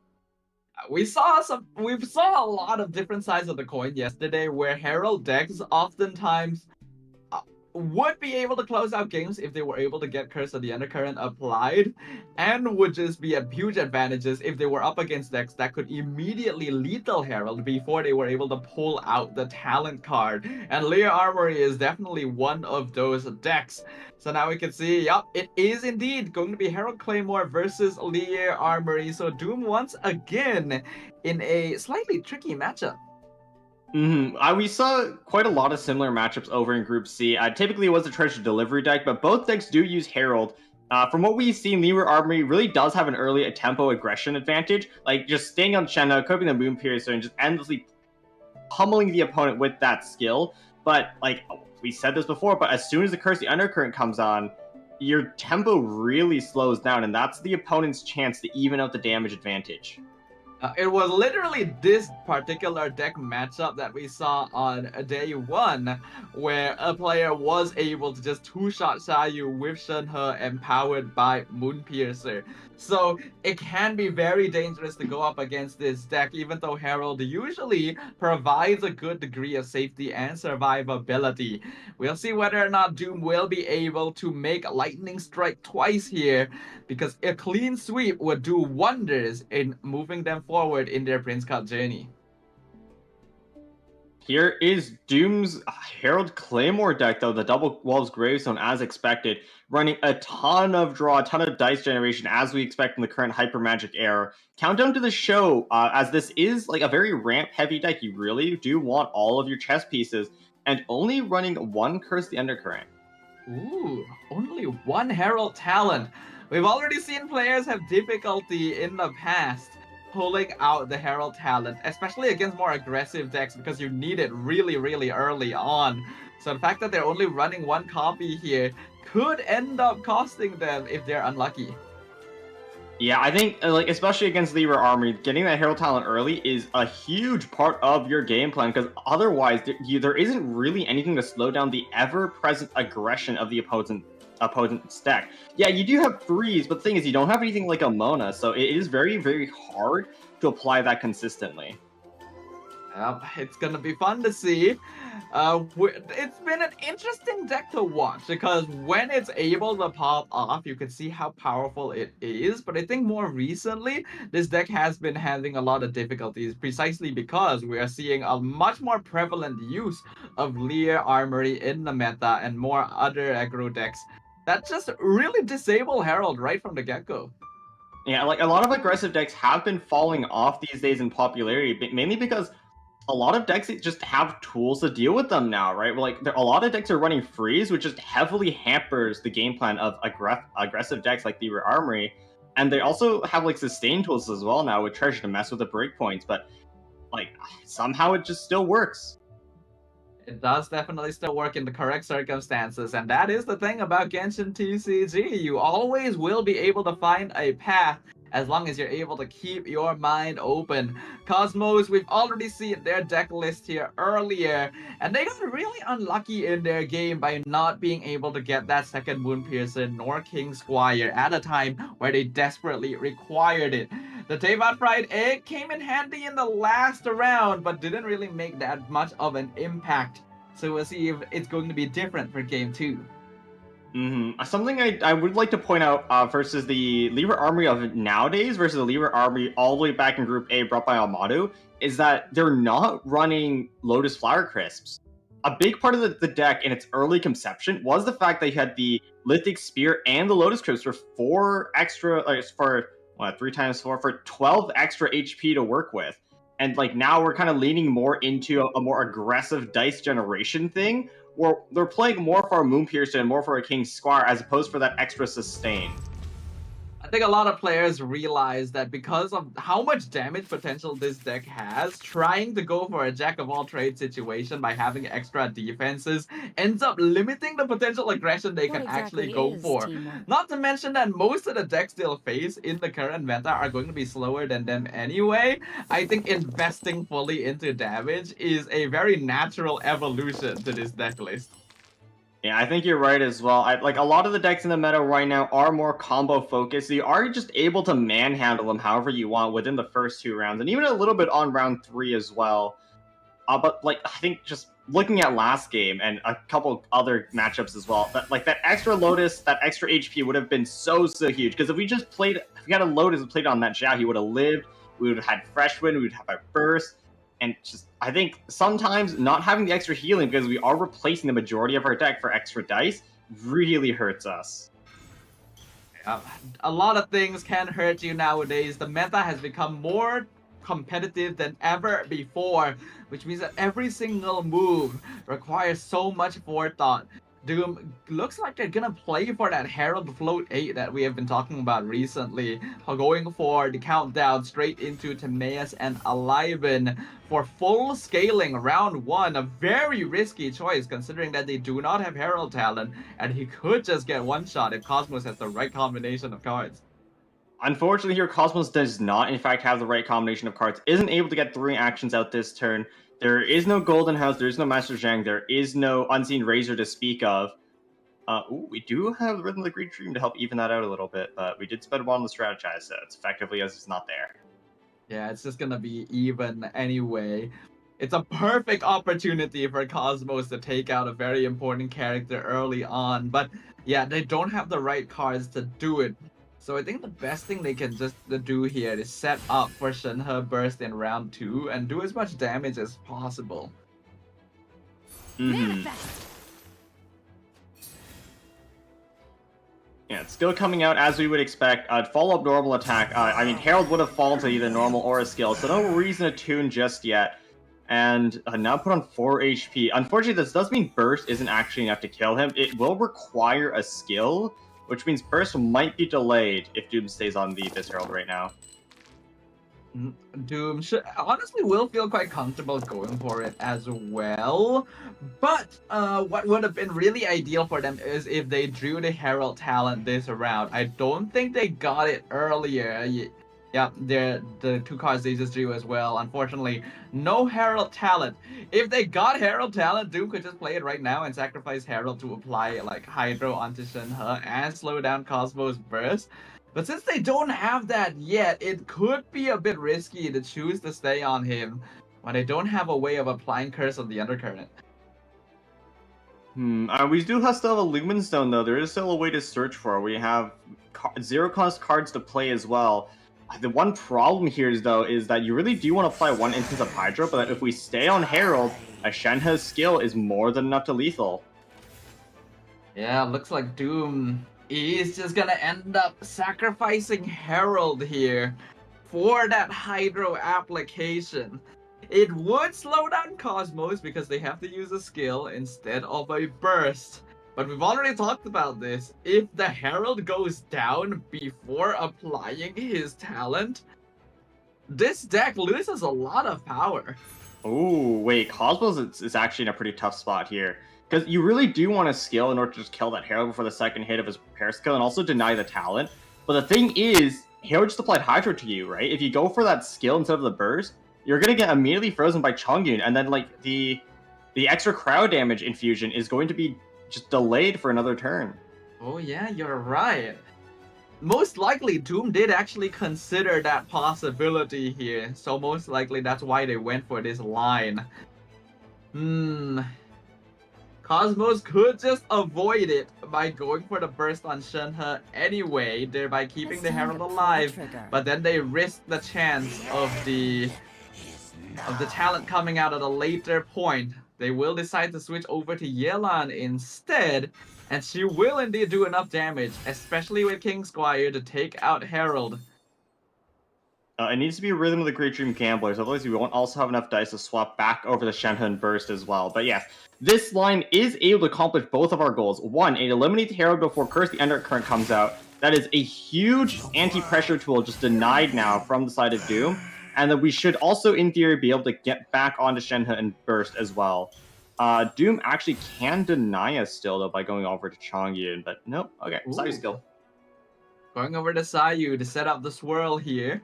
Unfortunately, no Wolf's Gravestone found just yet, so Doom isn't going to be able to do a bit more damage. But getting that swirl onto Xiao will be pretty valuable to set up for Chongyun to start taking over the game later on. Yeah, and like this will be the majority of Cosmos' characters now applied with Hydra as well. This sets up Chongyun perfectly for a chain freeze that we've seen time and time again win games by itself. Doom's still going to be sitting on a Lumen Stone and a Liben for next round as well. So the potential to ramp for a pop-off in round 3 is very, very high. And I imagine that's what they want to set up for. And they will hopefully be able to get Wolf's Gravestone by then. Huh. Ooh, it looks like Cosmos, unfortunately, is one dice off of swapping back over to Shenhe and Bursting. That is rather unfortunate. Oh, wait, that's because we normal attacked on... Oh. Wait. No, actually... it's not enough. It's not enough. Burst isn't reduced by Moonpiercer. Oh, yeah, you're right. Yeah. Burst isn't reduced. So, the reason Cosmos doesn't have enough dice here is that because Cosmos decided to normal attack on Herald instead of scaling on Yelan. It makes sense because it's a little more damage efficient, and if Doom went over to Chongyun with no fast swap, Doom would have had enough dice to just freeze both Yelan and Shenhe anyways, because we are running magic, and Timaeus was on 3 stacks, so it was smarter to just go for the normal attack, and that way we get a little bit more damage over onto the Sayu. But it's just unfortunate that we don't have the Shenhe burst down right now. Not having the Shenhe burst down, Cosmo is going to choose to go over to Xiao again, because they don't have any dice to do any more actions, and he is the healthiest character. But it means that Cosmos is putting themselves in the same position they were in game 1, where if Doom happens to have enough dice in hand, Xiao could just get one shot before he's able to apply any meaningful damage. Yeah, I think this time, though, it is a little bit different. We're not dealing with Ajda, right? So you don't have the extra damage from Crystallize. This will just be raw Animo damage from Sayu, and with no Wolf's Gravestone equipped, I think he is a lot safer than the previous game. Doom getting, unfortunately, a bit unlucky here with the card draw, not getting Wolf's Gravestone nor Wagner. Wait, no, this deck doesn't run Wagner in the first place. So, yeah, no Wolf's Gravestone that they're looking for. They do have Liar Song to reset the Gilded Dreams. And they do have Quick Swap, though they don't really need it at this point, so that Chongyun can take the field and basically punish Xiao a little bit. Xiao will be in a world of hurt, but still, with no Wolf's Gravestone, though, this is just 6 damage coming out. 6 damage isn't that bad. Doom gonna choose to stay on Sayu here.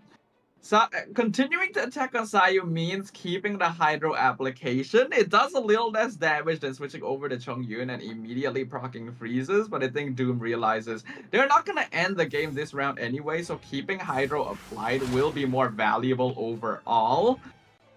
And Sayu would be able to draw cards with her talent, though he doesn't have that.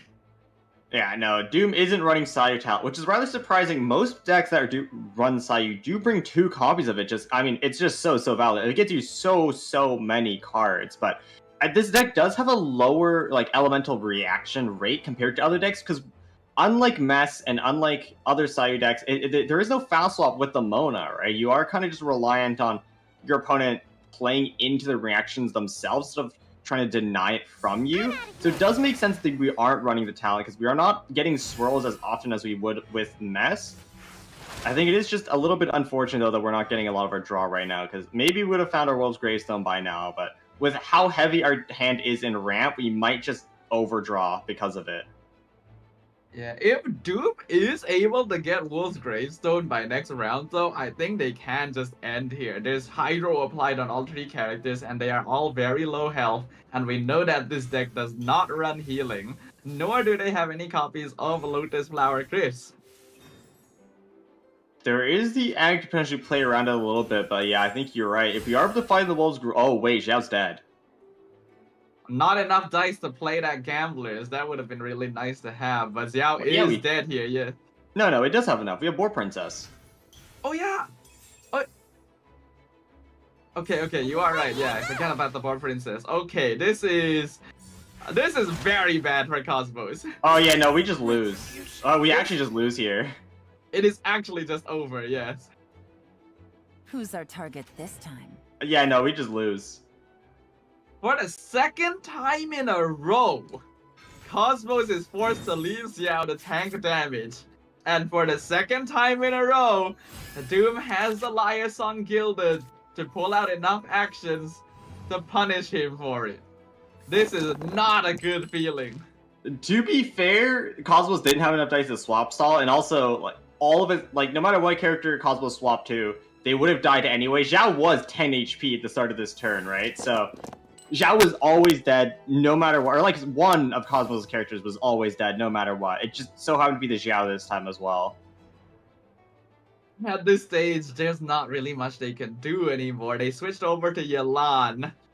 They have a quick swap, so they can go over to Shenhe and free Sayu.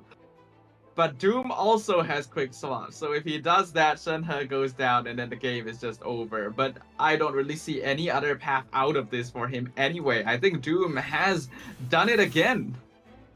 Yeah, I think this is a clean 2-0 sweep from Doom. We have the fast swap. Chungyun has no aura on him, right? So just skill, and even if we're able to magically live because we have the Lithic Spear equipped onto Shenhe, which I don't think we do. That should be a second Moonpiercer in hand. Like, she's frozen and just can't do anything either way. So if we're Cosmos here, I'm pretty sure we're in an always losing situation. Yelan, how much damage does Yelan do with King Squire again here? 4. Not quite enough. Even if they did lethal Sayu, I don't think they win. Oh, they do have Tandori though. That is enough to lethal Sayu. But yeah, even if they do, Chongyun can easily clean up the rest because there's no elemental application on him right now. So there's no way for Cosmos to freeze him. The only thing that Doom is missing is like more cryo dice to use. So theoretically though, there was actually a way to win for Cosmos. If we had Fresh Wind of Freedom and we were able to do a second attack over onto Chongyun, we would have then been able to freeze with Shenhe and then live until next turn. And I think we could have actually won from there, but we do not have the Fresh Wind of Freedom currently in our hand. Yeah, it's an unfortunate case. I do see what you mean. A second attack from Yelan would have applied the freeze necessary for Cosmos to not lose this round and do enough damage to potentially win things out next round. But since they don't have it, Doom should be able to close this out. Do they? Yeah, they have more than enough dice. They have 3 treasures in their hand. 2 actions is all they need. I think should just be over from here. I don't see a way back into this if you're Doom. A touch of frost. Oh yeah. Yep, that's gonna be it. Doom not gonna greet things out as well with the Wolf's Gravestone. He knows he doesn't need it anymore this game. Alright, so technically still way into it. If that's a Lithic Spear in hand, we could heal Shenhe up to 5. It will live 1 Chongyun skill from the treasure. And then we lose anyways because Doom has Gravestone and we'll just equip that and pass. Pretty much, yes. I mean, even if Cosmos applies Lithic here, it would get Shenhe up to like 6 effective HP. But because she's at 3 HP, she is still below the Wolf's Gravestone threshold. So Doom just plays all the treasure, equips Wolf's Gravestone now, and attacks her once.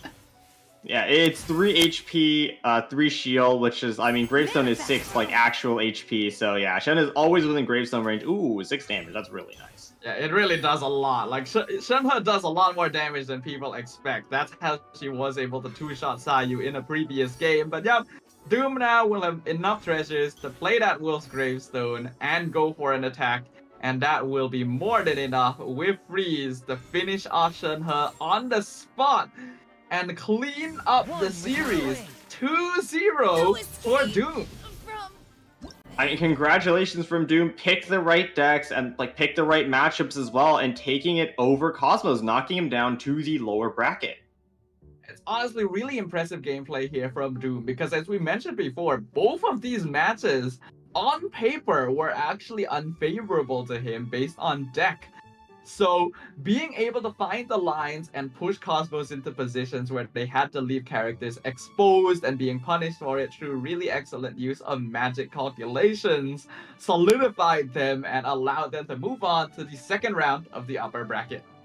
Yeah, I think game 1 was a little bit of greed from Cosmos. They had 1 dice remaining to swap, so could have went over to Shenhe and ate that cryo aura, but just leaving Zhao exposed just a little bit too long. Gets the burst denied, gets the fresh wind denied, and eventually gets the game 1 denied for them. Game 2, though, just really great play from both players. Like, I think Cosmos did a really great job ramping and then slowly being able to take the advantage over Cosmos once again with the power of the Lyre Song. And because of that, Doom will be able to move on to the winner's second round. They're going to be waiting for their next opponent, which we'll find out in the next match between Deckdog and CJRs, whereas Cosmos will drop to the loser's first round.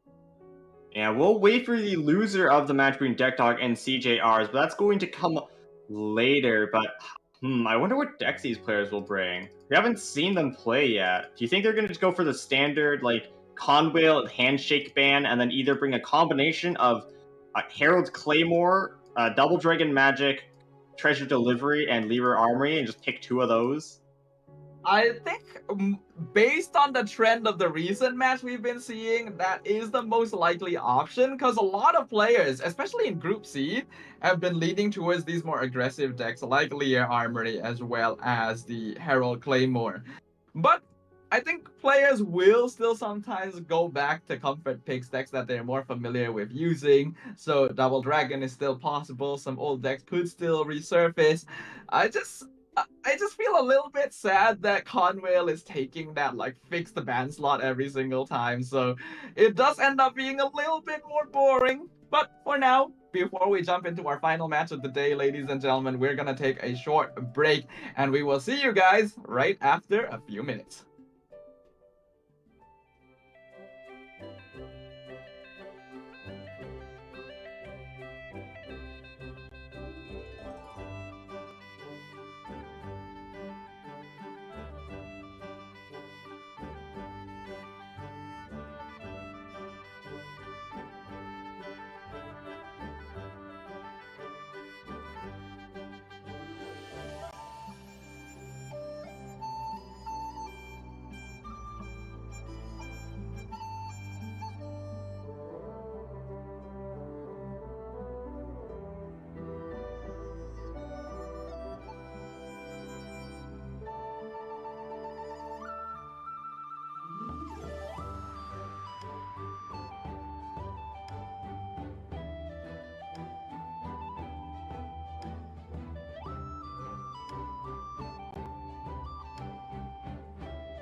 Okay, snaps that one. Interesting. Yaya are gonna be frozen. Yeah. There we go. Oh, yeah, look at that, right? Shatter and Gravestone. So they're thinking about it. We're not. Whoa, interesting. Yeah. Yep, there it goes. A bit tough here, but let's see how this goes. Herald. Oh, interesting. Or at least not really saving UBI's case. All right, no, this is good though. I think. Great way, you know, especially with freeze. Yeah, no, that is it. That's gonna mess with the dice ratios. It's gonna mess up. Then she comes up, but she's still. Gravestone's support, so you're not getting that. Yeah, you can't do anything. Yeah. Realize it's still Runa's turn there. Okay. So. Yeah, I think Runa. Yeah.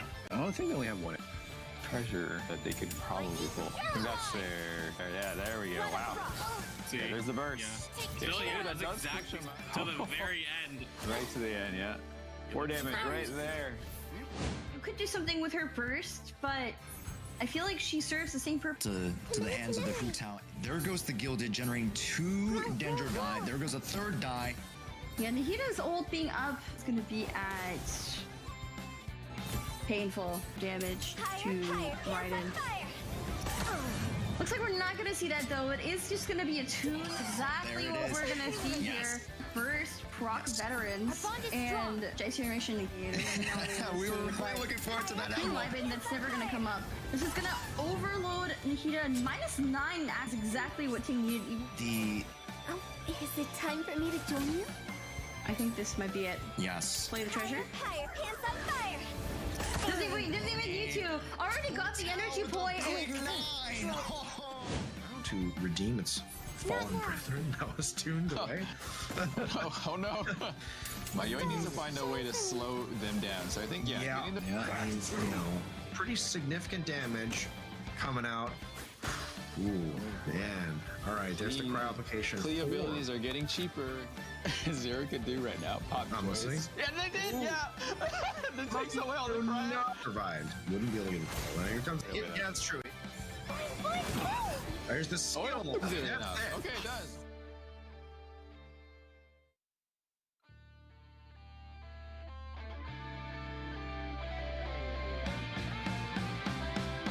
At your end phase, but like we deny a little bit of that efficiency. We don't get a double bloom for A, which is rather crucial. Or just add the entire team, right? So Kaveh does not have, or just the team in general does not have a lot of HP left. I aim to mention, but one of the abilities of. Oh wait, we don't even need to because of spontaneous research.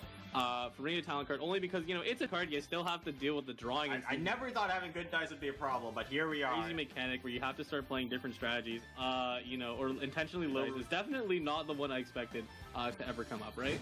Well, I'd say to ever tune out.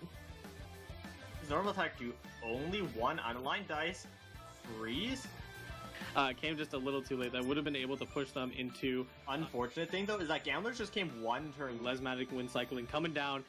With the free freeze next up. There it is. 5 now 4 cost into normal attack. Leaving her on 1 HP and letting the summon finish Shenhe off because Egg. For a crazy line right here. 4 Princess into 3 Gamblers. Here comes the stomp. You out of their cut. Undercurrent if you so desire, but they certainly wanted to pushing those 3 dice use them in the same round. Life, so we have to be considerate of that. But here it goes, then up to 6, and then you can't. We want to be safe that tag, and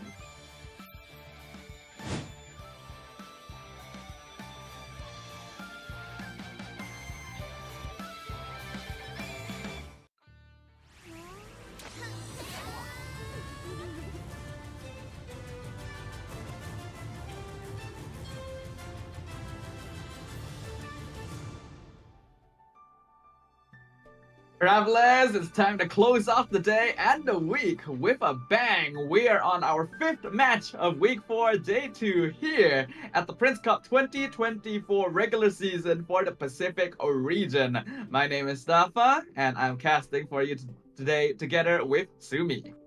Yeah, and finish it off we will. We just finished off Group C as you said, but we said earlier, sorry, but last game of the day now, 2nd round of Group D. The first round was explosive there as Doom was able to disrupt Cosmos in the exact same way 2 games in a row. The Magic pulling dice out of nowhere to finish off Xiao. I'm very curious about whether we will see the same sort of thing happening for the next round. You know, typically when we see these types of decks not perform up to the standard we expect them to, players do start finding other options in order to start replacing them. And I think like Double Dragon Magic was replaced by Libra Armory because players believed it had a pretty good matchup in the rest of the meta, but now seeing it flounder a little bit, it might be time to switch back to the old classics. Well, we'll see whether the players do decide to do that. This is, of course, going to be the final game of the week as well. So, DeckDog and CJRs are going to be the players that set things up for the end of week 4. And then the rest of Group D will actually get a week break to decide whether or not it is indeed time to go back to the previous meta. Yeah, I think as long as you're able to make it through the day, of course, all the players will. No one's currently at a risk of elimination, but this will be their time to reflect, look back at the previous matches and see, hey, is the deck that we think is really strong truly as good as we believe it to be? Indeed, indeed. As we saw earlier, just to recap the brackets for Group D, Doom has moved on to the winner's second round, defeating Cosmos, who has dropped to the loser's first round. And for those of you who are a little bit unfamiliar with the formatting of the Prince Cup, the lives we have here of staying in the winner's bracket carry onwards into the live event. So you really want to make sure you don't drop a game. And here are the decks for the players. DeckDog versus CGRs, the Handshake Conwheel ban, as we have said. Both players also bring Double Dragon Magic, one with Cube, one with Layla. Kind of a repeat of it in Group D, where the Cube tech was emerging. DeckDog this time starting off the game with Herald Claymore, and CJRs, we kind of predicted this, right? Moving away from Libra Armory because it has been underperforming, and going back to a deck we saw all the way in Group A, the Freesley deck, which has really fallen out of favor since then, hasn't appeared in any other group. Man, I haven't seen Freesley for a while. It's a deck that's really fun to watch, but I personally have difficulty trying to predict just because of how many calculations you have to do in terms of the way that Farina and Risley do damage and heal themselves. But the first game is going to be between the Layla Double Dragon and the Herald Claymore, which is what we saw in Game 1 of the previous match. I like Nuvolet typically really does do very well against these Herald decks because both of them do play a little bit slower, but Nuvolet just gets more value out of his stuff. His skill just his Source Water droplets just let him do so much damage, especially in conjunction with Tulas. But now with the threat of Freeze, it's going to be a lot harder for him to come up. So maybe this is favored towards DeckDog, but maybe it's favored for CJRs. It really does depend on how the players play it out. I think there are winning options for both of these decks. Basically, just like how us Genshin fans put it, this is going to be a 50-50 between these two players. And we'll see who is going to be able to win the pity here from the TCG gods. DeckDog, the mathematician, versus CJRs, also the mathematician.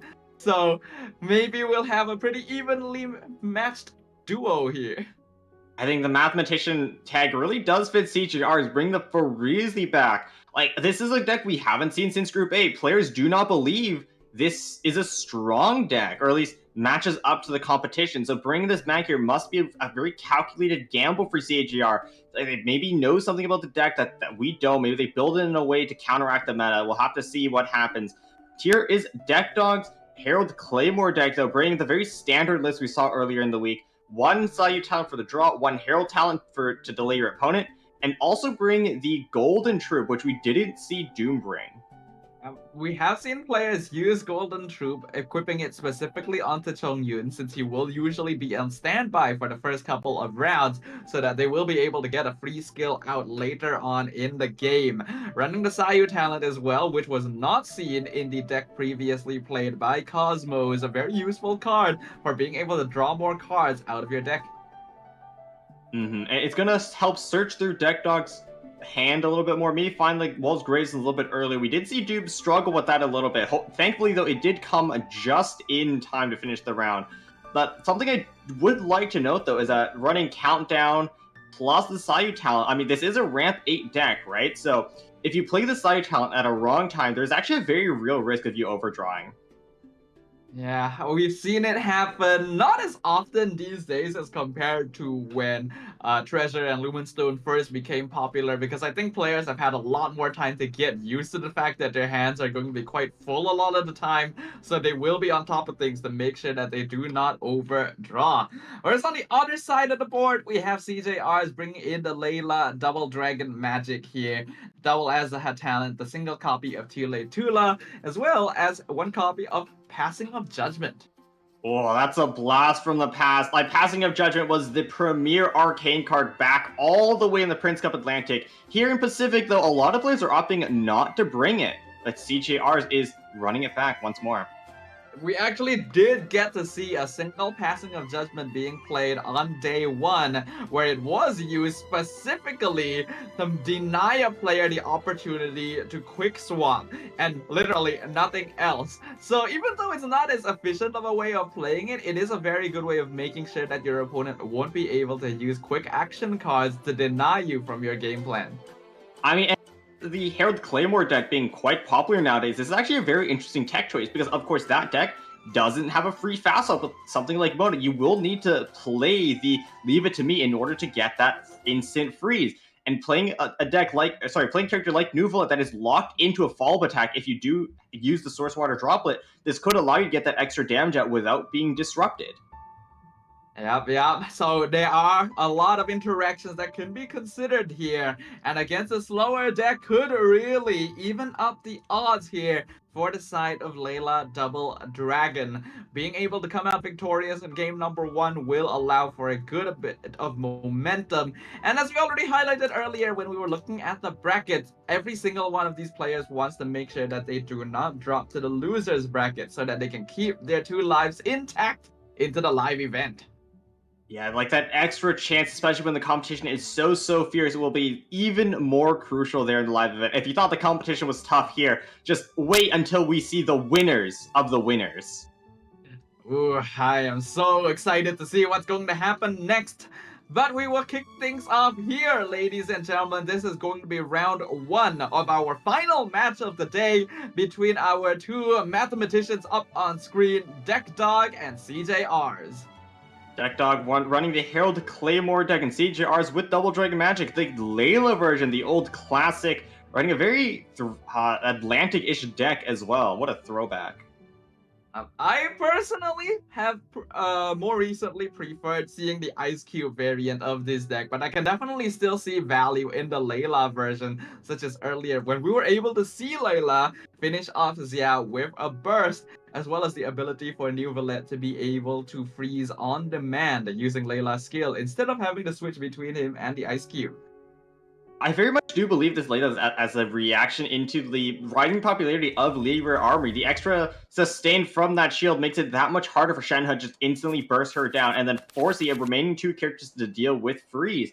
And I think this is a rather smart choice. Of course, in a matchup like this, when you're up against Double Wolves Greystone equip, I think you'd rather prefer a cube.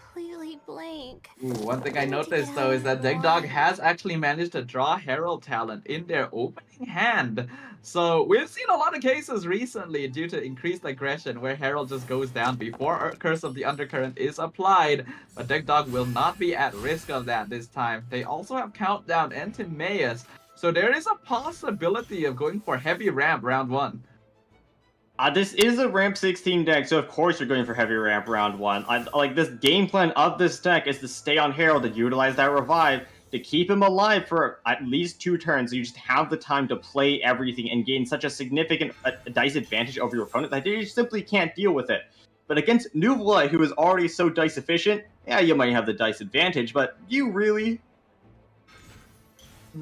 Yes. That is always a question players have to ask themselves nowadays against Magic decks. You think the opponent doesn't have many dice left to play with, but do they really?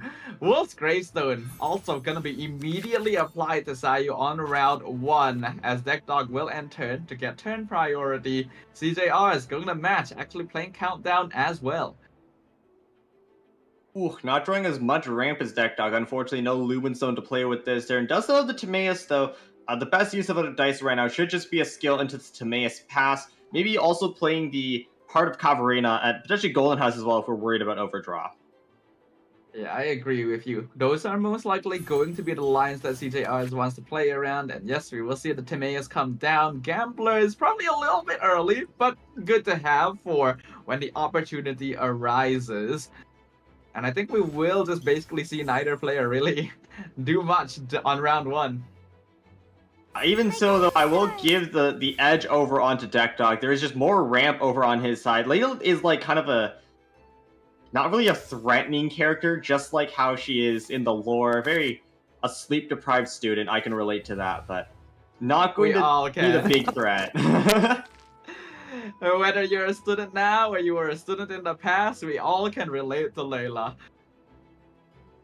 Yeah, and just like how a sleep-deprived student really isn't going to hit you very hard, and neither is Layla, so Deck Dog can just sit on Herald for as long as he wants. I'm looking at the dice from round 2 here. Not the best for Deck Dog, but they do have stuff they can work with, whereas CJR is going to be looking at quite a rainbow there, besides the 3 Omni they have. But both players going to have a good amount of dice to play around. Deck Dog, unfortunately, in a position... Oh, wow, countdown! For the second round in a row here, their hand going to be looking very full, so they need to find a way to spend these.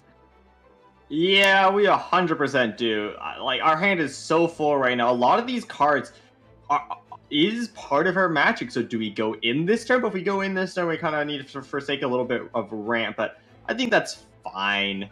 We have such a dice advantage over CGRs. Maybe this is the time to push that dice lead into an HP lead.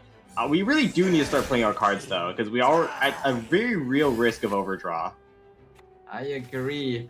Deck Dog will decide to go for an attack here onto Layla, so they will get rid of the shield. But this Hydro application is unfortunately going to be a little bit wasted, because CJRs is definitely going to switch to someone else. I think if you are CJRs here, you should stay on Layla right now and just tank that second hit. You do want to build Layla Burst eventually as well, because that is a lot of crowd application from that.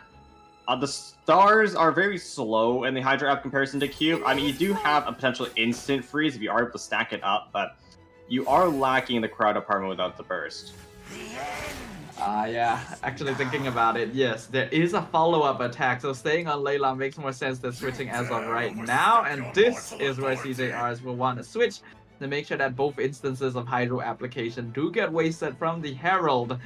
And now Deck Dog will feel the need to switch to someone else as well, since they don't want to give their cryo absorption over to Azdaha, but also don't really want to start taking damage on Sayu or Chongyun yet.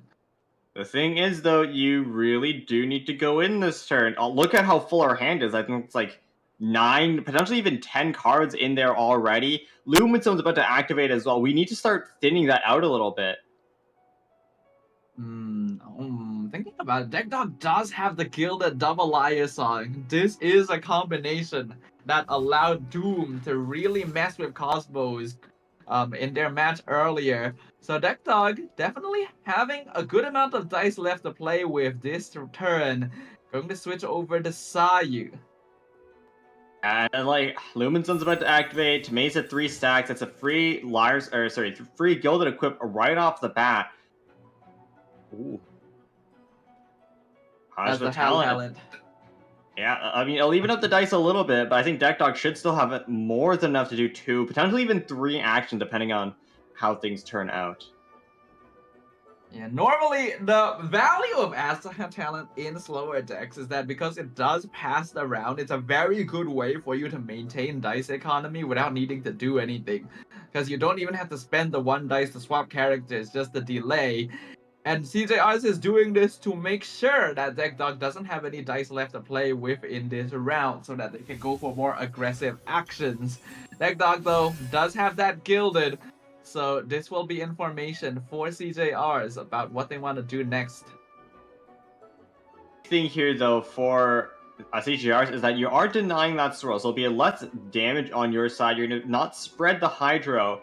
Unfortunately, Deck Dog does still have Wolf's Gravestone, so no matter what, you're taking a huge chunk of your HP. Sayu, a very good user of Wolf's Gravestone, because it does apply to both instances of her Prepare skill. But because there is no elemental application right now on Azdaha or New Valette, it looks like they will decide to switch over to Chongyun instead to see if they can get that set up. Ooh, very curious play here swapping over onto Chongyun. Thank you There, for that is permitting Golden Troop no equipped onto him, I invite believe. So that me does to mean join. skill cost 2, and then there's the 1 elemental dice remaining to swap back over onto Sayu, which means we'll be able to hopefully get another swirl off and get some extra damage. Hmm.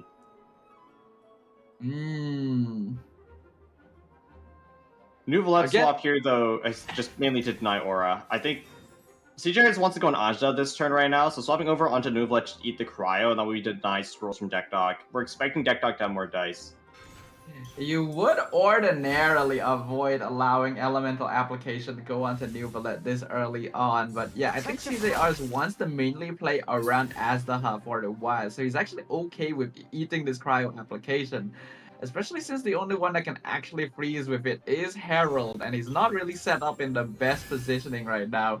Gilded once again. It may seem like this round was over for both these players, but they actually still have plenty of dice to pull out from their hands. That is the threat of Magic. Even when it looks like your turn's over, it's not, because we have a lot of dice still left in our hand. That Lyre Song will be another dice as well. We have another Golden House as well for a free Gilded Refresh. So Nuvolette still has another action left in the tank. Maybe we even play that over onto Layla as well in order to get our burst down. Yep. Okay, Deck Dog gonna finally go ahead and end their turn here, saving their other Lyre Song for later in the game, which I think is a wise decision. Which means that CJRs now will have the freedom of the board to decide what they want.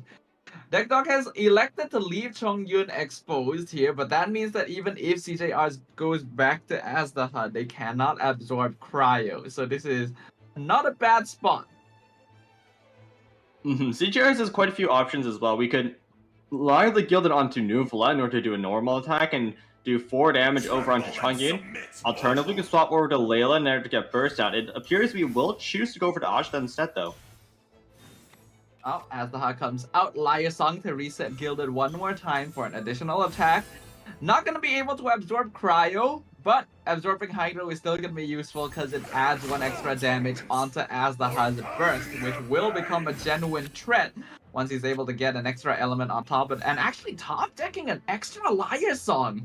Ooh, that is actually enough for another action. Unfortunately, though, we do not have the stars for the follow-up, and if we swap over to Layla, I don't believe we have enough... wait. Swap over to Layla, Gilded Boar replace with Gilded Burst. Chongyun actually dies there. Ooh, but we burned so much of our magic, I don't know if it's worth it. Yeah, I'm not sure if it would be worth it if they went for that. But it is an option. I don't think it's Gamblers. I don't think it's worth it. Gamblers wouldn't give us enough dice to do another action, and if it did give us another action, normal attacking on Layla just isn't worth it. I think more critically, though, Chongyun already did Frostfield, so we have Cryo no matter what. So there's no reason to just go out of our way to kill Chongyun. I think it's just a waste of magic. They're gonna go ahead and strategize instead. We see that Passing of Judgment being pulled out could be very useful next round, actually, because CJRs is already in a very comfortable position. And yeah, I do agree with you. I don't think they need to force an attack here. They could have chosen to just scale on Azdaha to drop Chongyun down to 1 HP, because as we know, Nuvolette does do piercing damage. So that would always be a risky breakpoint. But looks like CJR will just go for the ramp instead. This is fine as well, because end phase stars will go up to 3 stacks. Oh, didn't increase. Never mind. I lied. Huh. What I think... I swear stars increased end phase. Stars Why did only it not? increase on actions, so I don't believe it increases on end phase. No, I've seen it increase end phase, so there's something else in there. I need to go check the wording on that again. Layla Stiga has a lot of parts to it, just like Tartag. Yeah, okay, interesting.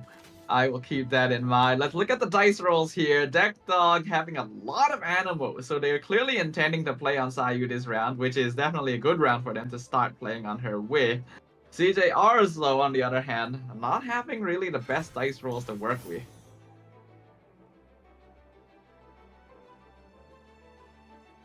Looking at the state of the game right now, CJ are going to be waiting for an action here from Deck Dog. Deck Dog does have Quick Swap, but Azdaha is still the only character without an elemental application right now for Sayu to swirl off of. So they would ideally want to get at least another attack out on Chongyun to apply it. But that would be giving up a lot of momentum. Ooh, it's gonna swap over onto the Sayu now. 10 HP, no absorption. If Changyun attacked, there would have been cryo absorption over to Ashta, which is what CGI really wanted there. Fortunately, the dice not working in our favor right now either. Yeah. CJR still has lots of cards in their hand. They have 10 exactly, actually. So they do need to get rid of some of those, which would be a good way to maybe tune some dice. But I'm trying to figure out what line they want to take here. They can apply Hydro onto Sayu. Layla stars are close to hitting. Hydra wouldn't be a terrible option. If we locked Sayu into a prepare skill, we could go over onto Layla and then burst. I think the issue after that, though, stems from if we go over onto Layla and tank an animal hit, our Nuvolet will get frozen, and then he's kind of locked out of the round for this turn. On the other hand, though, I don't think we care too much because no weapon currently equipped.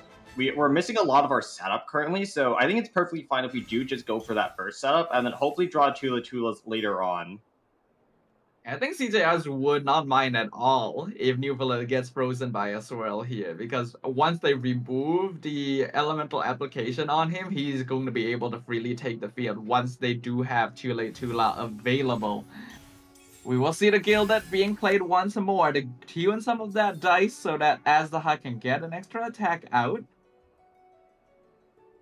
Do you draw a Liveman from that Lumen Stone? That's probably a decent enough draw. It will allow us to pass dice over onto the next round if we do just want to stay Ajda the entire time. We also now have enough Omni dice thanks to that Lumen Stone as well to do the Hydro skill on top of that, so we can also freeze Sayu. And I personally feel like that would be a pretty good idea. I'll see whether or not they decide it is the right idea, because it would mean using the rest of their Omni dice and... Ooh. Passing of a Judgment going to be played here. Yeah, this will prevent Deck Dog from using a little bit of their magic, right? They don't have anything like 3 Forbidden Knowledges in hand to like burn through all 3 stacks of it. We saw some anti-synergy with that all the way back into Group A. So this will be no Lyre Song and no Boar Princess for the side of Deck Dog. That's gonna feel pretty bad, because Deck Dog does need to actually make something happen this round. That's why they decided to roll all those Anemo dice for Sayu. And now that they know that they have a Passing of Judgment to contend with and no cards to really like burn through it, Herald is going to be forced to take the field once more. It's not too bad of a position because Herald would be able to apply elements, but CJR is going to switch to avoid that as well. Smart choice as well from Deck Dog to swap off of Sayu. Currently, Ajda Burst will do 5 damage, 4 base plus 1 from stack, and then 6 from the reaction, and then 7 because Layla Star's on 3 stacks. It would have increased to 4 for the follow-up attack. So very smart from Deck Dog to swap off, not skilling on Sayu, otherwise she would have fallen with Wolf's Gravestone attached as well. Tremble and submit, mortal. So looks like we are going to see a chess match here. We haven't seen this in a while actually, because players have been switching to more aggressive decks. Both players looking to swap stall to get a better position against their opponent. If Deck Dog does decide to try and apply Cryo here with Chongyun, he would basically be sacrificed. Yeah, Chongyun 4 HP, Ajda has a star equip, more than enough dice to skill as well. We can even preserve the burst for another character. It would also give him another absorb over to Ajda, making the burst do 6 damage base, which is rather threatening. 6 HP is a lot to ask for. Deck Dog in a rough spot right now. Layla Double Dragon clearly in the driver's seat. Nuvolet hasn't even needed to take the stage just yet. And Deck Dog is already in a position where none of their characters can very safely do damage. And the swap stalling just going to continue here. I think this is probably going to be the last swap stall. The CGR actually needs to make a move right now. Do we skill on Ajda? Because if we don't skill now, we won't have the dice for it this turn. Or do we perhaps just play the Timaeus into the strategize and end our turn here? Or even play the treasure into strategize? Either way, we need to make a move now. Well, it's a perfect opportunity for Aztha to absorb Cryo. Oh, Aztha talent. No dice to play it with, but that's going to be very nice to have. And it will pop the revive on the Herald as well. Deckdog has been sitting on this talent in hand the entire game, and they will be able to play it to immediately apply Curse on the Undercurrent. And now Deckdog can safely swap over onto the Sayu now. There is no more dice left in the hand of CJR. We saw him use both Lyre Songs already, so none of that left in play. I mean, the burst is still a factor for next round, but unfortunately, like, he's no longer able to one-shot the Sayu right now, so we have no dice left to swap off either, because we did just play that strategize. We are just going to be forced to sit here on the Ajda and just pray Deckdog doesn't have enough dice to kill us. We're gonna see a board princess being burnt there, the passing of judgment, and that will allow Deckdog to finally play some action cards again. The second seed dispensary means that Gilded is free. Deckdog will have the opportunity to get maybe another 2 actions out this turn. No, it's actually impossible for Deckdog to get 2 actions out this turn. Lyre Song Gilded is only plus 2 dice. With currently 3 dice in hand right now, it would have only brought us up to 5 dice. We need to be able to play Lyre Song and the Boar Prince in order to get to that 6 dice breakpoint in order to do 2 skills. So no matter what, Deckdog is locked into only a single elemental skill. The Judgment actually goes so huge here. Yep. Sayu gonna go ahead and apply Cryo herself using the Frost Field from Chongyun. They have a free Gilded and Lyre Song, but it would cost a lot of their resources to get another attack out here. I mean, Gilded, and then you burn the Fast Swap and the Boar Princess to play Lyre Song, and then you play it again. That will actually give you just barely enough dice to do another skill. Oh, but that's so many resources. Okay. That is still enough. We're good. Yep. I thought for a second there, Deckdog mismanaged their dice. Nah, they are able to get at least 1 more action out here, which should be enough to do some damage. It doesn't remove the cryo application off of Neuvillette. It would keep it on Azdaha. It will remove the Hydra from Layla, though. Yeah, but I think they're okay with that. Like, out of everyone, Layla is going to be the character that they think about the least. And yeah, looks like they will go for that. The big issue here, though, is that, like, Deckdog is still in trouble, right? You either stay on Sayu, and then she gets nuked down by Ajda Burst at start of the next turn, or you replace her Gilded with the 1 stack remaining you have of your Boar Princess in order to swap off. But if you do that, you delete your Gilded. Oh, replace it with a Golden Troop, and that way you still have dice to swap off. Smart play from Deckdog. They cannot afford to give up their Gilded as of right now, so replacing the Golden Troop makes the most sense. And unfortunately, it will mean that Chongyun will have to be sacrificed somewhat here, but the breakpoint at 4 HP means that Azdaha has to commit his burst if he wants to one-shot him. Yeah, but I mean, we don't even need to do that, right? Chongyun right now is not that much of a threat, and we have Ajda talent still left to play with. We have double treasure left in hand right now. What if we just turnstile a little bit? Force Deckdog to take the initiative, burn a lot of their dice. Deckdog used a huge amount of the resources, right? They burnt a Lyre Song, a Boar Princess, and a Fast Swap to our Judgment. There's not a lot left in the tank for Deckdog. Yeah, they've tried here to see what they can do, but CJR still has plenty of magic to play around. They have Azdaha talent, they just played a treasure, so they'll be able to start pulling those out of the deck.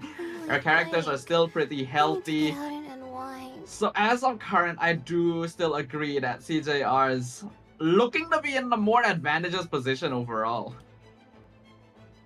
I think CJR is for sure ahead in HP right now. Unfortunately, Neuvillette is still lacking that weapon, which is a huge chunk of his damage. Ajda Burst, a locked and load. We have talent still sitting in our back pocket as well. And Deckdog has effectively no more magic left, and their dice aren't looking too well either. Yep, things are looking to be pretty tough right now for Deckdog. Like, they're really racking their mind right now. They're taking a lot of time to think about what they could possibly do, but I'm not really seeing a lot of potential for them. Because this deck is already starting to run out of steam. CJR has done a very good job of making sure that no elemental reactions could take place initially. did such a good job just denying aura from Ajda, which is what a Double Dragon Magic's early game plan is, and just did a so good of a job just threatening all of Deck Dog characters with that Ajda burst, doing a really good job swap stalling and just forcing Deck Dog to consume more dice than they would otherwise want to, and just preventing that big combo turn from happening as well.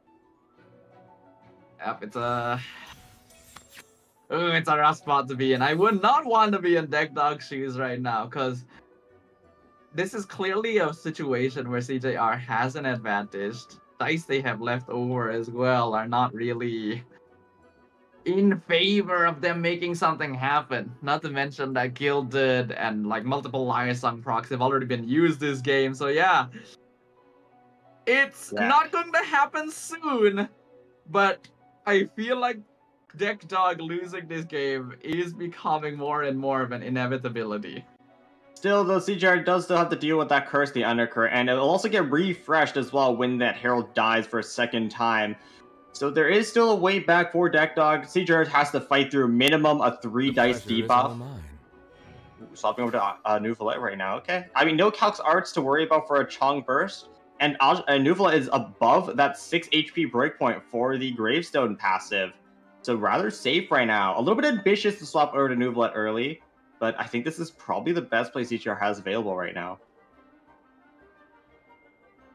It could be pretty dangerous to switch to Nuvolet here. But if he is able to pull out enough treasure, then it wouldn't be too big of a concern for him. Deck Dog goes back over to the Herald to threaten the freeze, which means that if Nuvolet wants to avoid that, you either have to switch off of him or he has to attack to make sure that Herald is the one frozen instead, which I think he can just do.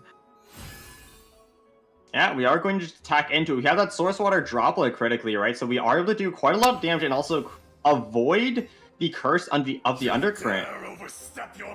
Ooh, this is a curious play. Skill right now will do 4, playing the Gamblers as well. The Curse Lives will also put us at 5 HP, but this is still within Wolf's Gravestone range for Sayu. Deck Dog can still kill Ajda here with a normal attack. We're 1 HP off of surviving. If we had one more treasure, we would have been able to heal Ajda overall to 6 HP, which is out of breakpoint range for Sayu and Chongyun as well. Unless Chongyun would equip Gravestone skill, which Deck Dog doesn't have the dice for.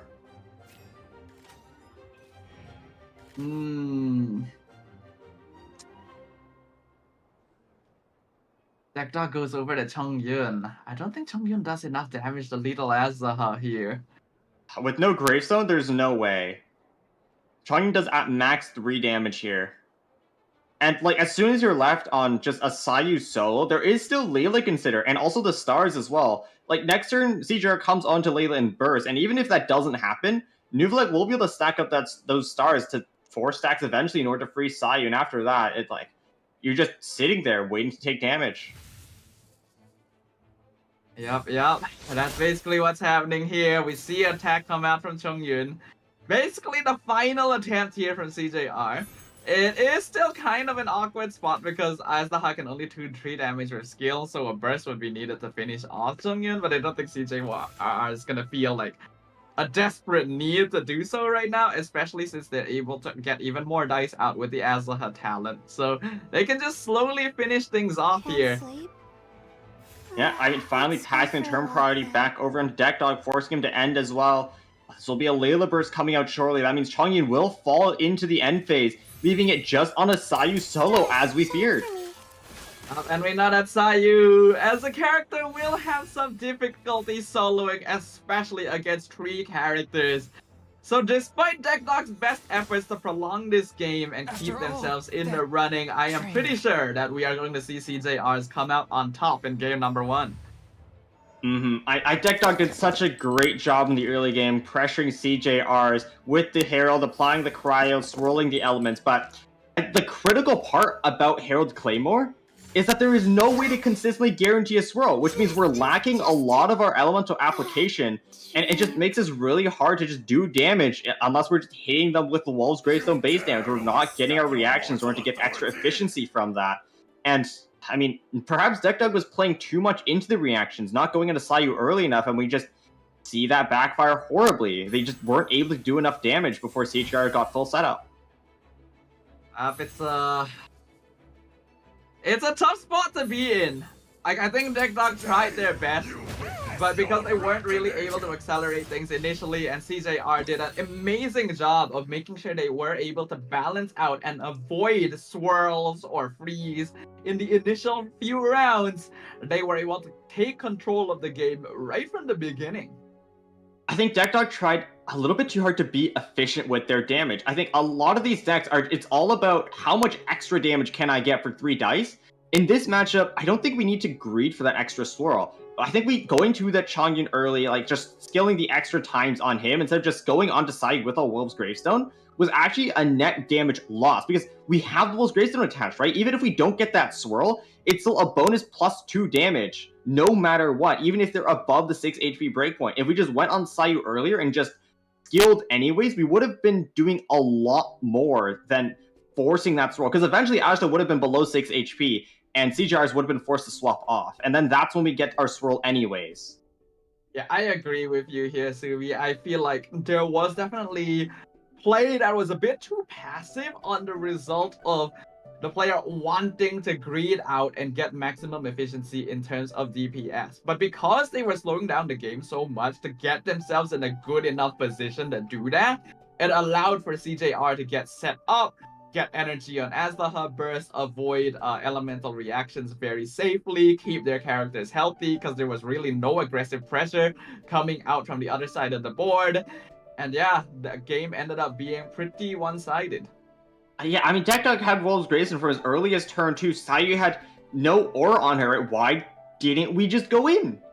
We had Gravestone. It would have done 5 damage for just 3 dice. There was no reason to swap over onto Chongyun and just do 3 damage for 3 dice. And also the dice to swap and the dice to swap back. If we just skilled on Sayu, it would have been so much better because eventually CJRs would have been forced to swap off the Ajita and then we get our swirl anyways because we don't want Ajita to fall so early, especially with burst ready. So I think just playing for that efficiency made us inefficient, funnily enough. Yeah, I get exactly what you mean. Even when the swap stalling was happening between the two players, at that point, I feel like it was a little bit too late for the Herald Claymore deck to try and match tempo. Like, they really needed to just force something out at that point. And they needed to force something out before even reaching that point. Because this is not really a deck you want to swap stall against, right? Double Dragon is so comfortable with delaying the match, generating more dice out of magic and Azlaha talent. So, like, I think the approach was a little bit incorrect here from DeckDog. Yeah, Double Dragon Magic is one of the most comfortable late game decks because, like, if the game goes late, Ajita stacks up his bursts and one-shots your character. And then if it goes even later than that, Nubla has infinite HP and then one-shots your character. So if it goes long, Double Dragon Magic is always favored, so you do need to push the tempo. But that being said, CJRs, because this Conquest format and because he won Game 1, will no longer be able to play the Double Dragon Magic deck, is now forced onto Farisley. Alright. Farisley is going to be interesting. We haven't seen this deck in a little while here. I think the last time it was seen was in Group B, and even then it was already dropping out in popularity.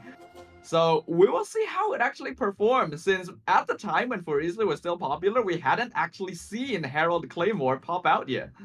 Yeah, that's true. But that being said, though, in Group A and Group B, Mess was super, super popular.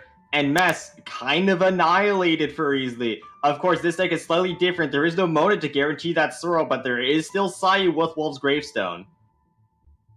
Oh, the Wolf's Gravestone was equipped very early on by DeckDog in game number 1, and they had a very efficient round 1 as well, being able to just fully float on the Herald quite comfortably against the Double Dragon deck, but then played it a little bit wrong by trying to react and play efficiently, thereby, as you put it, Suvi, playing inefficiently.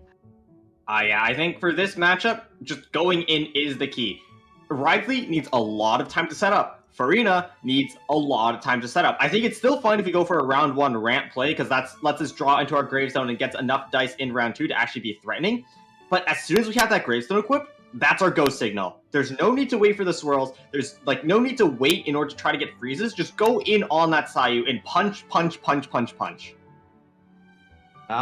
we already know that in a similar way to Double Dragon, Furiously deck works off of efficiency and dice value by keeping your team alive with Furina and taking advantage of cards like we've seen here. CJR gonna have that Furiously deck out. They have a single Tila as well, a single copy of the Herald Talon, and taking advantage of artifact cards like Marachese Hunter, which synergize very well with Furina and Risley. It's a deck that can be difficult to calculate against, and if they are able to set Risley up in a very comfortable spot, is able to match Neuvillette somewhat in dice value. Yeah, I mean, Risley is just such a threatening character. He has so much dice discount, as opposed to Neuvillette, which just gets a lot of free value from his kit. Like, on his skill, right, if he's above certain HP, your normal attacks cost less, and then Furina will give you more damage if you do self-damage and when you heal, which Risley does a lot, so you get even more damage from that. And then the Macrons heals you when you take piercing damage, which you do to yourself, which also generates a stack for Fanfare for Furina. And then when you take damage to yourself, you also get the Makashose Hunter stack, and you heal yourself with Macrons, which you have a second stack for even more dice. So there's a lot. And then when you heal yourself, you also discount your burst, so it's even more damage coming out. There's a lot of damage here in the deck, but it does take time to set up. You need Furina burst setup, you need artifact setup, you need weapon setup on Risley to actually match the damage of Neuvillette, and you also need time to skill in between that as well. So a lot of pieces of the puzzle need to be put into this deck, but once it happens, it's just oh so threatening. But it is a deck that does take a moment to get set up. So in those initial rounds, being able to make sure that the characters are able to remain in a healthy enough state and Risley is in battle-ready position is going to be what we're judging CJRs on and what will determine his chances of victory against a deck dog. But without further ado here, ladies and gentlemen, this is going to be round 2 of our final match of the day. Will CJRs be able to clean sweep Deck Dog to move on in the upper bracket, or will Deck Dog be able to even things out? I believe whoever wins this matchup will really just depend on if CJRs is able to withstand what I call the bell curve of stall. You know, if you've ever seen the curve, it's like, oh, stall starts out at the lower end, right? Because it needs to deal with all the early aggression, it needs to swap stall to spread the damage evenly among its characters so it doesn't get one shot. And then once you finally pass the bell curve, this is your pressure window. Now they're completely out of gas. This is your time to win the game. The bell curve of stall is a very interesting way of putting things that, you know, makes a lot of sense here. So let's find out what will happen. And just to remind all of you guys watching, there's a QR code right there in between Deck Dog and CJRs. It's gone now, but it'll come back soon. So when it does, please do scan that QR code and let us know any feedback you have, good or bad, about the Prince Cup so we can improve on our future events. Yeah, and then while you do that, it looks like Deck Dog has already started his turn. Going to start off with the ramp 8 as expected. Timaeus, the Seed Box, Liben, 3 dice being passed over as well. The countdown at Wall's Gravestone as early as round 1. That's perfect. That's exactly what we need. Oh, Deck Dog going to be able to find that very useful there already. Floating 8 on Herald, ramping fully into a Liben. CJRs also did end up playing that countdown themselves, going to be able to pull out a few more cards to work with. It's actually very interesting that they decided to start on Risley, right? Because you would ordinarily start on Furina, sometimes Herald, so this is an interesting line. Yeah, typically you would start off on Furina in order to get that skill out, and also Furina is the least vulnerable to just getting lethal here early, because you want to preserve Risley HP, he's your main carry. Herald is just kind of lower max HP in general, so Furina is typically what you tank on early. I guess in this situation, though, when you're expecting your opponent to ramp 8, starting Risley does make a little bit of sense, because you can set up that skill early, or alternatively, you can just place the Makashose Hunter on him right now in order to start generating dice as soon as possible. So CJRs does have a few options that they could potentially go for here in this game number 2. And we'll see what they decide here, because go full ramping and ending on Risley would be pretty risky, since it would immediately get elemental application applied on him at the start of the next round. But they did decide to go for that Marachese Hunter. So that means that they are ready to take some damage. I mean, this is a stall deck, so you are going to be doing a lot of swap stalling, and I think by the time you go in for your combo turn, you would have cleansed Wisely of its element anyways. The one threatening thing, though, I will say is that Deck Dog is playing a Swirl Freeze deck, which means there is a very real threat that if you apply an aura at just the wrong time, you could actually freeze Wisely on the turn of his combo turn as the stall pressure bell curve is wearing off, and that could just delay the turn for a little bit longer, and that might be enough to stop CGR for taking advantage of withstanding the bell curve of stall. Yeah, that is the main worry, right? That's the reason why you usually don't allow Wisely to be exposed at any point of the game, and will allow it to build up that extra dice with March as a hunter. And if CJR is able to position themselves correctly to maybe freeze off of Swirl, they could get rid of this before Wisely pops off. But it is a very unique line that I actually haven't seen before.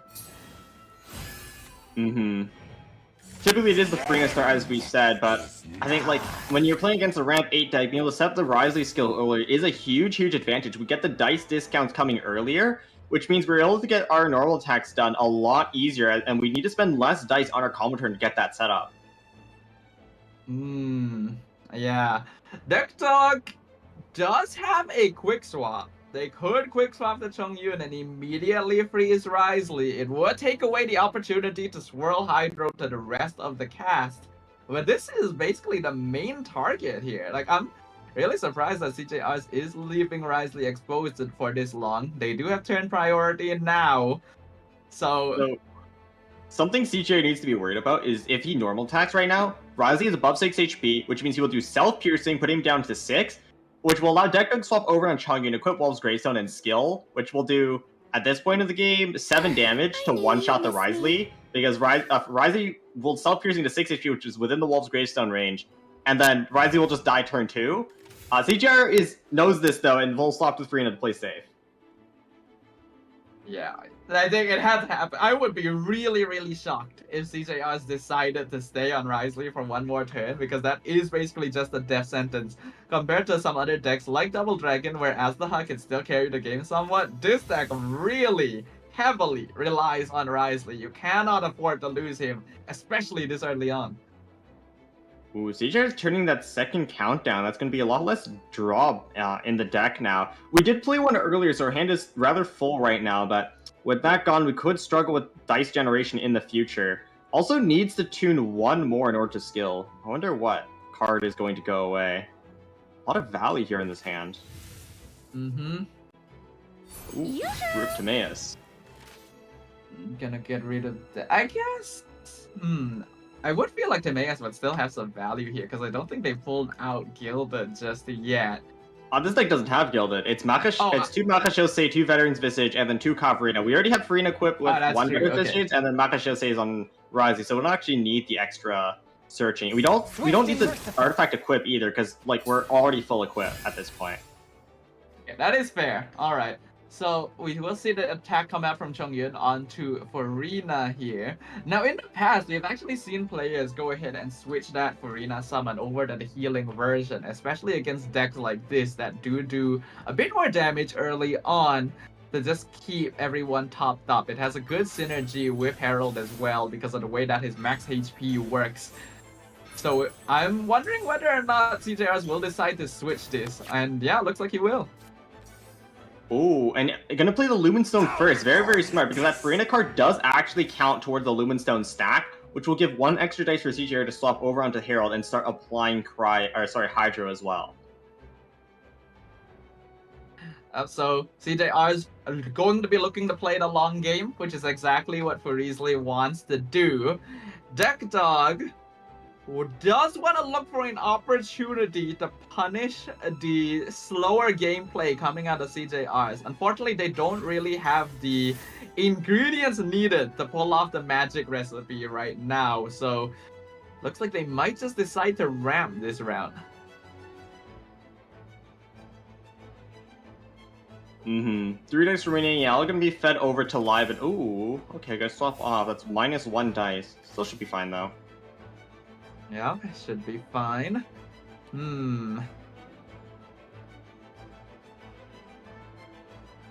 Here, are we able to generate 1 more dice? No, just Gravestone. Okay.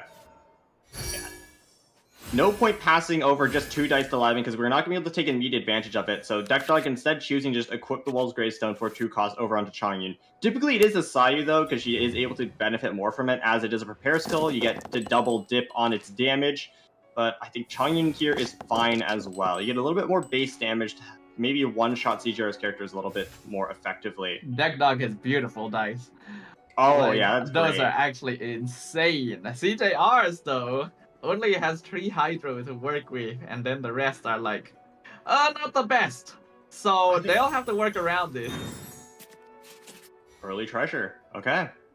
It's still fine here though, because we're gonna freeze the Herald and we're gonna apply Hydro onto one of the other characters of Deck Dog.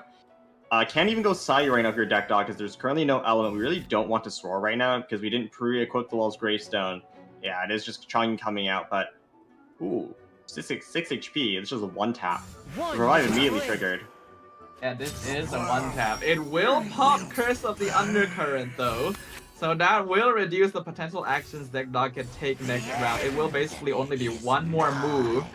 CJR going to be able to apply Hydro now to Chongyun, which sets up for Risley, but yeah, not a lot of dice left to work with this round. Hold on, is this a fast swap over onto Sayu to skill? No, this okay. is the Gamblers on Chongyun to take out the Herald. So they do still have another action after this. This could be very dangerous now for CJRs. Yeah, this could be quite bad. We do need to go Rising right now. We need to deny the Chongyun burst, at least for this turn. Unfortunately, though, we do not have a Farina burst up yet, so we're not going to be generating fanfare stacks in order to boost our damage even further. Macron's coming out. Healing as well, generating 1 more dice. Okay, so we still can get the freeze, but we're really a threat right now. CJR able to pull the 1 treasure that they need to get that turn dice. Heal up Risley if they want. Not really necessary actually, so they can just go for the freeze onto Chongyun. This is a very dangerous position. Ooh, too late, Tula. Okay.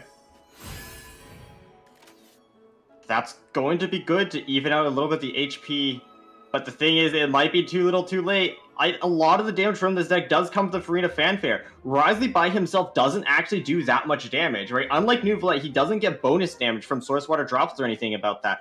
Risley is all about just dice reduction. He only does 2 damage even with his skill, so we are reliant on that Fanfare to really boost our threats. Yeah, now that CJR has already frozen and thereby removed the elemental application on Herald and Chongyun, they don't have that for next round. And Deck Dog knows it. That's why they're comfortable just ending here. Not to mention Sayu just being completely healthy as well. CJR needs to swap off of Risley right now. Burst right now with World's Gravestone with reaction does do 9 damage. I mean, yes, the summon end phase will heal to 10, so Risley will live on 1, but we really cannot afford him to get frozen next round immediately. The thing is, though, if we go Farina as well, she's going to live on 1 HP after burst, and we won't be able to get Fanfare. Oh boy. We needed Herald alive a little bit longer, and this is why it's just such a bad matchup for Risley. Like, if you're facing off against a deck with World's Gravestone, with how slow your deck takes to get its game plan done, you kind of just let them run free. Yeah, this is the first time we are actually seeing this deck matchup. As we mentioned earlier, the Herald Claymore deck was not really popular. Like, not even... didn't really exist in the tournament at the time where Risley was still being regularly played. So we haven't really gotten first-hand experience of seeing how these decks exactly match up to one another, but now we are seeing that with that World's Gravestone, as you mentioned, the pressure from the Herald Claymore deck is way higher than this Risley that can comfortably play around. Yeah, we haven't really seen the Herald Claymore deck matchup against Risley, because Herald Claymore wasn't really a concept back in Group A of Pacific, so we can kind of see the evolution of decks already, right? This is a new emerging deck that players really didn't play or think of before, but it does still have similar concepts to Mess, and Mess absolutely destroyed for Risley. Yep, we've already seen it in the past, so it's not a big surprise that we're seeing a similar situation here. Hold up. Birth right now is 1 cost. Chongyun dies here. Ooh, Burst right now is 1 dice. This is why I always have difficulty like predicting this deck. The way that Risley works makes it so hard to tell exactly how much damage it's going to output. So Chongyun goes down. That means Chongyun's burst is not a concern now for CJRs. Yeah. This might be the comeback. CJRs now is completely out of dice though. No treasures, no Lyre Song, no nothing. So we are just going to sit on Risley. Which means we're going to get frozen immediately next turn from the Sayu normal attack. Because Frostwood still has 2 turns remaining. We need to somehow go to Farina. We need to pull a treasure from our stove. Oh, okay. It's ambitious. Play the stove. This is ambitious. Yes, Risley will get frozen straight away here. Unless oh no! Oh, that's not you. CJR desperately wishing that the other card had burned there instead. He would not have cared if he lost Mausoleum. But Lyre Song. Mausoleum is such a useless card in this matchup, especially so late into the game. But Lyre Song being burnt, that's 2 extra dice CJR now doesn't get to use. And oh, our dice are so bad this round too. They are actually terrible. This is not going the way CJR's wanted.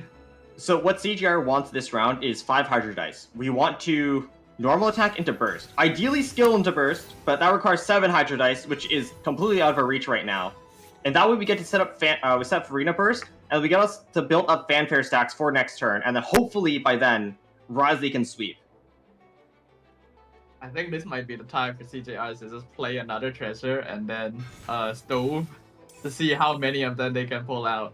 Well, we first need to go to Farina and tune like half her hand, otherwise we're going to overdraw horrendously. Yes, pretty much. Alright, so they're gonna get frozen here as is expected. We see some. Oh no!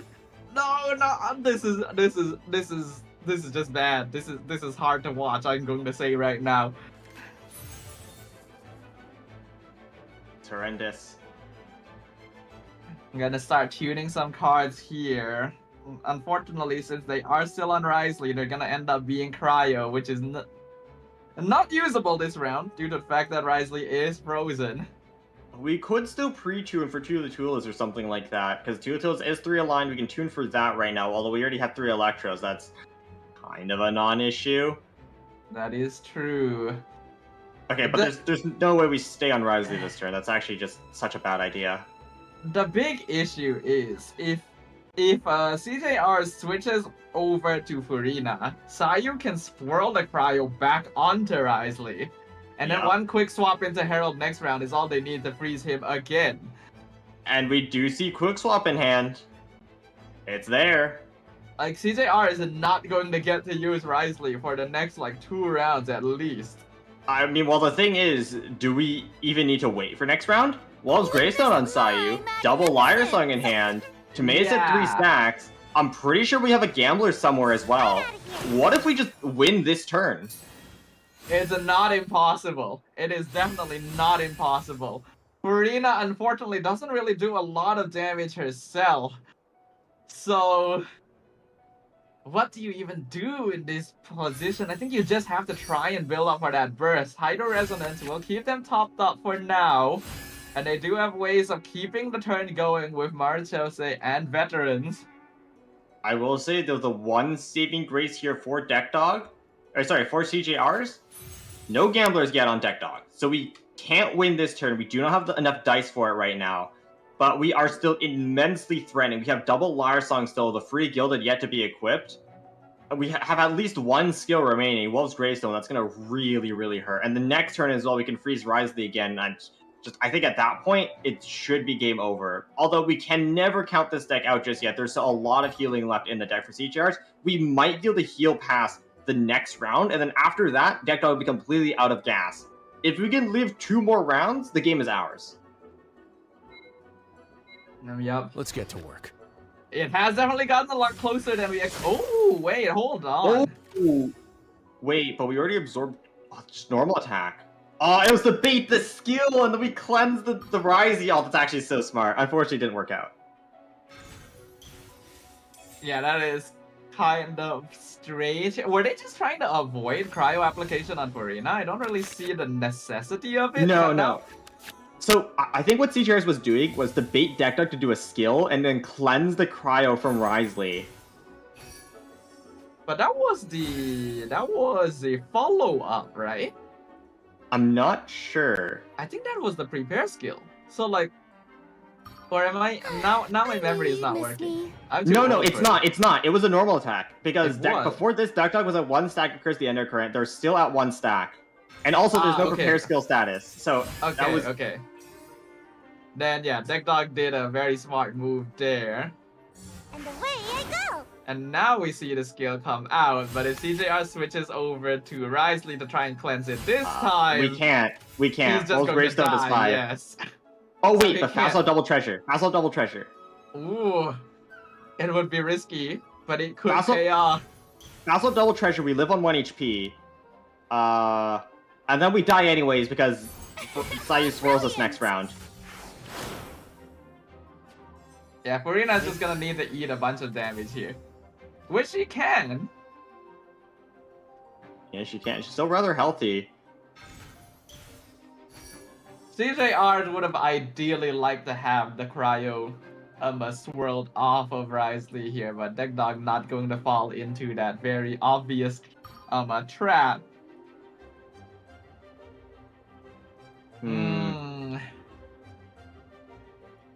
Yeah, the game state is looking rough. We still need to deal with the freeze from Herald coming in next turn. There's no way to avoid that. Oh, hold on. Ooh, Egg okay, maybe play, there egg is. play. Oh, that's one extra character we can swap style with. Maybe with that we can also avoid the freeze as well. And also, Furina's summon is going to heal Herald back up to a very healthy 3 HP. Could... A lot of our treasures are being used right now, though. It's going to be lots of dice coming to next round. CJR is trying to roll a Hydro dice here, I think, so that like he can burst on Furina. That was never a possibility, because we still need to tune for that. Unless all 4 of our treasures rolled Hydro, that was never going to happen. Yeah. If they're able to get Hydro applied onto Sayu here, it would actually be really nice. Because then Risley can freeze her. And then even if Risley gets frozen by Herald himself, then like, you know... Not the case, though. This is still fine, though. We have turn priority now. We get to apply Hydra over onto Sayu with our burst. And then if Sayu decides to do a skill or whatever, we can fast up over to Risley and freeze. And then because there's no revive yet on Herald, Herald won't actually do enough damage to kill our Risley. He'll live on 1 HP. And then we get to swap slot between Furina and our own Herald and wait until next turn. And after that, we should have enough to win. Oh, there's a possibility here. Yeah, actually, playing the Herald gives CJRs the potential to quick swap Herald next round, apply Hydro on Sayu, and then if they lethal Herald themselves, Risley just comes in and freezes Sayu. So well, there's no reason to fast up Herald. We can just burst on Furina. Oh yeah, that is true. Yeah, it's the same amount of dice, and this way we also get to stack our fanfare as well. So it is just better. We'll also get extra dice from the Veteran's Visage currently equipped onto Furina as well. So I think just bursting on Furina is just always the correct play as soon as we start next round. I'm so bad at calculating the Furisley deck. I love watching it, but man, I really don't know what's going on a lot of the time. Yeah, there's a lot of moving parts in this deck. Alright, so not out of the waters just yet, both these players. CJR doing a great job of keeping themselves in here. Hopefully they're able to roll some usable dice. Still not the best, but a little better than before. And they still have the dice they pulled over from Vanarana. As you mentioned, a Furina burst here would be good. And they do have cards to tune for it. Yeah, step 1, roll 4 Hydro. We got halfway there. Step 2, freeze the Sayu. If they swap over onto Herald, that's fine as well. We can just normal attack, pop that revive, and then ramp with Tula Tulas. Yep. This is actually very good as well. Yeah, okay. Honestly, I would just go Risley now and eat the freeze. Probably the better play, actually. Go Risley and eat the freeze. Like, I think if you're CGRs, we haven't seen Deck Dog use any of their Liar Songs, right? So they have a lot more dice than us this round. We should just eat the freeze. Like, if we swap Risley, 90% of the time, Deck Dog presses skill and freezes us. the one thing, and like Sayu right now doesn't actually have enough damage on skill to kill. It will only do 4 damage, so he will live. The problem is though if they're able to do like an additional 2 swirls, that is the threat. Fast up Sayu, skill, leave on 2 HP. But then you have double treasure and summons, we live that anyways, and then they won't have fast swap for the rest of the game, so we can then just safely swap in Wriothesley after that without worrying about freeze.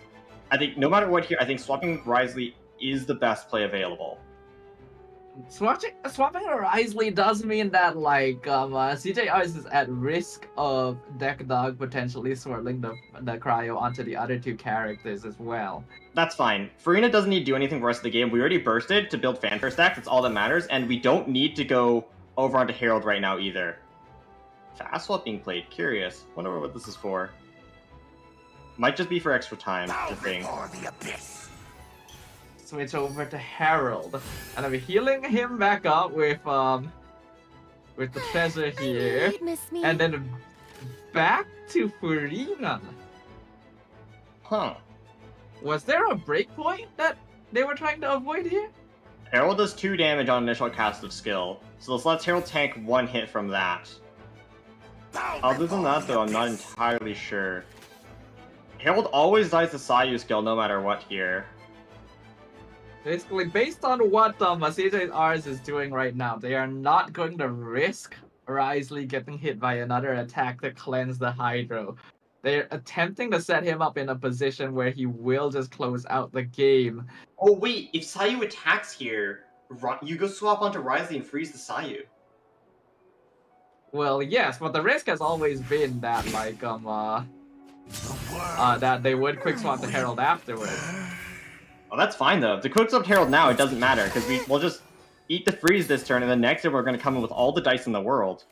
But they could have achieved the same result by initially quick swapping to Wriothesley instead of Herald, and then freezing Sayu on the spot. Yes. Like, there was no need to sacrifice Herald here. That I don't know, it feels... Or wait. Yes. No, they waited until Deck Dog ran low on dice, I guess? But surely they still know they have Liars on. Maybe this was the line that made it most likely to freeze Sayu this turn, because she is the big threat. That's the only reason I can think of CTR doing this weird offline with the fast swap over onto Herald. Because if our goal was to get Wriothesley frozen, we could have just always swapped earlier, then we would have also had enough dice to play Tula Tulas as well, so this is rather odd. My brain is just as frozen as Sayu is right now. Okay, hold on. Deck Dog still has Liars on. They can definitely still pull out multiple attacks, but they can only attack on Herald, who doesn't really do all that much damage. He will freeze Wriothesley, but then CJR just switches back to Furina and allows her to tank for the rest of the turn. And then Cryo is gone. Well, I mean, Wriothesley. Herald is a not insignificant amount of damage. He has his revive after being buffed. Normally this doesn't come into play because he normally just immediately dies afterwards, but it will do +1 Hydro damage for every instance of damage he does, and also infuses normal attacks with Hydro as well, which means skill right now on Herald does do 5 damage, which is not an insignificant amount. Oh yeah, wait. I totally forget about the fact that he gets a +1 damage after... Yeah, after reviving, because yeah, he usually just gets 1 shot afterwards. Oh, very smart here by Deck Dog. Choosing to save all of their cards for the next round and freeze Wriothesley then instead. But Wriothesley can get more attacks out. It's not enough to Lethal Herald though. He would have gone for it if he could Lethal Herald, but since he can't... Yeah, not this turn. Oh, that's just so many statuses popping all at once. So I think that Lumen Stone's coming a little bit late, unfortunately. CJ really needs the pull for these treasures this turn. He needs them more than ever. Yep. Especially since his dice are still not being nice to him. Deck Dog is rolling so good this game. Holy. Look at that. 3 Animo right now. At such a critical moment. Of course, we still have a lot of magic currently in our hands, so we would have been able to do a lot of actions regardless of what happens. I mean, double Lumenstone is just sitting there. I think this might be the turn where CJR just wants to stay on Furina for a while, right? If Furina is able to drop Herald low, or even like apply Hydro on Sayu again, it would be like really nice for CJRs. Yeah, there's no reason to swap off right now. Like, all you're doing is just gonna get Risley frozen. Of course, we could just cleanse it right now, swap over onto him. But there's so much dice we have to work with. We could just sit on Freena and just wait until Deck Dog burns all their Yeah, I'll do magic my and best, then but go on to Risley. No, we're gonna guarantee keep the a freeze victory. now. Okay. Oh, really? I guess it's a ramp turn. Alright, ramp turn once again from CJRs. This is a long game here, folks. We haven't gotten a game this long for a while. But yeah, you switch back now to Farina, surely. Yeah, no, you cannot afford to leave Risley unattended right now. Like, Risley does 5 damage on a skill, not to mention Sai can come in at any moment. There's 0 chance you stay here on Risley. I knew you'd miss me. Switch back. I think he was thinking about whether or not to play Treasure on Risley, but I think saving it for Farina will be a bit more value, since she is gonna be the one eating all the damage this turn. Deck Dog gonna try and force Farina down, because now they're just gonna pop all of their magic, and they actually will have more dice than CJRs. I think there's enough dice to kill Farina this turn. There's guaranteed enough. We have 2 more actions left in the tank. That's another 10 damage. Yeah, no, Farina falls no matter what. It's just all about if CJRs can live until the next turn, because maybe then we'll have enough treasures to hopefully outlive Herald, and we're also going to get healing as well from our normal attacks on Risley if we're below 6 HP. Ooh, wait, Farina does a lot of damage right now with Fanfare. Herald's going to fall very shortly. Yeah, Herald will just get lethaled here. I'm kind of wondering why CJRs didn't play the Lumenstone earlier, because like he had 2 treasures to play. I feel like he could have procced the Lumenstone. It's most likely something about dice breakpoints. If you lethal Herald right now, Farina also goes down. Ooh, but we kind of want to do skill as well. Skill is so value right now. It's going to heal Risley for 2, which will get us up another 2 extra Fanfare stacks as well, which we kind of want. But CJRs needs to survive another like 3 actions. And those are all going to be on Sayu with Wolf's Gravestone. Yeah, that's CJRs the doesn't have problem. enough treasure in hand to survive this. If we don't play Treasure on Farina right now, Deck Dog swaps over to Sayu and then skills. The first hit kills Farina, second hit takes out Risley. So we need to play the Treasure here in order to absorb 2 attacks. We should have played that earlier to have more dice to work with. Yeah, we could have played Lumenstone beforehand. It would have countered the initial treasure as well. Ooh, Hydro Resonance is not bad. More healing is good. More healing. It's also going to refund itself as well, because Risley's Amakashose Hunter is going to give us 1 extra dice right now, and then Farina is also going to give us an extra card as well. Lumenstone just procced after, so we're not going to get that. But this does allow us to live another skill if we play it. If we play this, down to the wire. Yeah, the game is just closing out now.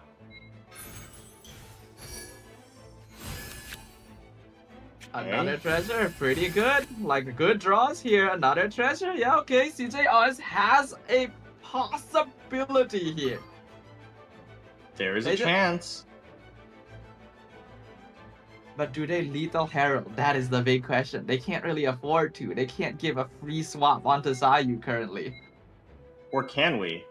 Normal attack right now does 3 damage, right? Yes.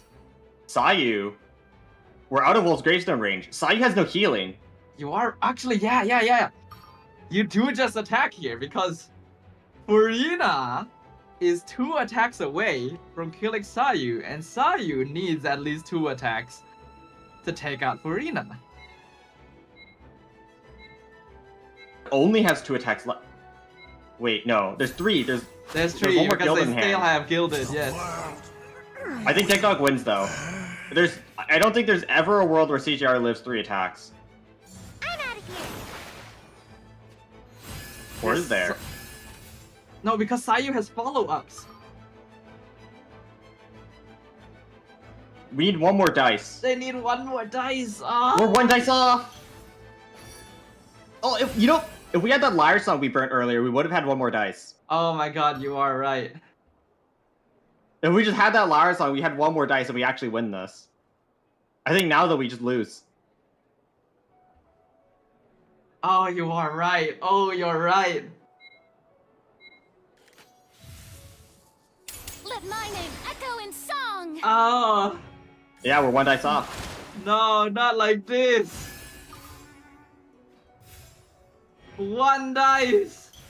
Oh no. 1 dice, 1 HP on Sayu. Deck Dog is going to pop everything now. Let's get to work. Oh, If we just had that Lars song, we overdrew, we win here. Yes, son. That's all it would have taken. That is actually all it would have taken. Oh no. Oh, just 1 dice short. 1 too many cards in hand. If we had that Lars song, we won. If we were to heal Risley 1 more time before swapping off, we also won. Because we would have gotten that extra dice in the Makashose Hunter as well. We should have played 1 more treasure on Risley, which would have also given us enough dice to win. But then we also just should have tuned a few more cards in our hand, I guess. That way we wouldn't have to overdrew our Lars line, which also would have won us the game. Oh, it's just the tiniest of miscalculations. It was so close. It seemed like Deck Dog was in control the entire game. And then we saw the Furiously deck able to bring things back to an even state. If there was also the option of like playing the quick swap into Risley initially instead of wasting the Herald Egg revive as well, so that he could have still been around instead of being sacrificed for a play that didn't need to happen. Like I think fatigue did start kicking in a little bit there. That is the risk of playing decks like this that requires so much calculation and so much time. Yeah, I mean, tire yourself out, and sometimes when you're trying to calculate the optimal line, you play resources you need for later, and that really does come to hurt you. We saw that in this match. Fast swap played potentially a little bit prematurely because we need the extra thinking time and it costs 0 dice. Maybe we could have used that to win by swapping over to the Rising and doing that extra action onto Sayu. And then we had too many cards in hand. Maybe we thought too much. We didn't tune enough. We didn't have enough time to think about that because there's so many things to calculate. Overdrew our Lyre Song. That could have won us the game. Like last turn, we swapped off Rising a bit more prematurely. We didn't play the extra treasure in order to get the extra dice from the Makashose Hunter we equipped onto him. That extra dice cost us the game. So there's just so many moving parts in these stall decks that there's just not enough time to consider everything. A 1 dice difference. It wasn't just the Lyre Song too, remember? They also burned the treasure. That if they didn't burn that treasure, they would have had enough dice as well. Every single little thing. So many paths that could have allowed for him to come out on top in this game, but all not quite there, and that means that this game will go to a game number 3, and it is going to be Ice Cube Double Dragon versus Furiously. 1 more game, and this matchup is heavily favored in Deck Dog. We've seen this matchup a lot in Group A, and almost every single time, Double Dragon Magic has won. Because both decks play at a similar pace, but one deck just has more damage. Yep. I don't know about you though, Subi. It's been a while since I've had to cast the game that long, and considering this is Furiously versus Double Dragon now, I feel like we're in for another long haul, and I don't know if my brain is ready. You know, this one set by itself has just carried the length of the stream just that little bit longer, but I am all for it, because as long as these games are, there's a lot of complexity in it, and we get to see skill expression in these decks that we don't see in other matchups, because there's a lot more things to consider in Furiously matchups that other decks just don't need to worry about. You are correct, but also consider Unga Bunga, you know? I'm all for Unga Bunga. Kame Will 3 Arcane is my favorite deck. Man, I still haven't gotten to cast the game with that yet. I can't believe this entire time I haven't gotten. We've literally gotten to see it played once. Because Yeah, I the casted second it. time it got banned, yeah. I got lucky. I wish I got to cast Kave, because like that's just a fun time. But yes, we get to see Deck Dog's Ice Cube Double Dragon deck here. And I think the deck list is pretty standard as well. Yeah, this is like the more optimized list. This is the one that everyone's running, except for that one Lotus Crisps. I think usually people bring, I think a second Golden House in the place of that Lotus Crisp. Ah, yeah. I was wondering what they had replaced, but yes, we are seeing only one copy of the Golden House here.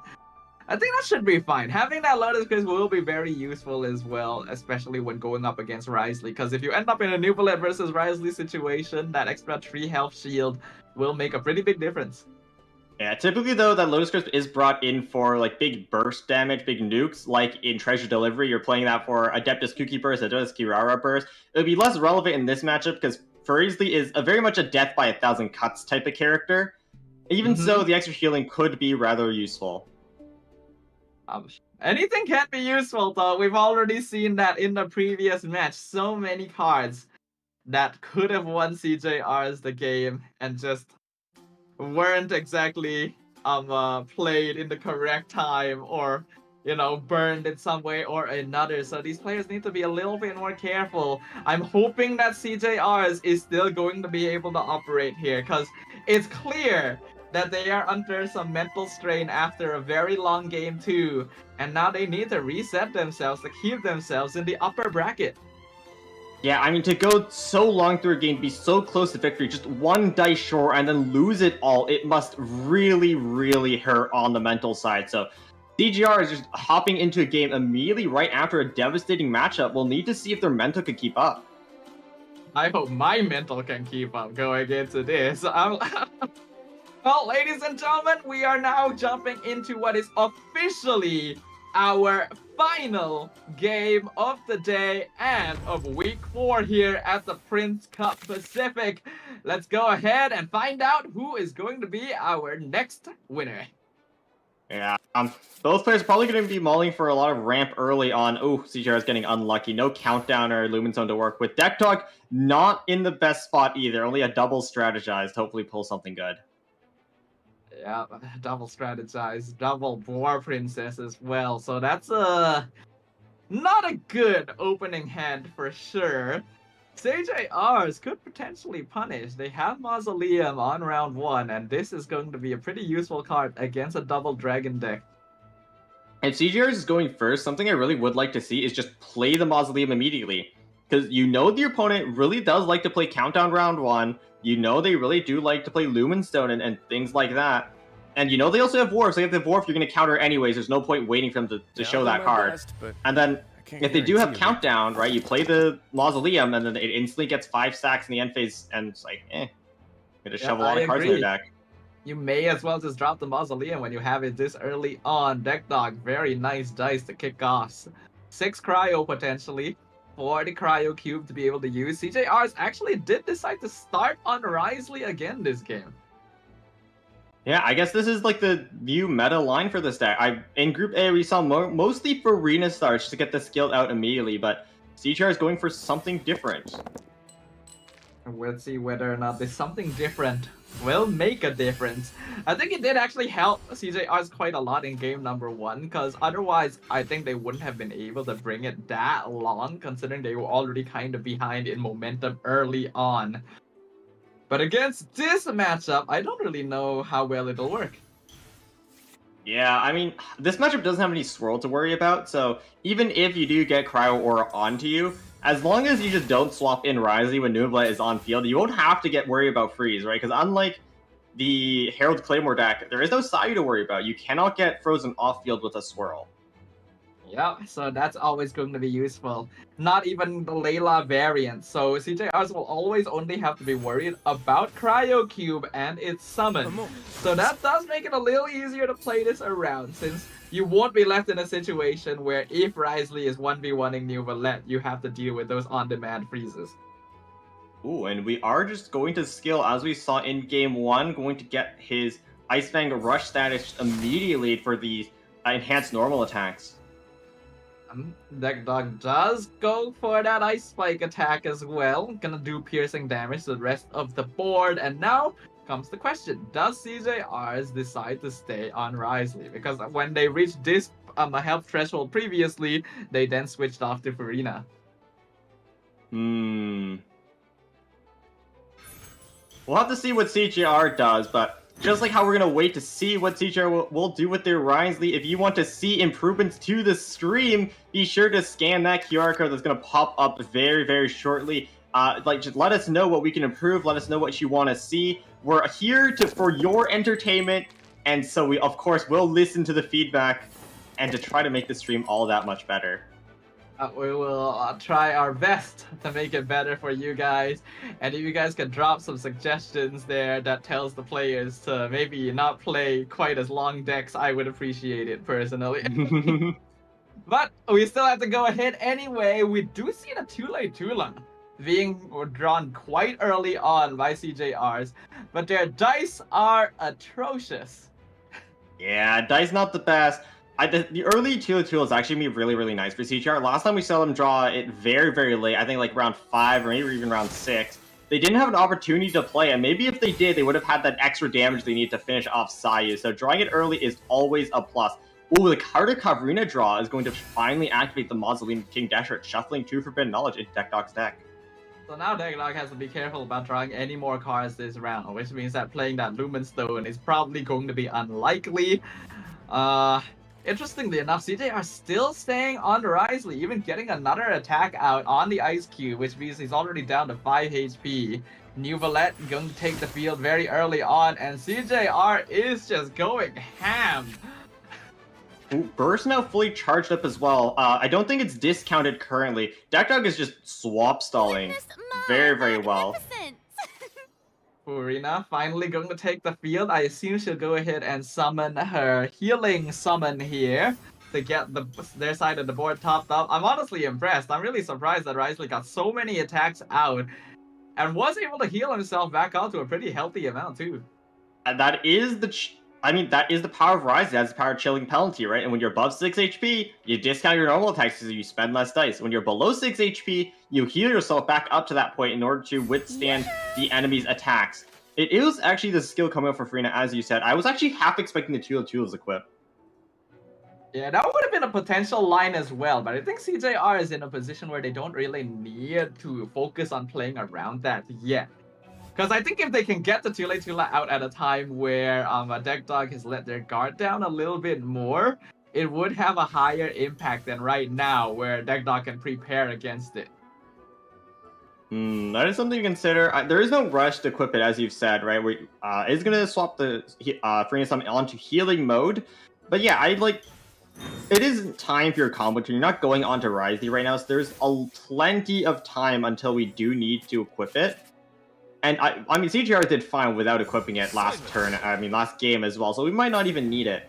I think the one thing, though, is that because we are running Tulats instead of the cash flow, it is a little bit more expensive to equip at 3 dice, so it's harder to actually get it on, but it will give us more consistent value, because cash flow doesn't actually give us extra damage unless we heal and / damage ourselves, but that only also happens twice per round. Yep. Yeah, it is interesting, because, cash flow supervision is clearly designed to be Risley's weapon, and it synergizes very well with him, but Tula does have some good efficiency due to that dice generation. Speaking of generation, though, Deck Dog did just end up generating a lot of Forbidden Knowledge in their deck. Yeah, I think there's 4 or 5, maybe even 6 Forbidden Knowledge in there. We've seen as little as 4 Forbidden Knowledge really mess up players. So Deck Dog is dealing with a lot of stuff on their hand that they might not be used to dealing with, because Mausoleum has really fallen out of favor past Group A. A lot of players don't need to deal with that anymore. Unfortunately, Deck Dog is on the receiving end of one of the few cases where it is actually very useful. They did play Treasure very early on just now as well. They've already got 2 in their hand, but it means that their deck right now is very diluted with cards, and that could end up biting them in the butt if they're not careful. Yeah, it will be harder to draw your second Golden House. Actually, no, you don't have a second Golden House. It will be harder to draw your Timaeus. It will be harder to draw your second Lumen. So it will be harder to draw Tulas. Those are all very high impact cards that we need for our combo to be successful. Mm-hmm. A very curious situation. On the bright side here, CGR's hand isn't... dice aren't looking too good. I believe what CGR really would have liked to do there is play the Tulas into Vanarana to pass the dice into next turn and then just combo off of that. Or alternatively, Farina Burst into the Vonarana and pass dice, or maybe swap Herald as well, but just unfortunately the dice not working in their favor. We're not going to be able to get the weapon equip, and we're not going to get the fanfare stacks right now either. Curiously, CJR switches back to Risley, which does end up feeding Cryo into Azdaha. He will be able to deal with the damage taken by healing back up again with another attack. I wonder if he actually did this specifically to remove Cryo from Risley. That is something to consider. We'll play the Treasure. Will be the Matashose Hunter, the last deck to give us an extra draw. That does give us now enough to do a skill on Risley. We don't have the Chilling Penalty State, so we actually can't heal ourselves with normal attack just yet. But we can equip Atula Tulas and also pass the rest of the dice with Vonarana. We even have enough to swap to Herald to tank even more damage this turn. That is a possibility.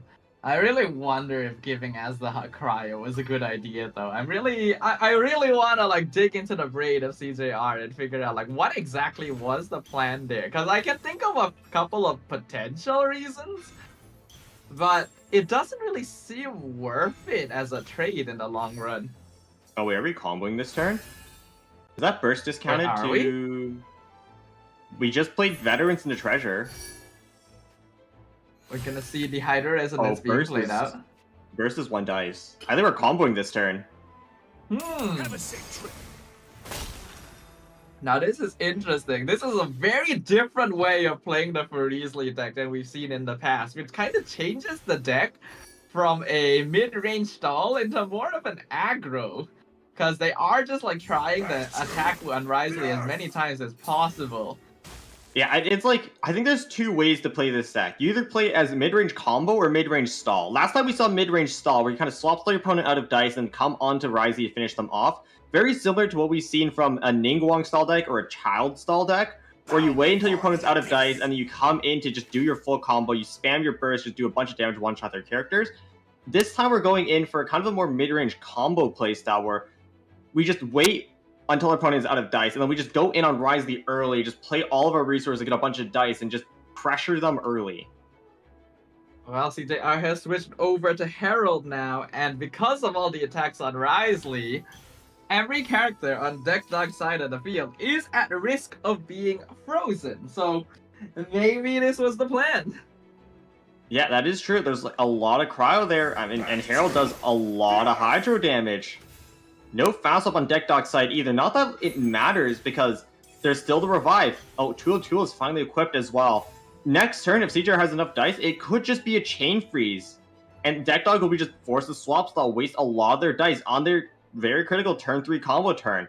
Not like they have the resources for that though. Their dice aren't looking great and their hand isn't looking great. 2 Forbidden Knowledge is already stacked up there when we really would like to see our Lyre Songs or Tulas and stuff like that. Yeah, this is a very interesting approach to the Furiesly deck that I personally am a big fan of, but we'll see whether it does end up working out. Because while Risley was able to apply a lot of pressure overall, deck dog side of the field is still pretty healthy. Neovalet and Azdaha are both still at 8 HP, and as we already know, the longer the game goes, the more comfortable this deck becomes. Even still, though, we are seeing the lack of our turn 1 draw really come to hurt deck dog. I think, like, in games 1 and 2, at this point, deck dog had double Lyre Song Boar Princes, like, double Timaeus, double Golden House setup, and they could have just comboed off on Ajda right now and just killed 2 characters. Unfortunately, because they started off with double strategize, they just don't have enough cards in hand to do that. They don't have enough magic ready to do anything to CJRs right now. Herald can just sit here comfortably.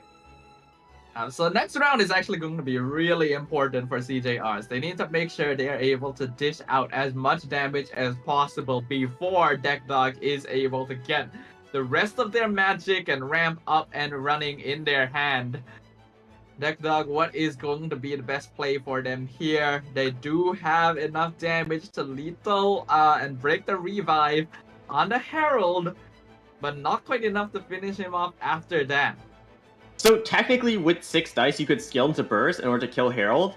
The problem is we don't have enough Geo dice for that. We need to tune our entire hand, and a lot of our hand is super valuable, right? Lumenstone, high value card. Gambler's high value card. That's our last Gilded Dreams currently in hand, which is very high value. Our last treasure and Boar Princess. Those are cards that we really do need for a combo turn, so we cannot afford to tune them. Yeah. So it's an awkward spot here. Like Deck Dog looks like okay, they're gonna switch over to the cube, I guess, to get his burst out. But if they want to do that, they still need to actually tune some cards. Lumen Stone gonna be played here. Do they have enough action cards they can play to activate this? I don't think so. No, we already played one Forbidden Knowledge either, so that's another 0-cost card in our hand that's just not available to us. Oh, the Gambler's Tune, that doesn't feel good. Ah, really? To play the treasure. I mean, Deck Dog now has a lot of treasure in their deck. Like, that cannot be understated. They have a lot of treasure in their deck. So the potential healing is something that CJRs will need to try and play through to make sure that Deck Dog isn't able to delay the game long enough to where he does have all his setup. The thing is, though, I think the longer the deck goes, I think it becomes more and more CJR's favored. Deck Dog, I think the decks are more or less even turns 1 and 2. Turn 3, Double Dragon Magic is favored because that's when Nouvelette has his chance to go combo. And then round 4 onwards, I believe, Farisley starts to take the lead, because that's when you have the chance to do the Farina Burst and start stacking Fanfare, and that's when Risley starts matching the damage output of Nouvelette, but also have the flexibility of not being locked into a Prepare skill as well. That is a fair point. Didn't really think about that possibility here. Okay, so CJR still in a pretty comfortable spot overall. They have turn prio, and they are already on Herald. Only enough Hydro dice for one skill, unfortunately. Yeah, I think one skill is all CJRs really needs, though. This will be 2 characters on the side of Deck Dog Frozen. Unless, of course, Deck Dog somehow to pull a Fast Off and also Freeze Herald. Won't try to go for it. Aztaha does manage to absorb that Hydro damage, though. So now Aztaha's burst does do 6 damage, which would be enough to lethal Risley. Though I doubt he's going to be at this same health threshold the next time Aztaha is able to act. Ooh, okay, got some treasures. That's always nice. There's going to be a lot of those for Deck Dog to pull out. And unfortunately, getting the Seed Box and the Wharf. That is a lot of dice, I gotta say. Yeah, looks like Deck Dog is just gonna switch between Cube and Aztaha here. Because he knows that CJR is going to try and go ham this round. Which means he will run out of dice before he does. And then Nouvelette can just take over. Yeah, I mean, there's a lot of dice for Nouvelette. I think... And of course, like, Curse the Undercurrent is not popped yet, so that's even more dice to work with Nouvelette. And if we do want to slow down Deck Dog with the Curse the Undercurrent, we are going to be forced to sacrifice our Herald as well. Nouvelette gonna come out here, which means that CJR cannot really afford to stay on Risley either, but he has no quick swap to punish this. So... Skill here is fine. I think skill here is fine. We're gonna have the Farina summon to heal Risley back up to a very healthy HP, and then we can just use Herald to tank the remainder of the damage from Nouvelette. We have the Curse the Undercurrent, we have the Revive, so Herald will be able to tank the majority of the damage, and then after that we can go over onto the Farina as well to pop the Fanfare. The only issue after that, though, is we're going to be playing against Freeze with 2 characters, and we just saw how poorly that ended last game. A moment, please. Yep, looks like it is going to be the skill, just to drop down Nouvelette. I'm personally not a fan of this position, because we already know that the Double Dragon deck runs a lot of healing. So they're not going to have a lot of problems like dealing with any damage that comes out of Risley currently due to the lack of Fanfare stacks. Settle down. I think it's less about the damage itself and just more about getting the Chilling Penalty stack up. We want that status for later, and now is a pretty good time to set up. That is true, yeah.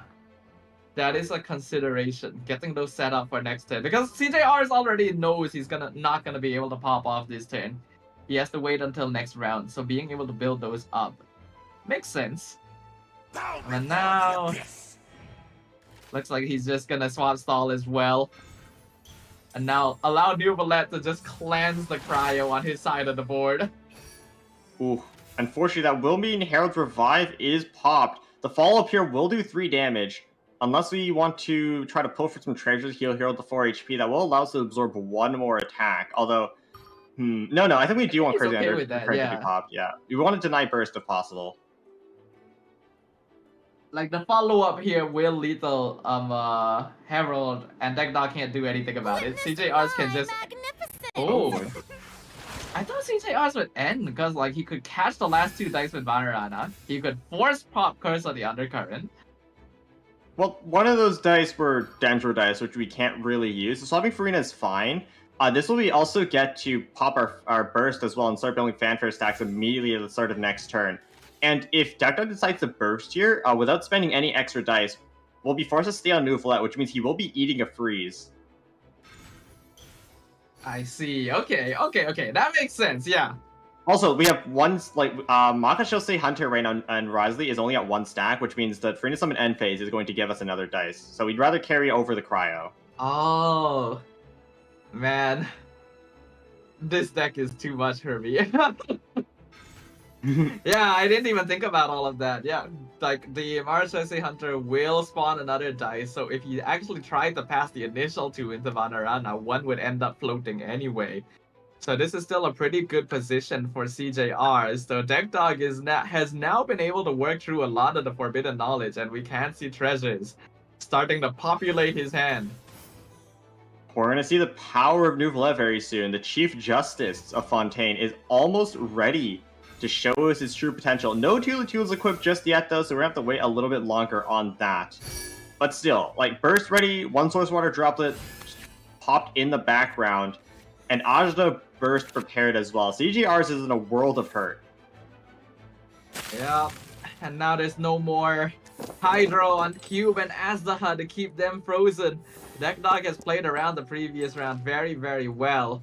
CJR finally getting a pretty good dice roll here to actually work around with. But Cryo Cube is the one that is currently active on field. All about what we do with this turn right now. If we burst, that will be no more immediate Hydra application to threaten the Neuvillette, so we can just have Deck Dog swap over to him. Probably Deck Dog as well, we're just going to burst on Cryo Cube as a response, and it'll be CGRs with the initiative, which really doesn't want right now.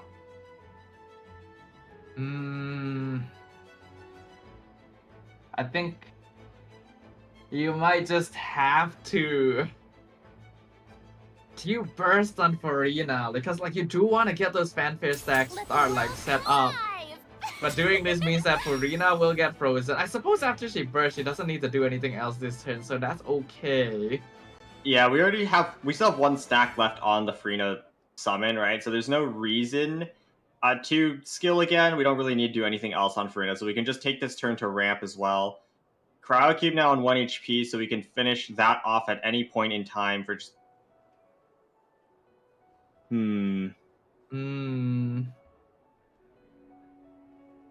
Still rough, though, because you get Farina frozen, and then what? That's the problem. I guess at that point you go Herald. And then use the Curse of the Undercurrent to stall out Deck Dog a bit. Ooh, it's going to be a swaps over to Ajna instead. Interesting. Oh, no freeze to Farina. So you see Herald come out. Herald would be able to apply Hydro again. I don't know. Herald swap here. have no idea. Herald swap here is good because you either A, eat the Ajna Burst after a Deck Dog skills, in which case that is 6 damage you no longer need to worry about for the foreseeable future. 2, Deck Dog swaps back over onto Cube, and then now it's freeze versus 2 characters.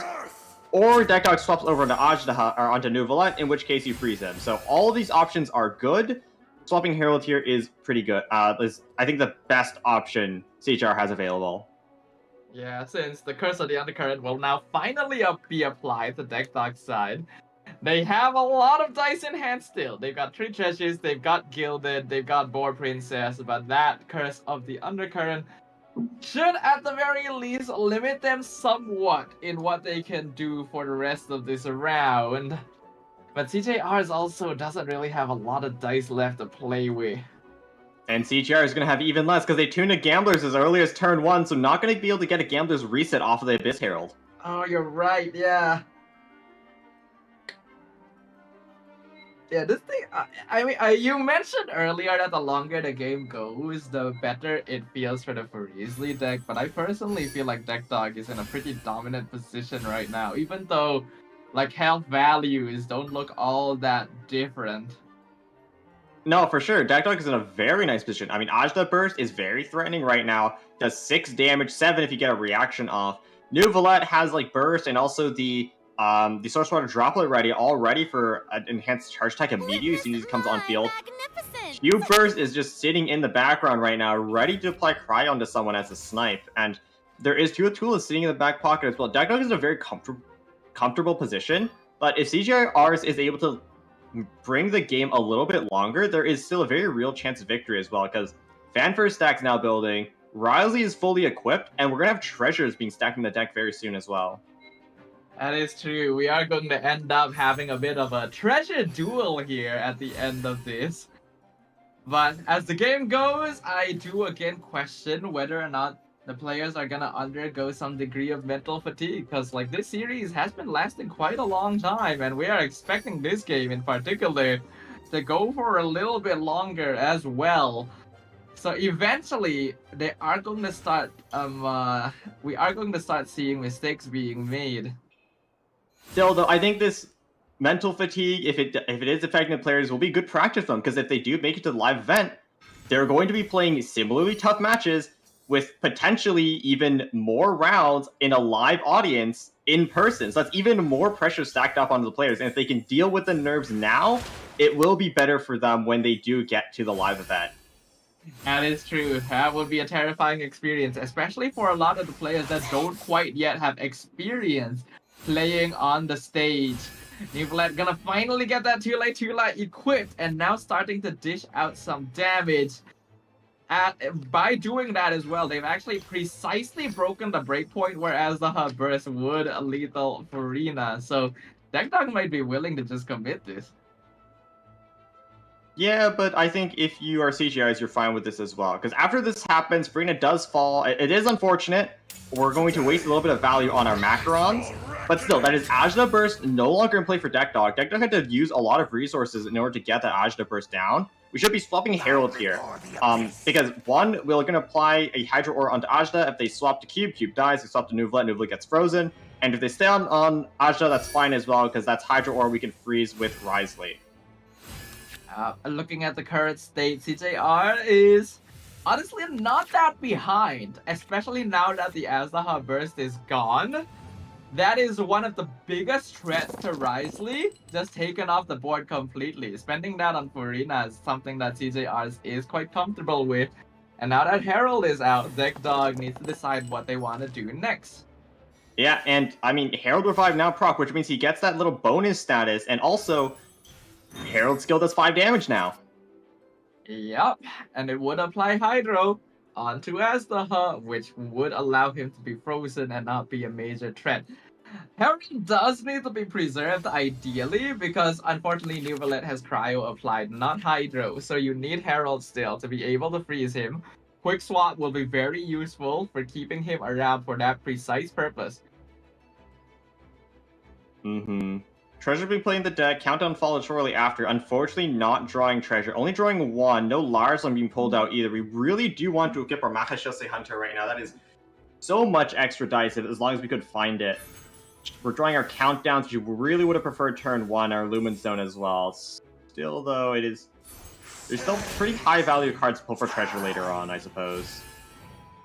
Gotta go for the attack instead. No Mahashase Hunter being played here, so that could end up with slightly less dice value for CJRs later on. But it means now that there is going to be Hydro on Azlaha. A lot easier for Wriothesley to deal with him after this. Yep. And there's also the follow-up attack to consider as well. 1 treasure still left in the back pocket. This will allow us to skill again, or perhaps just reapply the Curse the Undercurrent with the burst. But I believe that it's unnecessary, as when Herald dies with Talent equipped, it will just reapply anyways. Yep. So, the thing is, CJR still doesn't really want to lose Herald too soon here, because, yeah, once he's gone, there will be no way to freeze Nuvolette afterwards, and you still ideally want to keep that as an option. Oh, skill here is so expensive. But skill would lethal, actually. Skill would indeed. Very smart of Deckduck to normal attack against the Herald first, knowing that normal attack into skill will lethal anyways. Now we preserve a little bit more of our dice as Herald is locked in the prepare skill. There's no need to rush out the damage against him, but Curse the Undercurrent now reapplied. Ajda about to get frozen. Aztha will get frozen, but Actually, Ajda just dies. Ajda just dies, never mind. His job is done at this point. Getting another Aztha burst out would be huge, but not necessary for Deckdog anymore. If they're able, the thing is, if they lethal Aztha here, Deckdog gets a free switch into Ice Cube. Ice Cube applies Cryo to Risley. Okay. And then Newblood just freezes him at the start of the next round. Yeah, you're right. That is, unless CGR just has enough dice to win this round. That's not impossible. Right? There's Lumen Stone there. We have 2 treasures in hand. Reden's Visage hasn't told us anything yet. Our burst is going to get discounted very quickly, right? Chula's buffs our attacks do a lot of damage. It also decreased the cost of our charge attacks on top of that. Lumen Stone has yet to activate as well. It's not impossible for us to just win outright this round. He has to break through all of the treasure stacks here from Deckdog. He's gonna spend them all on the cube here. Does that allow Cube to survive a hit? No, it shouldn't. I believe right now, with Fanfare, with Chulas, with the reaction as well, Risley should do 5 damage on normal attack. Oh, hold on, Lotus! Okay, with that Lotus, it lives. Because, yeah, CJRs now needs to end the turn this round. Otherwise, he just loses next turn because he'll be frozen with only Risley alive. Unless, does he have... Hold on, does this deck run Fried Egg? It does. That's egg in hand right now. Is that egg in hand? It is egg in hand right now. Hold on a second here, then. As long as we could kill Cube, Herald comes in next turn. 5-5 Fred Egg, fast swap Herald skill. Nuvli gets frozen. Hold on a second here, boys. Okay, game is not over here. There's a chance. Still possibilities for either player. I can't believe it has come down to this, but yes, there is still possibility for either player. Deckdog will switch to New Valette. I don't think they have enough. No, they have Liaison Gilded. They can actually freeze New Valette. But there's Curse the Undercurrent. There's no. Oh yeah. There's no Source Order Droplet, right? So if we normal attack here, it's only going to do 2 damage. So we really do want to burst right now. But we can't because Curse Undercurrent is too expensive for us. And even if we do play Liaison, we have no discounts. So it's only going to give us +1 dice, which isn't enough to burst anyways. Oh boy. I don't know how we've come to this point here, ladies and gentlemen, but man, we are having an entertaining time. CJR is not going to spend the remaining treasure. Super smart here for CJR to end first. Because if CJR ends first, Deckdog stays on New Valette, that's fine. Egg, Fast Up Herald, skill, Nubla gets frozen, and then we come in Herald next turn and win, right? Because Cube can't freeze Herald, and even if Cube kills the Herald after that, doesn't matter. We kill Cube, and then now Ryze is able to 1v1 against the New Valette. If Deckdog swaps over onto Cryo Cube, that's also fine. We burst on Risley, New Valette frees us, that's okay. Fast up onto Herald, freeze, and the next turn Risley comes in 1v1's New Valette anyways. Yes, ending for turn priority here by CJRs is actually really, really smart. And it's not risky as well, because he's probably calculated the amount of cards that Deckdog has used up until this point. So he realizes there's most likely not going to be another action coming out here. And getting even more treasure. CJR is actually now the one in control because he has that fried egg play with Herald to freeze New Valette. Rolling all Hydro here because this is our time to shine on Herald. The Tyvet Frag Egg, it's not a card you really think about because oftentimes it is tuned, but in situations like these, it is just oh so crucial to have in your deck. Able to get the Cryo dice off of the treasure here. Are we going to try to burst on Risley before we swap? We don't need to necessarily. I guess just to heal past a certain breakpoint. I know, this is definitely the time where you quick swap to Herald, because there will be no other opportunity afterwards to do it easily. Herald gonna come back, we see the treasures to heal him back up. Oh, we heal the 4, so Cryo Cube skill doesn't kill us. That's so yes! Well, there's a reason why both these players labeled themselves mathematician. And now with New Valette frozen for a very pivotal round, we may be seeing CJRs close this out. And with Fanfare, the follow-up attack on Herald also does 2 damage. Yeah, Ice Cube is just sacrificed here. He can hit Herald once, but it's not going to matter anything because Herald will survive it. And this is where that really comes into play. CJR's lived past the stall bell curve. I mean, that dog was in control of the game for so long, but like here we have CJRs coming in the twilight moments of the game to win because they just have more resources. The healing was able to withstand the dice generation of Deck Dog, and like that's the wins. There it is. Herald just closes it out himself as well. The fried egg Herald play. Oh my goodness, CJRs, ladies and gentlemen, will finally close things out. The Freesley deck, you were right, Subi, the longer it goes, able to get that advantage, survive the stall bell curve, as you put it, and close things out. But man, what a game we just got. What a game it is, but this is typically what stall games are like, right? Stall decks are slow in nature. They take time to ramp up. It's all about building advantage. You slowly equip your characters, you slowly run your opponents out of dice, and especially against combo decks, they have so much dice to work with, especially during turns 3 and 4, that it looks really rough. But CJR did such a great job managing his breakpoints and finding that egg fastball play onto Herald to barely take the game over the line, but surviving that stall bell curve is what gave them enough dice and gave them enough damage to just outlive New Valette.